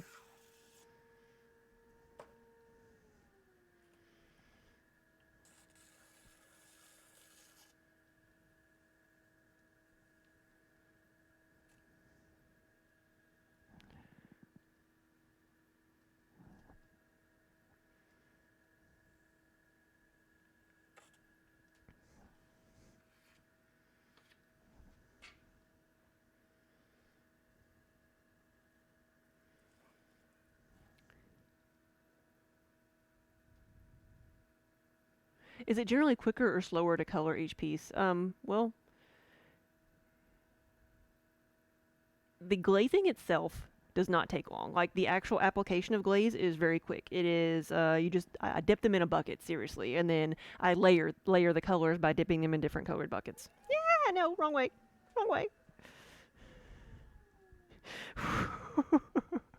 That's what I do if I turn it all the way up, and it's still together. It's still with us. Is it? It didn't even get shorter. Oh my goodness.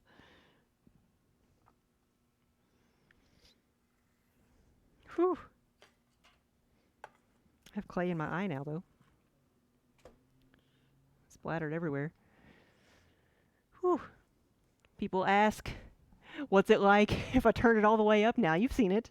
Now you've seen it.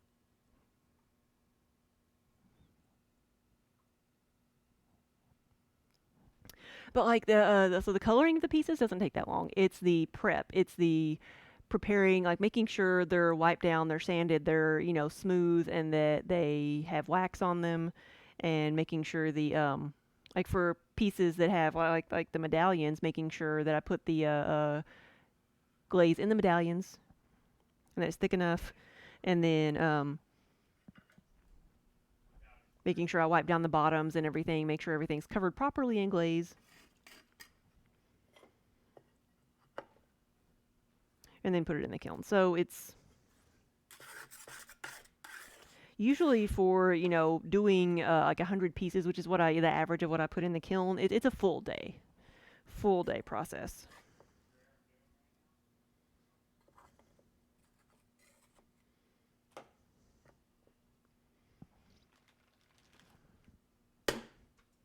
But we also stream that. Actually do not have a walk-in kiln. I have two electric kilns back there, two big ovals.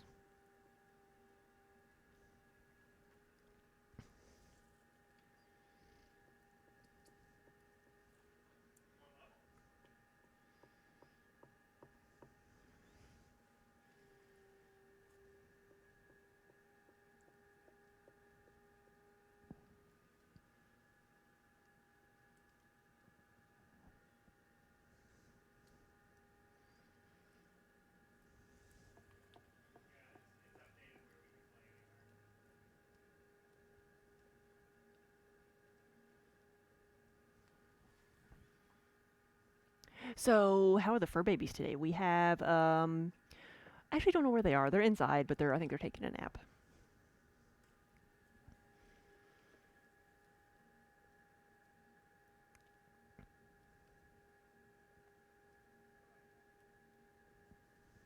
Well, we got to start off like both streams today with cats because Minnie started off the stream this morning by sniffing the camera, and then Trix actually let me spin her on the wheel today.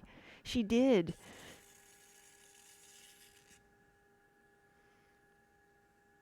I don't know if she thought it was as worthwhile as Kiba does, but she's like, Kiba likes being up here. I gotta see what this is about.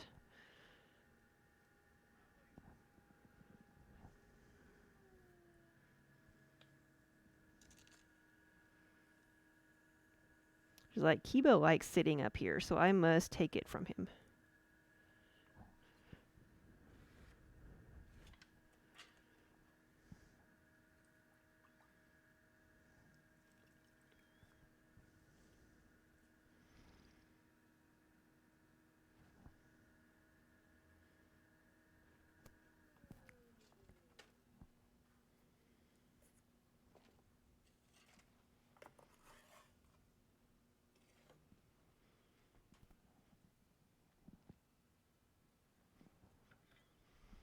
Ugh. Here we go.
You see my tower.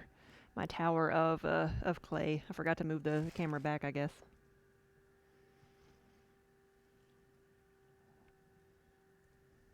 So that's this is a scrap that we've used today. So I've only had one clay tality, and that was one of the bowls, I think. No, we did. We lost a mug.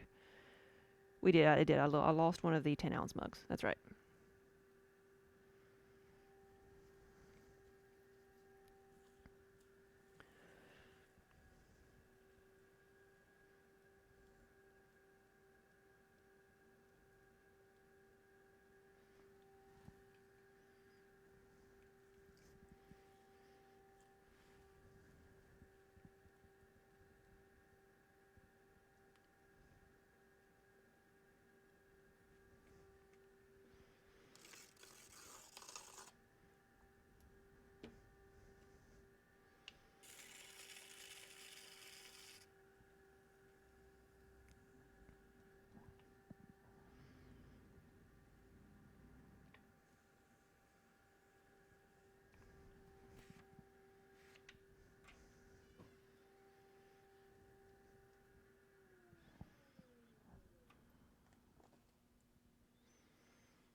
Hey, you've been watching since this morning all day, yeah.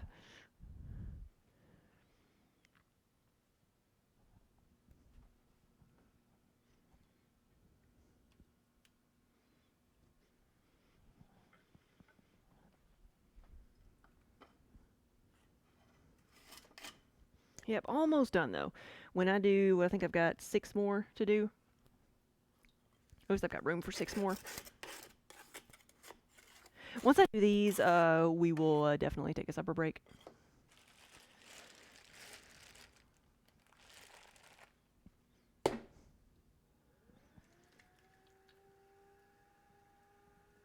Really? It's your favorite use for their soup bowl. It's the perfect size to make one package of instant pudding in.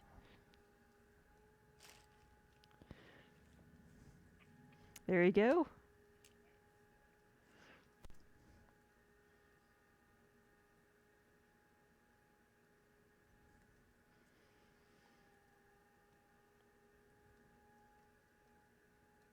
Is that because it holds?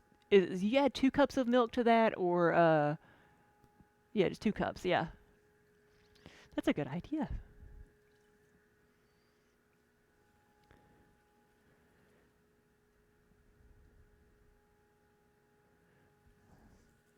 You know what? I'm the kind of like the volcano shape. Yeah, I actually do make a couple of mugs like that, and it's a very specific shape I made for the mana mugs. If you look on the website and search for the mana mugs, you'll see that. But I can make that shape, for any other thing. That's just kind of like I made a three set of mugs that were reminiscent of like laboratory vials. So I have a mana, a health, and a stamina mug.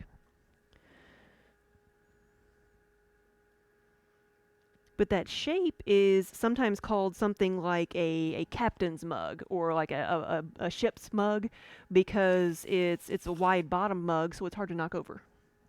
It's a lot more stable.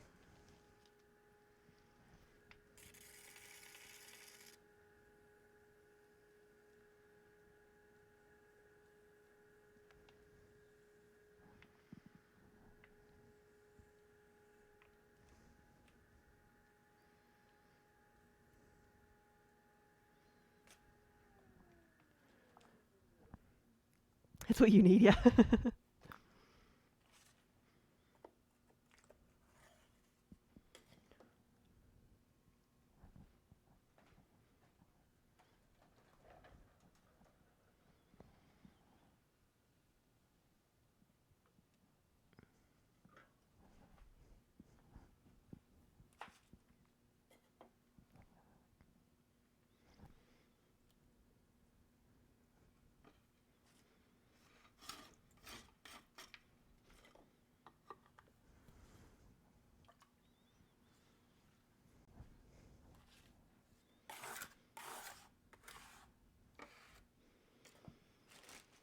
Yeah, so after these, I'll be done, and tomorrow I will be like assembling, cutting, making pieces and parts for these guys.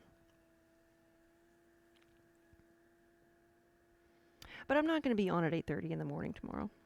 I think I'm going to sleep in tomorrow.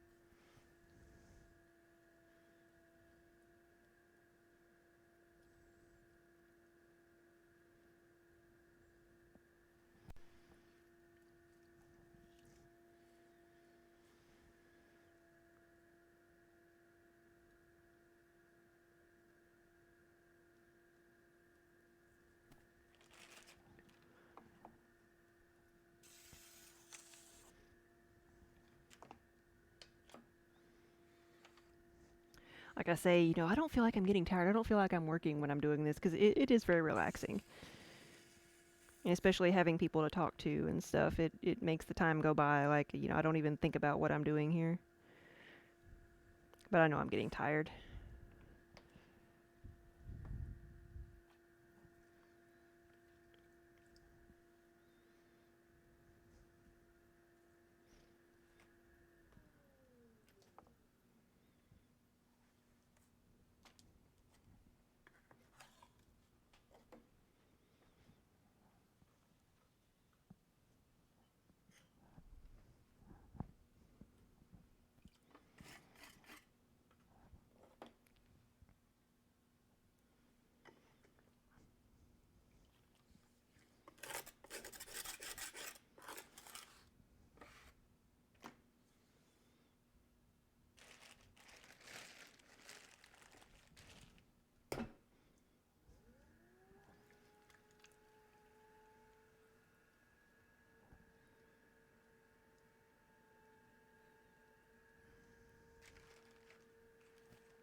It's going good. Did I miss that one? That one was 100. I missed 101. We got 102.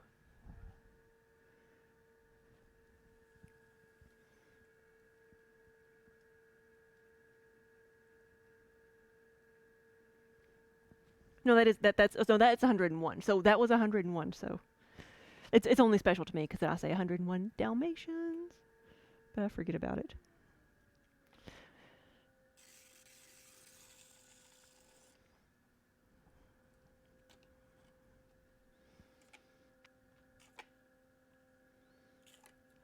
Come on now.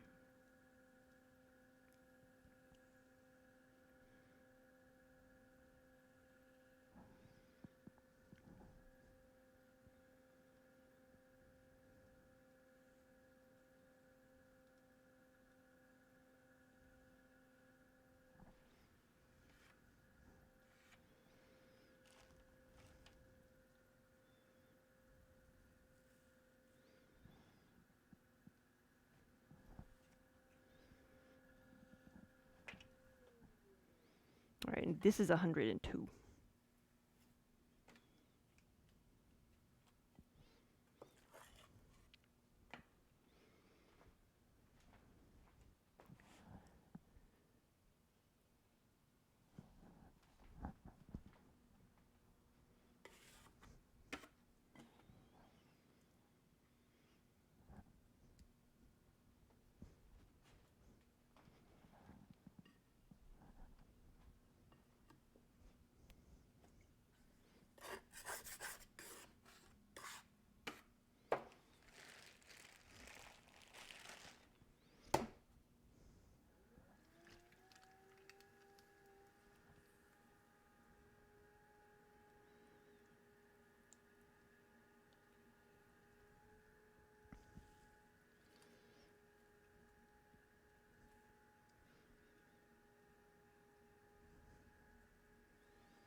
Whew.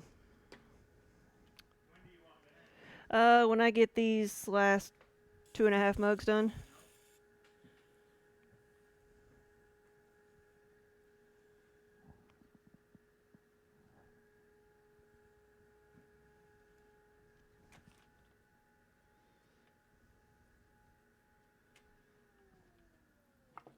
Fire Moose, hey, thank you.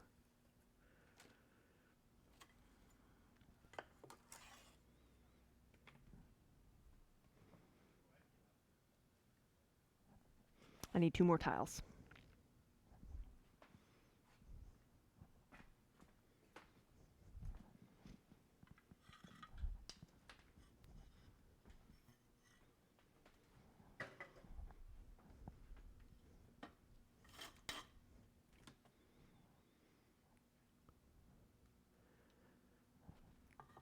You had a bunch of running around today. Mostly fun stuff, but yeah, it still will wear you out.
104.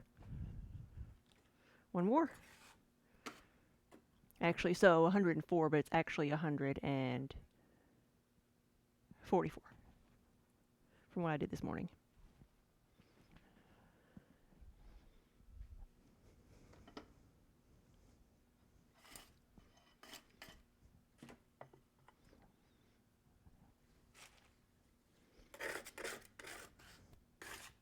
And I say I'll spend tomorrow all day like assembling. I might even be assembling stuff on Monday too, depending on how fast things dry out, because I'll cover these up before I go home, or maybe even like come back and cover them up. But, you know, they may not all be ready to assemble tomorrow. And then after I get these assembled, I'm going to do several, probably at least 2 weeks of like bisquing and glazing.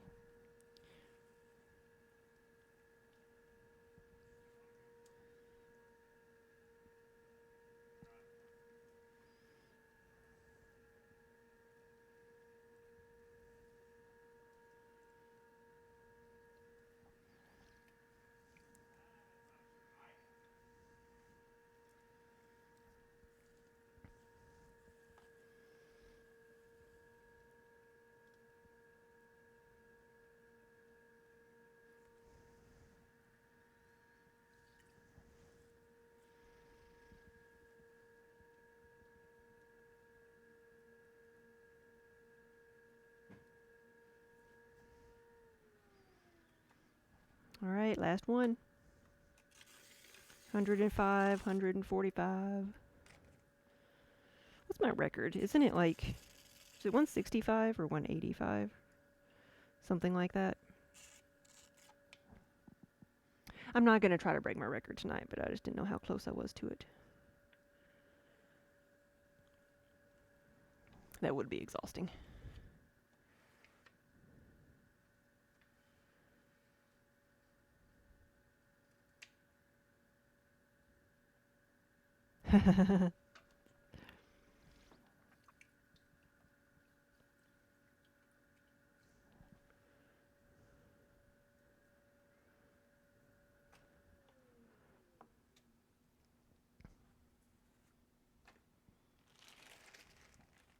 Yeah, well, I still need to do that, so he does not have it yet.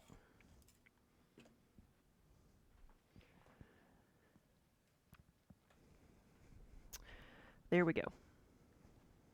I need a scale. I need to weigh the scraps from 145 pieces.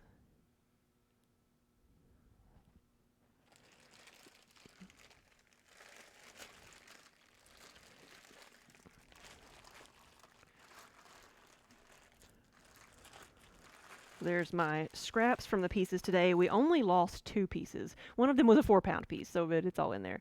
So I'd be curious to know how much that is. It's probably, I'd say it's like 15 pounds at least of clay, of scrap, from 145 pieces. But I'll add that to some of the fresh clay and make my next batch out of those. Whew. So thank you guys for watching. Thanks for hanging out with me and spending part of your Saturday with me.